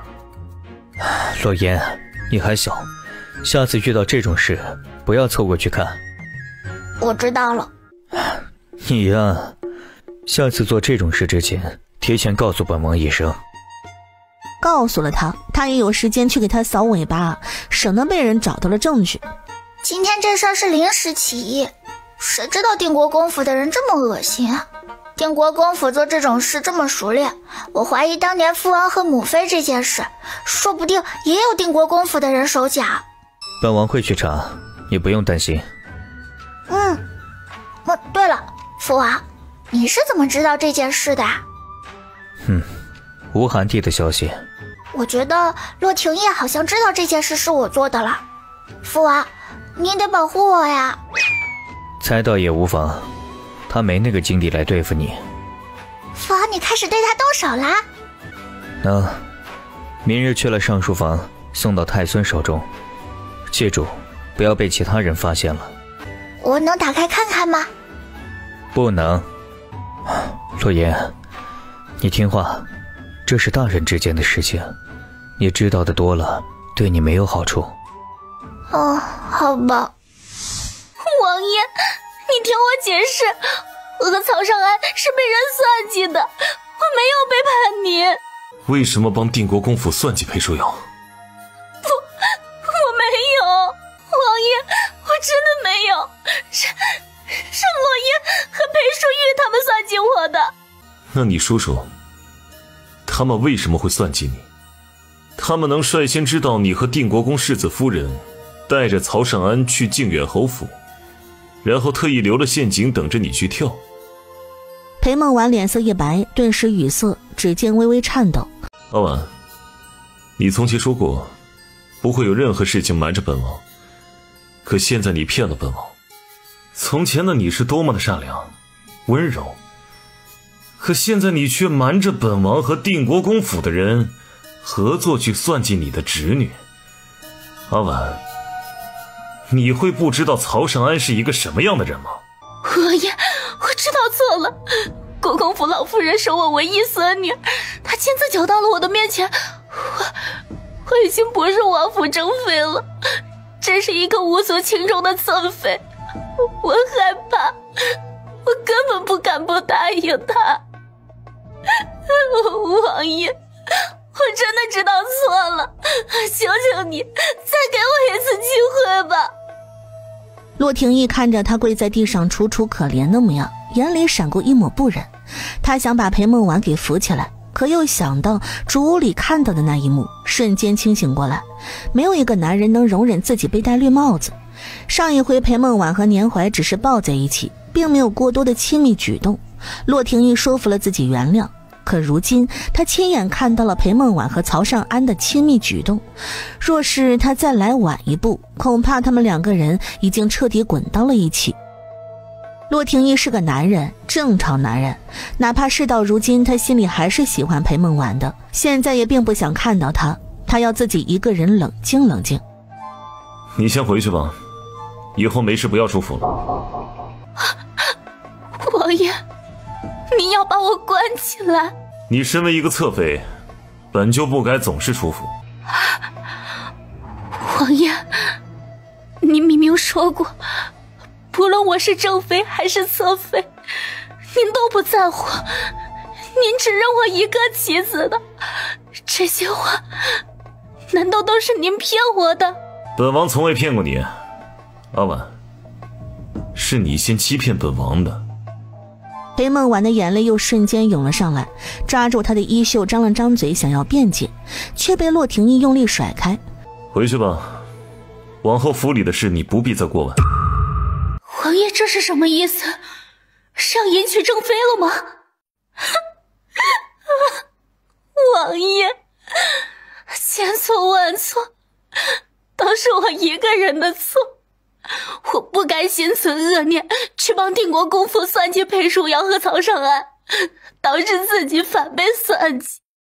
只是童儿和雨儿是无辜的，还请王爷莫要牵连了他们两个孩子。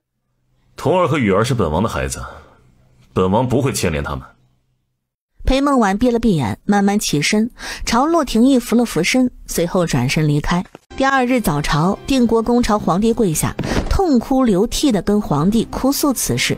他不仅把灵王给告了，还把靖远侯给告了。他好好的一个孙儿，去了一趟靖远侯府，命根子就没了，怎么能不生气呢？而且定国公世子夫人磕到了脑袋，差点没了命，现在母子二人一块躺在床上不省人事。别说靖远侯，洛廷义脸色也很难看。毁掉曹尚安命根子一事虽然冲动，但他并不后悔，否则他就不是个正常的男人。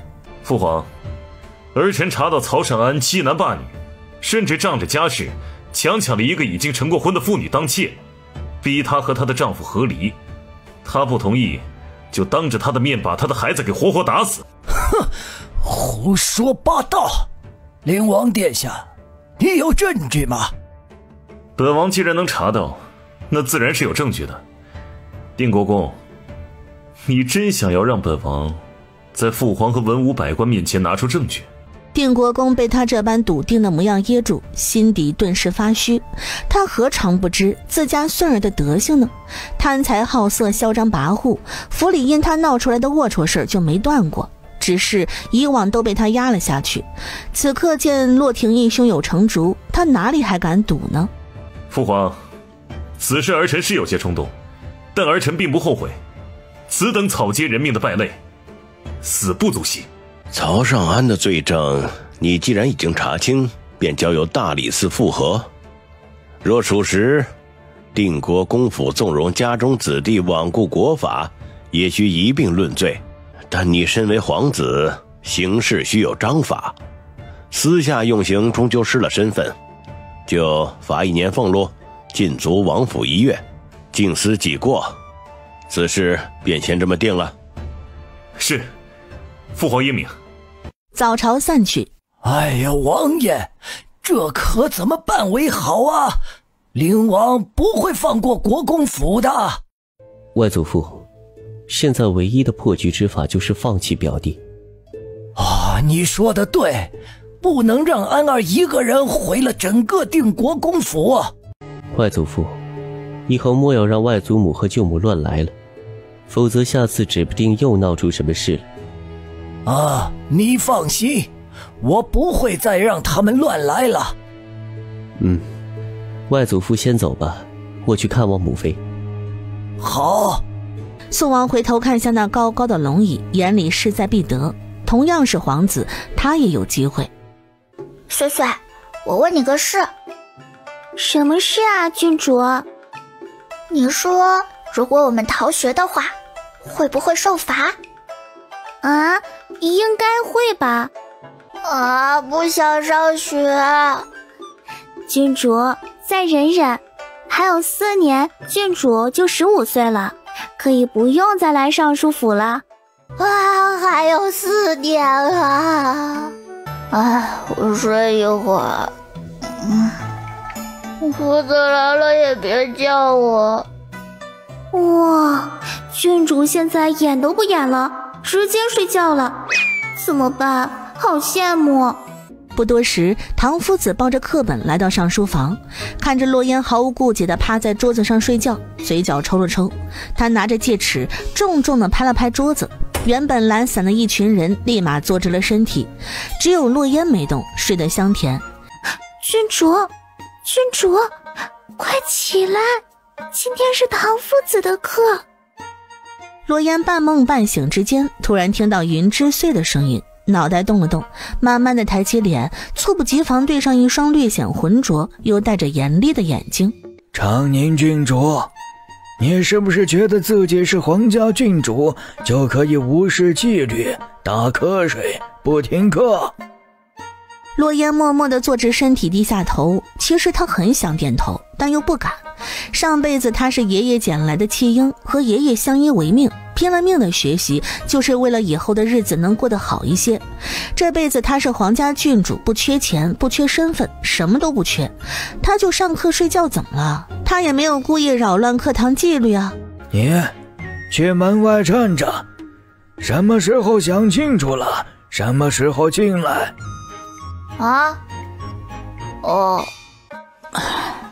丢人呐，丢人！洛烟倒是无所谓，他懒洋洋地靠在墙上，打了个哈欠，抖着腿无聊地扣着手指。站了一会儿，洛烟觉得有点累了，想了想，他直接坐在了地上。约莫过了半刻钟时间，上书房的门被打开。好，慕容燕怎么也被赶出来啦？你怎么也被夫子赶出来啦？我说，唐夫子讲的课不如魏夫子。你胆子也太大了，就不怕小老头气晕过去啊？唐夫子和魏夫子不是仇人，只是思想和立场不同。两个小老头经常会因为一件小事的见解不同，争得面红耳赤。跟唐夫子说他讲的课不如魏夫子，怪不得会被赶出来罚站。你也坐下来吧，还有好久才下课呢。慕容燕看着他眼底明亮的笑意，唇角微勾，听话地坐在了他旁边。慕容燕，我问你一件事呗。什么事啊？如果你未来回到大秦国，你会做什么？我是一个被抛弃的质子，就算回到了大前国，也不会受待见，只能听从父皇的吩咐。洛言神色顿了顿，慕容燕这模样，真的一点也不像后期书中弑父杀兄的大反派，难不成他是装的？这也不无可能，他是被大前国抛弃的质子，只有扮猪吃虎才能在大周活下去。洛言挠了挠脸，小心翼翼地把屁股往旁边挪了一步。这个小小的举动被慕容燕收进眼里，她眼睛微眯。他说错了什么吗？上次宫宴过后，皇后没有为难你吧？慕容燕眼底幽光隐晦，沉默了半晌，点了下头，非常自然地撩起袖子，露出上面新鲜的伤痕，甚至密密麻麻的针眼。皇后又派了个五毒俱全的老太监去照顾你啊？不是，是个嬷嬷。五毒俱全的老嬷嬷？你有想过反击吗？我不敢，我只是个寄人篱下的质子，哪有资格跟皇后作对？难不成我猜错了？慕容燕真的是一个任人拿捏的小可怜？你是第一个对我好的人，你能不能一直对我好？洛言看着近在咫尺的脸，看着那双写满渴望的双眸，沉默住了。对不起，是我奢求了。洛言抚额苦笑，这是什么绝世小可怜啊？他就帮他说了几句话罢了，就是对他好。我告诉你一个秘密，你要不要听？要。其实我是一个神棍，我掐指一算，4年后大前国的使臣会来把你接回去，你会回到自己的国家，成为一人之下的摄政王。到时候你身边会有很多人对你好，你再也不会被人欺负啦，再也不会是一个人啦。可我不想别人对我好，我只想你对我好。啊，你不会是对我有什么非分之想吧？我可警告你啊，你敢对我非礼，我就放我哥咬你。对不起，是我冒犯了，我是一个无关紧要的质子，所有人都欺负我，只有你对我好，我以后不会说这种话了。一言不合就跟我装可怜是吧？好了，我有80%的肯定，慕容燕就是扮猪吃老虎。呸！以为这点小伎俩能瞒得过我的眼睛？当我上辈子熬夜看的小说白看了。我决定了，我要远离他。慕容燕见始终听不到洛言的声音，抬头一看，发现他不知何时把身体挪到了距离他很远的位置，眼中对他满是警惕和疏离。张可怜的招数似乎不管用了，他甚至还发现了我是装的，怎么办？慕容燕想，要不把他捉走，提前回到大前国，这样的话他的世界就每天都有色彩了。洛言察觉慕容燕看着他的眼神越来越危险，他现在100%的肯定慕容燕绝对是扮猪吃虎，此时不跑更待何时？不知道跑了多久，洛言停下来扶着假山，大口大口的喘气儿。郡主，你跑什么呢？你也会轻功？什么是轻功啊？行了，你也别跟我装了。我知道你孤身一人在他国过得不容易，只能装柔弱装低调才能活下去，我能理解你。你放心，我会帮你隐藏这个秘密的，不用追着我不放。你要是不信我可以跟你发誓，如果我把你的秘密说出去，我就去吃屎。郡主在说什么呢？我一句都听不懂。装，继续跟我装。我只是喜欢郡主，想让郡主对我好，可以吗？不可以，我不喜欢你。那你喜欢谁？纪兰慈，或者是唐北翼？你看着我的脸仔细瞧瞧，能看出来我今年多大年纪吗？看不出来没关系，我可以告诉你，我今年才11岁。11岁！他当然知道他今年11岁，可他又不是真的只是11岁。算了，我跟你说不清楚，你别再跟着我啦。我知道哪里有血骨雪莲。你说什么？什么雪莲？续骨雪莲。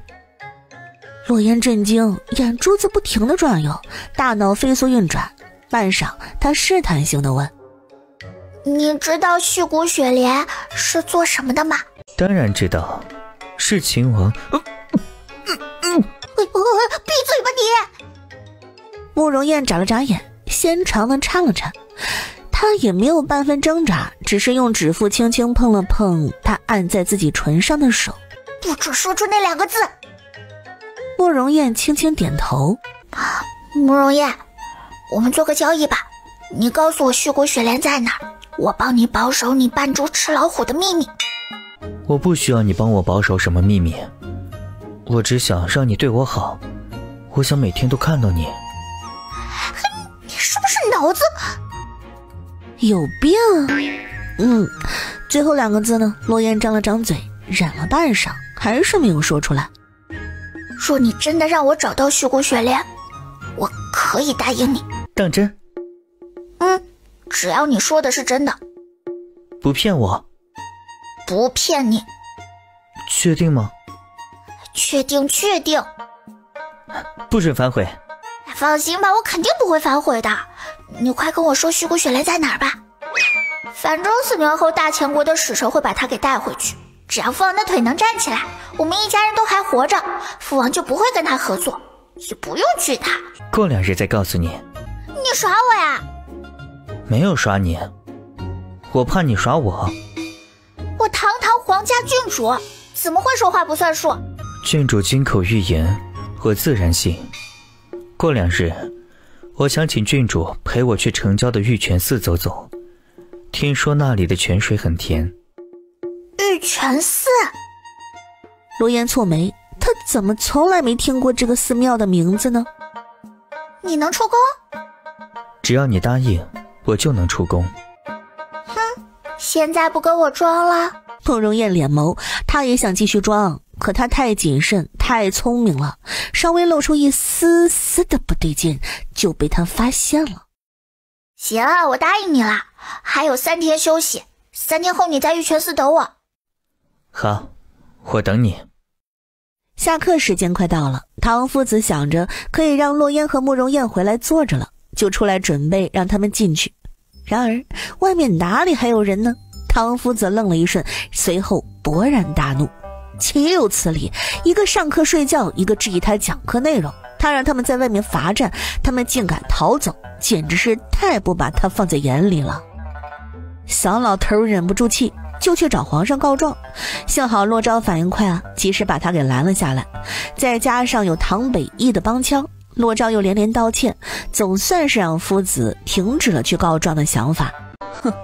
行啊，洛言，你上课睡觉也就罢了，夫子让你去门外罚站，你却是逃走，你知不知道夫子有多生气啊？我嘴皮子都快要磨碎了才把他给拦住，没让他直接去找黄伯伯告状。哥，我错了，我再也不敢了。为什么突然跑了？跑了就跑了呗，哪有那么多为什么？洛昭眯了眯眼，目光扫过一直安静蹲在洛烟身侧的慕容燕。慕容燕怎么跟你在一起？你们俩一起跑的？什么叫我跟他一起跑的？我腿长在他身上，我能管得了他？他爱去哪儿去哪儿。郡主，你答应过哥，我们快去吃饭吧，我好饿呀！慕容燕眸光悠悠地看着兄妹2人逐渐远去的背影，一明一暗，他没有去追。不急，他还有4年时间呢。暖阁中，洛烟边吃着饭边听着洛萧那边说着今日早朝发生的事儿。洛廷义不愧是原书男主，竟然能这么快查到曹尚安的罪行。只是这么一来，所有人都不会觉得他残忍，只会觉得他是个正直无私的好人，至少对百姓来说，是这样的。等他吃完了饭，洛烟把洛萧叫到一边，凑到他耳边低语了几声。我的天哪，你说的都是真的吗？骗你作甚！你把这件事告诉唐贵妃娘娘，让唐贵妃娘娘把这件事捅到皇后那里，皇后肯定不会放过蛇精脸。好，你放心，我现在就去，保证完成任务。唐贵妃一听能给皇后添堵，立马就吩咐下人去把此事捅到皇后跟前。皇后本就觉得洛廷义忽然毁掉曹上安命根子一事有些不对劲儿，没成想竟然是因为裴梦婉。来人，去把裴侧妃带进宫。绝对不能再让这个成事不足败事有余的女人拖一儿的后腿。一儿向来心软，对裴梦婉都有纵容，舍不得处置，那这个坏人就由他来当。半个时辰后，娘娘，王爷说裴侧妃身体不适，不能见人。身体不适，连本宫传召都敢称病，他眼里还有没有本宫这个母后？是王爷亲口说的，奴婢不敢撒谎。皇后闭了闭眼，知子莫若母，已然明白过来，一儿的正妃之位也空了很久了，是该去请陛下赐婚了。第二日，陆言醒来，还没有去皇宫就知道了皇帝给洛廷义赐婚的消息。他2个月后要迎娶一位正妃，一位侧妃。正妃呢是许家嫡女许念，侧妃是苏家嫡女苏沁。为了对洛萧表达感谢，洛言扒拉了一下他的宝库，最后决定送给他一块金子。俗气，你嫌金子俗气，那我不给了。不给就不给，不识货。话音刚落，慕容燕走进屋，洛言瞥见他，忽然想到昨日他答应他的事儿，快步上前把金子塞进他怀里，挑眉递去一个你懂得的眼神。不就是对他好吗？给金子给银子，总不会错。慕容燕低头看着怀中沉甸甸的金锭，指腹触到冰凉的金属，沉默一瞬，终究还是抬手拢了拢衣襟，将金子收了起来。角落里，洛尘攥着袖中书信，趁众人不注意，悄咪咪地溜到洛烟桌前，飞快把信往他手边一推。洛烟余光扫过那封封了火漆的信，面上不动声色，指尖一勾，便将信滑进了袖口，只微微颔首示意。洛尘松了口气，坐回了自己位置上。太子和秦王这么快就联系上了。重生以来的画面在脑海里翻涌，他曾以为自己握着未来的剧本，比任何人都早一步看清局势，每一步都算得精准无误。可最后呢，依旧落得满盘皆输的下场，还是输在了洛廷义手中。他就不明白了，为何每次洛廷义遇险，最后都会安然无恙。直到一次次看着熟悉的结局重演，次次都会输在洛廷义手中，他才慢慢回过味来。原来不是他下错了棋，而是从重生的那一刻起，他就成了上天安排好的弃子。洛廷义和裴梦婉他们一家4口才是老天的宠儿，他和秦王则是被老天给抛弃的弃子。他所有的先知不过是让他更清晰地看着自己走向覆灭，连挣扎都显得可笑。而这一次来了一个变数，他看不懂的变数。洛言和洛昭也是重生而来的，无论他重来多少回，都无法改变既定的结局。洛言和洛昭兄妹2人却可以。洛廷义名声扫地，裴梦婉被贬为侧妃，洛宇瞎了一只眼睛，这些都是不可能发生的事儿。可现在确实是发生了。慕容燕盯着洛烟的身影，陷入了沉思。我人已经来了，你可以告诉我虚谷雪莲在哪儿了吧？我带你去抢。啊！不等他细想，慕容燕已经牵着他转身，脚步轻快地往寺后走去，直到穿过寺后的月亮门，看到后山陡峭的岩壁，洛烟才猛地回过神。抢什么？这虚谷雪莲难道有主了？还是说你根本就不知道虚谷雪莲在哪儿？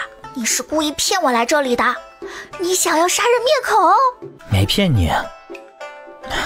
虚谷雪莲是我师父的，他老人家性子小气，护东西的紧，你若是想拿到，只能靠抢了。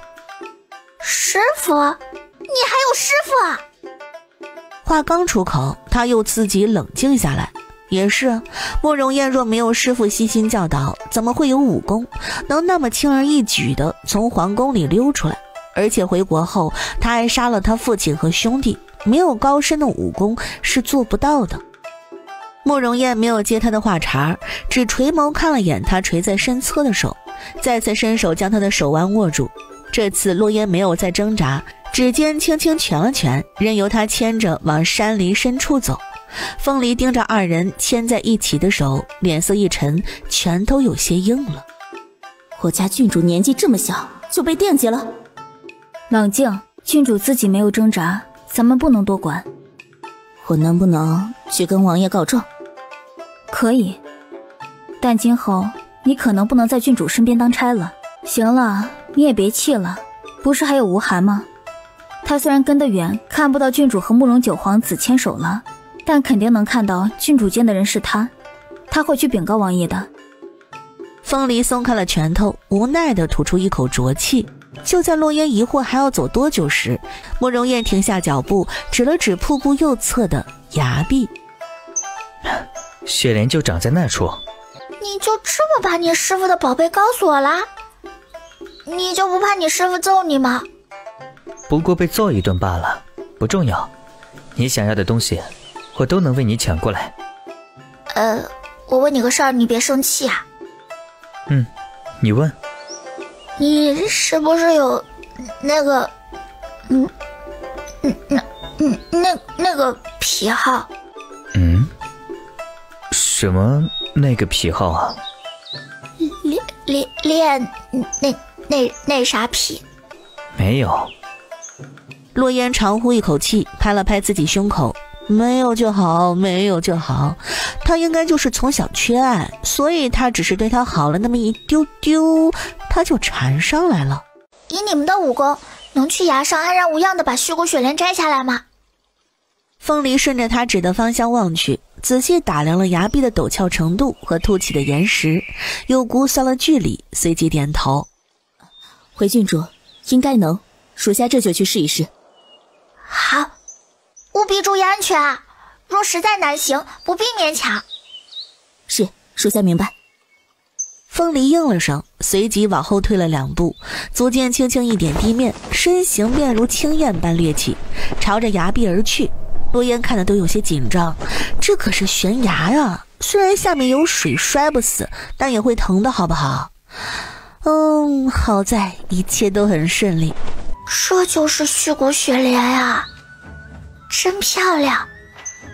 他伸手想要把雪莲接过来，忽然想到了什么，抬眸看向慕容燕。我忘记带盒子装了，你有盒子吗？慕容燕从怀里拿出早已准备好的锦盒，把雪莲拿过来放进盒子里，随后递给洛烟。回去把血骨雪莲放在冰窖里保存，能保存1个月。1个月后若是还不用掉，就没了功效。我知道了，谢谢你啊，慕容燕。不客气。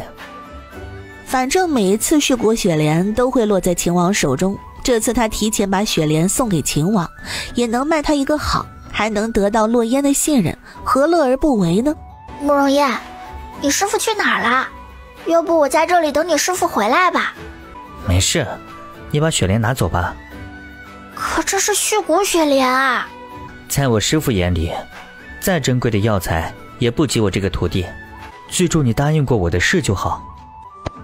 从今以后，你就是我异父异母的亲哥哥了。谁再敢欺负你，就是跟我过不去。亲哥哥？那若是我和洛昭同时遇到了危险，你会救谁？当然是救我哥啦。洛烟这话几乎是冲口而出，下一秒他就后悔了，因为他看到慕容燕脸上的笑意瞬间淡了，脸色难看的厉害。我的意思是，你有师傅，武功应该很厉害。我哥就跟你不一样了，他那3脚猫功夫，你一拳头都能给他锤飞。你应该，也许，大概不需要我救的吧。慕容燕脸眸沉默，洛烟见他一声不吭，只垂着眼看他。而且你那么聪明，能遇到什么威胁呀？我哥不一样，他笨得很。所以，在你眼里，我不需要人救，也不需要人担心。哎呀，慕容燕，我之前跟你说过我会算命的吧？你以后会变得很厉害，所以你不用担心这些有的没的。时间不早了，我要回府了。慕容燕站在原地没动，她眉眼寂寂，黑眸里映着那道逐渐远去的背影，直到彻底消失在竹林深处，依旧维持着原来的姿势，许久都不曾动弹。小子，人都走没影了，还看什么呢？师父，续骨雪莲。少跟我提续骨雪莲。你为了让那丫头安心拿雪莲，前几日骗我说黑市有人卖龙鳞草，把我支走。幸好我今日睡过了头没有去，现在还敢跟我装样子。哼，那丫头可是秦王府的郡主，小子，你竟敢惦记秦王的女儿，不怕他拿刀把你大卸八块啊？所以我把师父的续骨雪莲给秦王了呀。你还敢提？你也知道续骨雪莲是我的宝贝，世上仅此一朵，你倒好，一声不吭就送给别人。师父，我是你唯一的徒儿啊，你应该要帮我的，对吗？就你会拿这话堵我？那雪莲送都送了，难不成还能要回来啊？谢谢师父。他知道小老头呢一直待在瀑布后面的竹屋里没有离开，风离去摘雪莲的时候，小老头没有出现，说明他是默认的。去瀑布底下练功，等你什么时候把碧海心经练到第3层，什么时候出来。师父，今晚的药浴可以增强3倍了。3倍？你的身体能受得住？那药性烈得很，寻常人家1倍都要躺3天，你这是要拼命啊！我现在愿意努力练功，师父难道不高兴吗？行吧，你自己心里有数就行，要是撑不住了就喊，别硬扛。父王，我给你带了一个宝贝回来，你猜猜看是什么？什么宝贝让你这么开心啊？嘿，父王没想到吧？我把续骨雪莲找到了。啊，你从哪儿拿到的？洛烟也没打算瞒着洛宽景，一股脑的把今日在玉泉寺上发生的事说了一遍。洛言，本王之前跟你说过，不要离慕容燕太近，他是大前国的皇子，你也不应该跟他走得太近。他能自由出入皇宫，拜的师傅还手中还有续骨雪莲这般贵重的药材，所以可见不是一般人。听话，以后莫要再跟他多接触了。我知道父王的顾虑，但我总不能明知道有续骨雪莲的下落却不闻不问吧。父王你放心吧，你还不了解我吗？我什么时候吃亏过？在我梦里，慕容燕大概还有4年就回大前国了，等她回国了，我和她可能再也不会见面了。没事的，把雪莲还回去，本王的人会找到。父王你有病呀，好端端的说什么屁话。慕容燕说了，这世上只有这1朵续骨雪莲啦，还回去你的腿还要不要治了？不治了，还回去吧。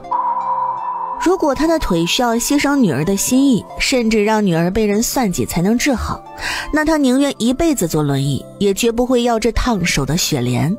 父王，慕容燕对我们秦王府没有恶意，她一早就知道你的腿能治好，却没有宣扬出去。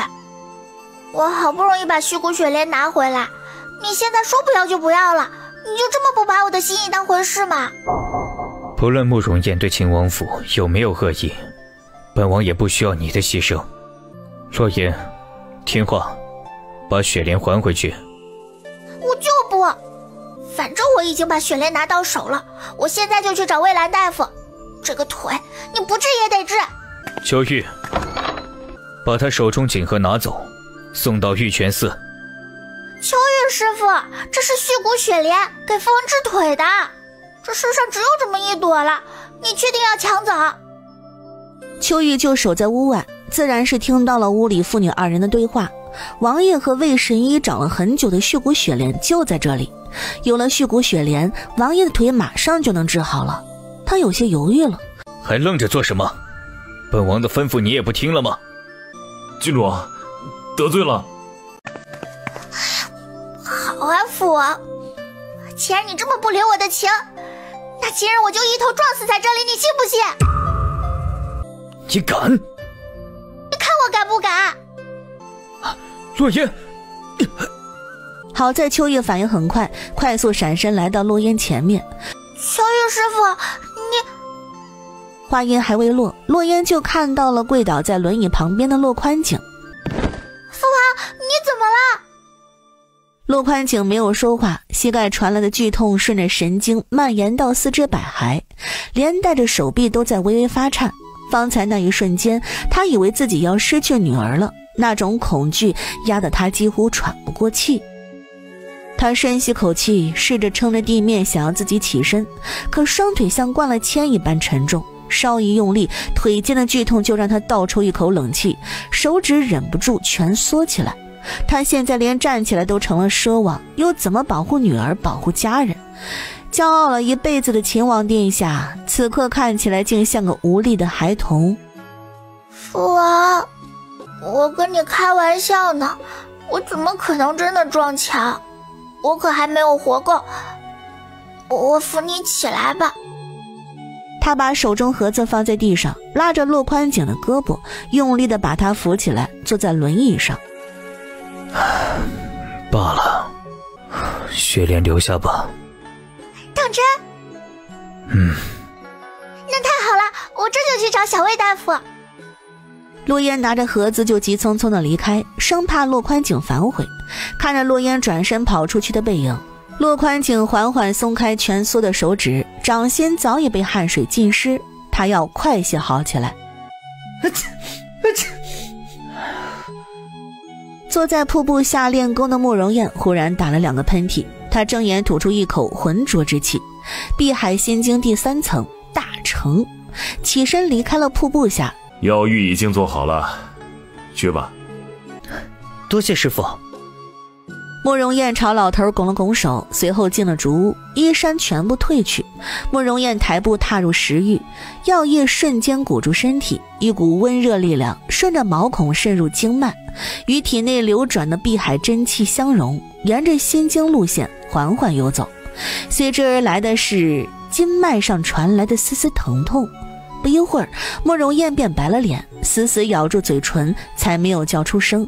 你说你啊，分明就能在皇宫里躲避一些没有必要的挨打，为什么不躲？我给你的药膏你也不涂。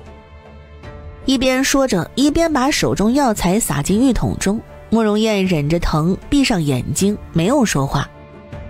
阿燕，你要知道，没有哪个女孩子会喜欢满身疤痕的男人。慕容燕眼睫微颤，却依旧沉默。秦王得到了血骨雪莲，有魏老头的医术在，想来他的腿应该很快就会治好。哼哼，你年纪尚小，不知道秦王曾经的威名，若不是自己人背叛，秦王断不会双腿残废。可惜了。师父知道是谁算计的秦王吗？我一个孤寡老头子，守着这破竹屋过日子，怎么会知道这种朝堂秘辛？是吗？一个孤寡老头子不知道这种秘密，那么上官不喜知不知道呢？嘿，你这个臭小子，你从哪儿知道你师父的名字的？师父上次喝醉了酒，说漏了嘴。其实是他前几世意外得知的。哎呦，喝酒误人呐！传闻上官家族医术十分高超，可一夜之间全族被灭。听闻是上官家族家主上官飞刀得罪了朝廷的大人物，所以上官家族全族都死了，才落得满门抄斩的下场。刚出生的婴儿都没有放过。师父，你想报仇吗？臭小子，乱问什么？冤冤相报何时了？再说了，事情已经过去了几十年了，当年的人和事早就该埋在土里了，我也已经放下了。那若是我说上官家族还有后代活着，师父你当如何？阿燕，你莫不是被这药浴给疼傻了？当年除了我以外，上官家族全族都死了，怎么可能还有人活着？当年除了师父以外，还逃了一个人，叫上官不悦。什么？你说谁？老头瞪大双眼，上官不悦，他一母同胞的亲妹妹，当年上官家族出事的时候，他才10岁。师父，上官家族的人也不全然都是傻子吧？一个几岁的孩子还是能保住的。阿言，你从哪儿知道的这个消息？你还知道什么？不悦真的还活着吗？我从哪儿知道的消息，师父不必在意。师父不妨去查一查沈家的养女，已逝的淑妃娘娘。沈家的养女，先皇的淑妃，那么秦王就是。休息了2天，转眼又到了去上书房念书的日子。洛烟打着哈欠，不情不愿地出门。来到皇宫，还没有到上书房，就遇到了慕容燕。慕容燕看到洛烟，烟灰色双眸亮了亮，灿若星辰。他朝他牵了牵唇，张了张嘴，正要说什么，就看到洛昭一把扯过洛烟的胳膊离开，在路过他的时候，用肩膀狠狠撞了撞他。慕容燕眼里笑意渐渐淡了下去，眼底闪烁着寒光，晦涩幽厉。你还说你跟慕容燕没有关系？没有关系，他能对你笑得那么放荡？哥，你把放荡2个字放在一个14岁的男孩身上，合适吗？哼，怎么不合适了？你看看在上书房里，他除了对你笑，还对谁笑过呀？可能他天生不爱笑吧。哼，我管他爱不爱笑，总之你给我离他远点儿。好的，我知道了，哥哥。要不找个机会把慕容燕给杀了？不行，慕容燕可以死，但不能死在大周。若是他死在了大周，大前国不会放过这个机会，边境必定会起战火，只能想办法让洛烟远离慕容燕，不能让他们多接触。慕容燕住在皇宫，唯一不让他们见面的法子，只有从此以后不来上书房念书。这个办法倒是可行，反正我也不想总是来上书房念书了，但必须要父王松口才行啊！哎呀，烦！慕容燕知道洛昭不待见自己，因为他上辈子被大前国的人抓走过，而他呢，是大前国皇子，后来是弑父杀兄夺位的摄政王。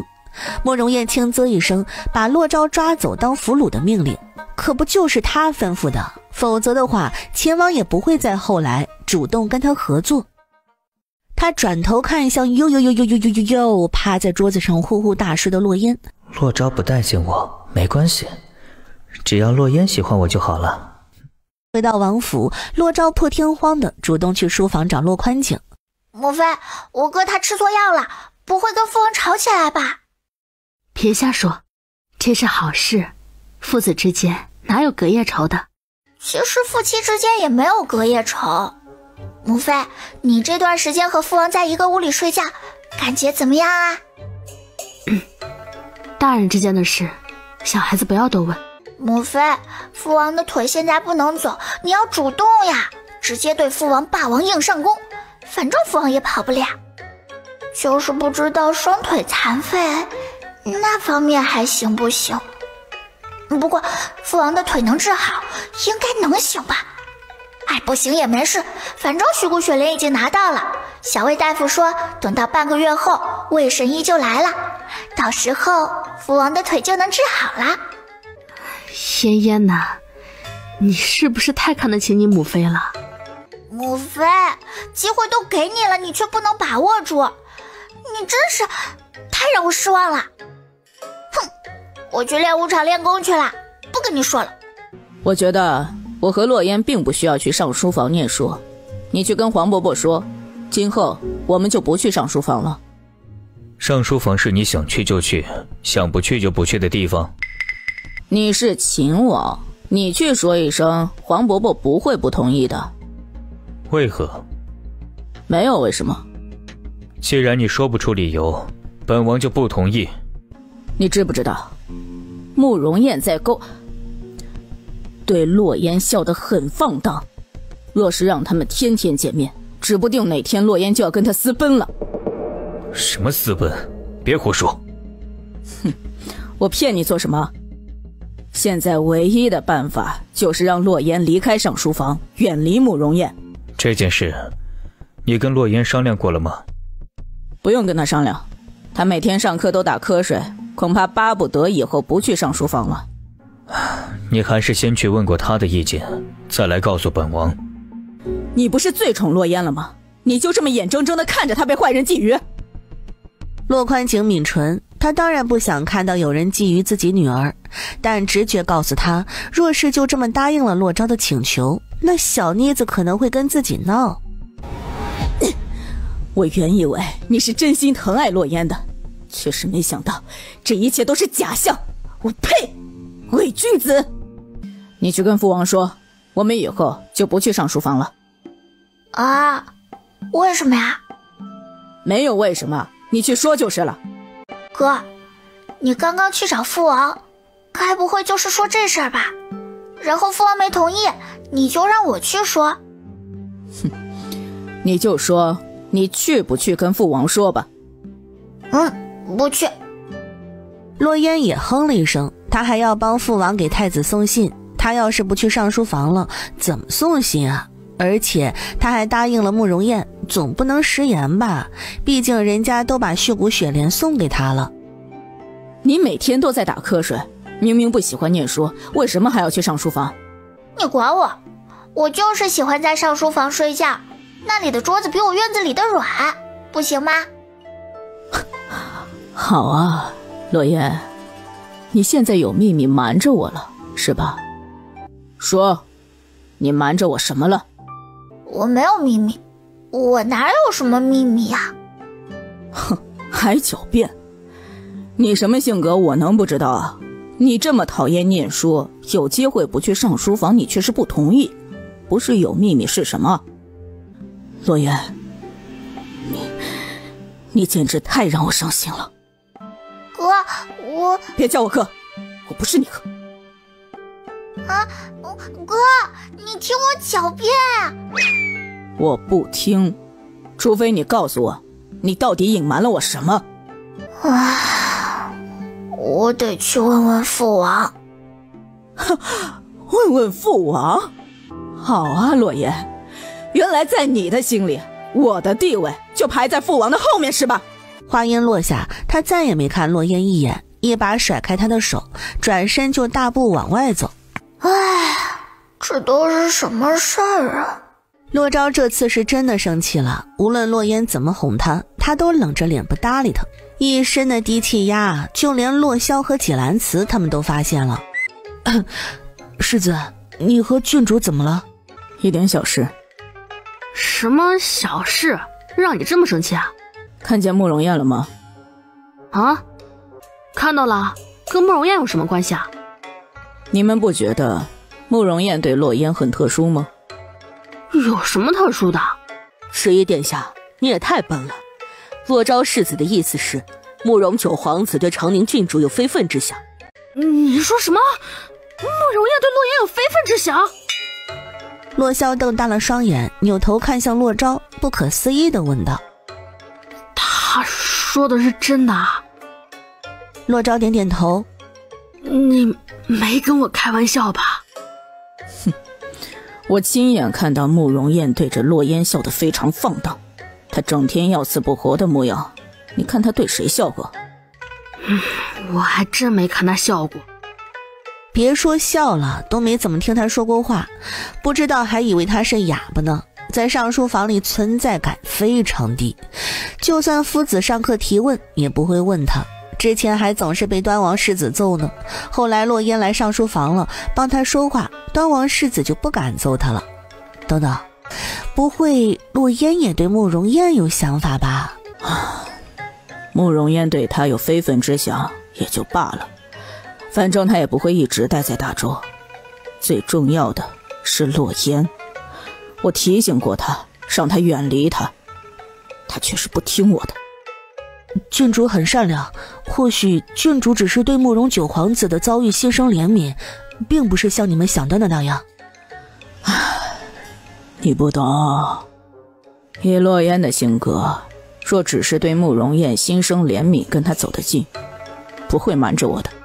郡主，你和洛昭世子吵架了吗？不对，是他单方面跟我吵架，我没想跟他吵的。我也有一个哥哥，虽然只比我大3岁，但性格非常安静。我记得有一次我调皮去爬树，下不来了，被我哥哥发现了，他用戒尺打了我手心10下，我哭着去找我娘告状，我娘说哥哥是因为爱我才会打我的，若是我从树上掉下来，后果不堪设想。郡主，我看得出来，洛昭世子很关心你，很爱你，他这么生你的气，怎么哄都哄不好，一定是你做错了什么吧？岁岁，你还是不是我好朋友啦？怎么胳膊肘往外拐，帮他说话呀？那郡主就说我说的对不对吧？都也没错，我瞒了我哥2件事。那郡主主动去认错就好啦。我得回去问问父王。郡主，几天后沈家有赏花宴，刚好我们那天休息，你会去吗？我母亲说我今年可以出来走动了，要带我去沈家的赏花宴。沈家？广义侯府沈家？是的。去，必须要去。沈家呢是太后母家，他们举办的赏花宴，母妃肯定是要去的，推脱不了。沈家是沈薇儿的地盘，母妃要是独自一人去了，那不就是羊入虎口，被啃得渣渣都不剩。好啊好啊，那天又可以见到郡主了。一下了学回到王府，洛昭依旧是满脸的冷傲。平常他都会等洛烟下马车一块儿进府，但今儿个呢，他跳下马车就自己一个人进府。哥哥，别叫我哥，我不是你哥。哥哥，你等等我嘛！别跟着我！生气的哥哥，怎么比案板上蹦跶的鱼还难拽呀？眼看那道身影就要拐进书房，洛言咬了咬唇，吐出一口浑浊之气，攥紧裙摆小跑着追上去。趁洛昭没防备，他脚步一蹬，一个轻巧的跳跃，双臂牢牢地环住了他的脖子，整个人挂在了他背上。洛言，这成何体统，给我下去！我不，除非你原谅我，不跟我生气了我才下去。府里下人来来往往，你一个女子挂在兄长的背上，传出去像什么话？赶紧下去！你还知道你是我兄长啊？兄长跟妹妹生什么气啊？一点都不大度。分明是你有事不说，瞒着我，你还不听我的话，非要跟慕容燕走得那么近，你还说我不大度。哥哥，我是女孩子啊，女孩子不能有自己的秘密吗？至于你说的慕容燕，等我去问我父王，父王如果同意我告诉你，我就和你说。哼，说来说去，你还是和父王站在一边的。你们两个是不是根本就不信我，怕我把你们的秘密说出去啊？我当然是信你的，但这件事关系到父王，我也是才知道不久，我不能不经过父王的同意就跟你说。那你为什么可以不经过我的同意，把我们两个人的秘密告诉他？就是因为有个这个例子，所以他才不敢随便再把别人的秘密说出去啊。哼，说来说去，你还是和父王站在一边的。你们两个是不是根本就不信我，怕我把你们的秘密说出去啊？我当然是信你的，但这件事关系到父王，我也是才知道不久，我不能不经过父王的同意就跟你说。那你为什么可以不经过我的同意，把我们两个人的秘密告诉他？就是因为有个这个例子，所以他才不敢随便再把别人的秘密说出去啊。哼，果然啊，在你的心里，父王才是最重要的。我只是一个可有可无的人。哥，你就饶了我吧，别跟我生气了好不好？这件事我真的不是故意要瞒着你的。行了，你下来吧，我原谅你了。真的？这次的事也就罢了，事关父王，我不追问了。但以后你不可以有事瞒着我。哥啊，我们虽然是龙凤胎，是亲兄妹，但你是男子，我是女子，你要允许我有自己的秘密啊。等你长大了娶妻生子，也肯定会有自己的秘密的。娶妻？别想了，我是要去战场上当将军的，怎么会娶妻呢？咋的呀？当了将军就不能娶妻生子啦？你不娶妻，难道想要秦王府绝后？难不成，哥，你不行？洛烟，你这个死丫头，你给我闭嘴！说谁不行呢？洛烟看着恼羞成怒的洛昭，惊讶地睁大双眼，这么生气，是真不行啊！哥，我去找小魏大夫，家有病就得治，趁着现在年纪还小，一定可以治好的。洛烟真的去找了魏兰，在得知了洛烟的来意后，郡主放心，我一定治好世子的病，绝对不会让秦王府绝后。我相信小魏大夫一定会治好我哥的。于是魏兰带着洛烟的嘱托来到洛昭院子，听到他直白的话后，老子没病，老子身体好得很。世子，莫要讳疾忌医啊！你再废话，信不信老子给你腿打折？行吧，世子应该是年纪小，抹不开面子。等爷爷来京城了，让爷爷给世子看看。实在不行，就把世子绑起来再给他治。父王，你现在有空吗？什么事？进来吧。从前这小妮子可从来没有这么礼貌地敲过门啊。有事找我，都是直接推门大步流星地走进来。难不成又在皇宫里闯祸了？可吴寒并没有送消息回来呀。父王，我就在这里问你，不进去啦。到底什么事？我哥跟我闹脾气了，因为我瞒了他那2件事。父王，我能不能告诉我哥那2件事啊？洛宽景闻言，想到昨日洛昭过来跟自己说的话，神色顿了顿，明白过来洛烟话中的意思。太子那件事就算了，可另外一件事是你的秘密呀，不经过你的同意，我也不敢说呀。本王同意了，你想告诉他就告诉他吧。真的？那太好了。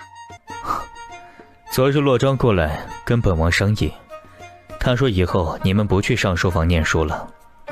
洛言，若是你不想，本王可以进宫和陛下商议此事。啊，可若是我们不去上书房念书，送信的事怎么办啊？此事本王会另想法子。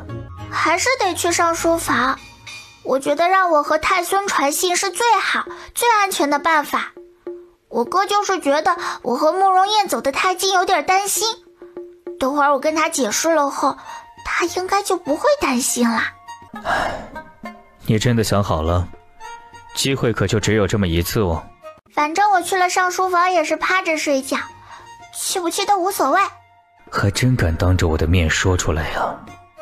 你好歹做做样子，不要总在夫子的课上打瞌睡啊。那没办法，我一听夫子讲课我就困。洛宽景嘴角一抽，好啦，父王，我去找我哥了，你早点休息吧。彼时洛昭正因为魏兰的那些话在生气，一看到洛烟就上前揪住他的耳朵，恶狠狠地瞪着他。洛烟，你跟魏兰说了什么了？哥，你能不能不要总是揪我耳朵？我再跟你说一遍，我没病，我身体好得很。好得很，那你为什么不愿意娶妻生子啊？洛烟，你还是不是个女人了？这种事情你怎么能常挂在嘴边呢？我这不是关心你吗？机会就医可不行啊，听我的，看看大夫吧。小魏大夫是父王亲信，不会在外面乱说的。洛昭拳头硬了，手上力道又重了一些，洛烟疼得嘶了一声，伸手去掰他的手。疼！哥，你要谋杀亲妹啊？你别说，我现在还真想要谋杀亲妹。哥哥，我错了，我来是有正事要告诉你的。洛昭的下颌线绷得很紧，喉间溢出冷哼，到底还是松开了手。洛烟快速解释了一遍父王的腿能治好，还有自己从慕容燕那里拿到了血骨雪莲的事儿。慕容燕有一个能够拿出血骨雪莲这么珍贵药材的师傅，父王暗中和太子传信，父王的腿能治好。你最后看到父王站起来了吗？什么？我也不知道怎么说。我最后没有看到父王的腿站起来，但是又好像看到了。到底是看到还是没看到？算是看到了吧。算了，不说这个了。慕容燕上辈子能在回国后弑父杀兄，成了万人之上的摄政王，说明他的那个师傅很厉害。他不惜暴露自己，就那么把血骨雪莲给了你，不要权，不要利，唯一的要求只是让你对他好，这太反常了。像他那种从泥里爬出来的人，每一步都算得比谁都要精。为了生存下来，能在皇宫里扮演一个人人可欺的小可怜，心机深不可测。你可别被他那点温和的样子给骗了，他对你好，说不定是把你当成了一颗棋子。我知道，我会小心的。哥，我没那么傻，知道什么该信，什么该防。你心里有数就行。那小气的洛昭昭，你是不是原谅我啦？你喊我名字喊上瘾了是吧？啊？那咋啦？洛昭昭嘞。洛烟，你耳朵不想要了？耳朵不想要了。洛昭昭，你知不知道这句话从你嘴里说出来很油腻的？拳头又硬了。母亲，你知道我从小就爱慕秦王，我不要嫁给别人。哎呀，我何尝不知道你的想法，可太后已经下了口谕，你今年必须定亲，最迟明年就得出嫁，这事儿没得商量。太后，魏儿，听母亲一句劝，你放弃吧。秦王殿下早有正妃，秦王妃还是靖远侯府嫡女，就算你真嫁过去，也只能得个侧妃的位置。侧妃说白了就是妾，要给正妃请安，要看人脸色，哪有半分体面？你是咱们广宁侯府的嫡长女，还是太后亲侄女，身份尊贵着呢。不论嫁给谁，你都是当家主母，长着钟馗，受人敬着，又何苦非要吊在秦王这棵歪脖子树上？可我就是喜欢秦王殿下呀，我的这颗心不受控制，我能有什么办法？母亲，您最是疼我了，您就帮帮我好不好？您去宫里找姑母求求情，就说我只想嫁给秦王殿下，哪怕做侧妃也愿意。不行，赏花宴的请帖我昨天就全送出去了，京里有头有脸的公子都在受邀之列，到时候你就好好的选一选，莫要再想着秦王了。母亲，难道您不疼我了吗？连这点小忙都不肯帮我。唉，母亲自然是最疼你的，不然也不会依着你一直不嫁人的想法。但这次母亲真的顶不住了，太后的口谕，你让母亲怎么办？薇儿，听话，不要让母亲为难。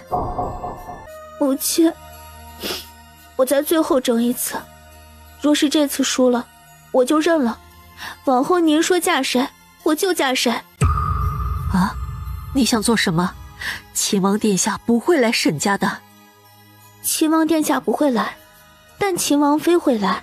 7天后的赏花宴，母亲不是说已经给秦王妃递了帖子吗？菲儿，你是不是疯了？那是秦王正妃，秦王世子的亲生母亲，你想对她做什么？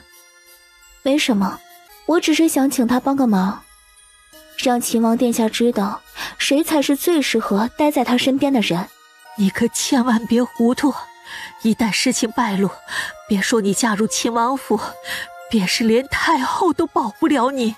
反正我这辈子说是嫁不了秦王殿下，跟死了也没什么两样。母亲，您别劝了，这步棋我已经想好了，后天的赏花宴就是我的机会。若最后事情败露了，我自会承担，不会连累了广宁侯府。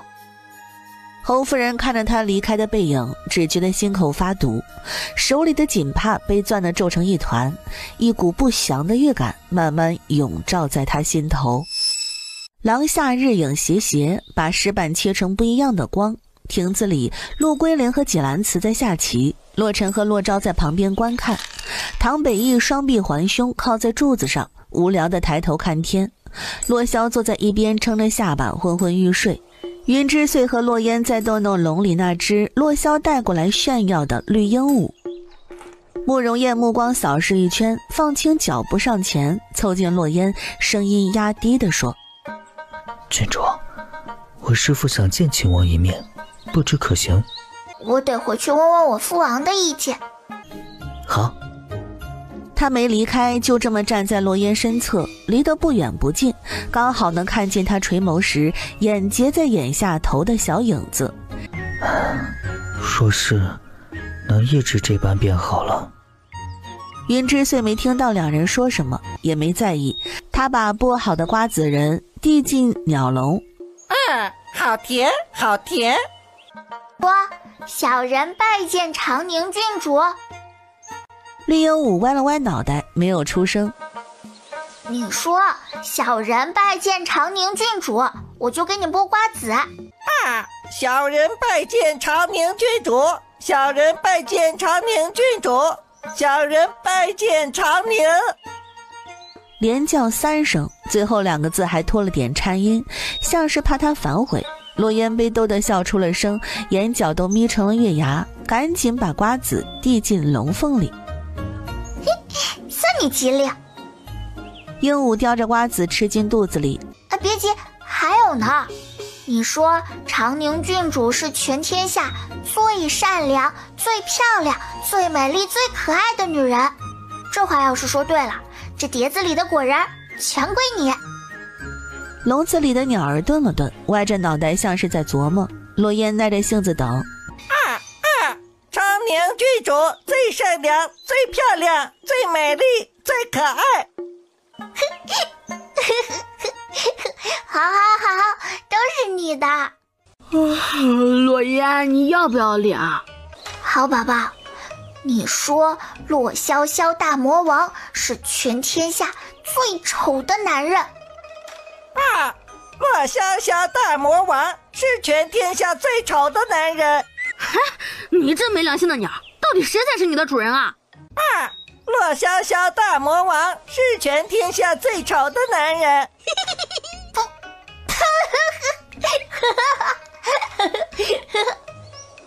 不远处的石桌旁，正在下棋的纪兰慈等人听见这边的动静，也忍不住抬眼，嘴角都绷不住笑意，全是细碎的欢笑声。洛萧气得哇哇大叫，伸手一把捏住鹦鹉的尖嘴，回头瞪着满院子笑他的人。不准笑，都不准笑了！但根本没人听他的，他越凶，笑声越响。好了，不笑了，快松开吧，他都快被你闷死了。洛萧哼了一声，捏着鹦鹉嘴巴的手松了劲儿。绿鹦鹉趁机挣脱，扑棱着飞到洛烟肩上，还不忘回头冲他叫了一声：小气鬼，小气鬼！你这死鸟，信不信我把你给炖了？鹦鹉像是知道洛萧来者不善，扑腾着翅膀直接飞走了。唐美叶，快来帮我抓住这只死鸟！今晚我非得把它给炖了不可！没听到。唐北翼抬眸望天，远处不断传来洛萧的气急败坏的叫骂声。一阵鸡飞狗跳之后，洛萧累了，他回到亭子里，路过唐北翼。哼，叛徒！看着下棋的人变成了洛昭和纪兰慈。哼，破棋！扭头看向面无表情的慕容燕。废物！最后他走到洛烟跟前儿，看着他满是无辜的眼神。洛烟，你刚刚叫我什么来着？洛潇潇啊，这个名字多可爱呀！洛潇潇。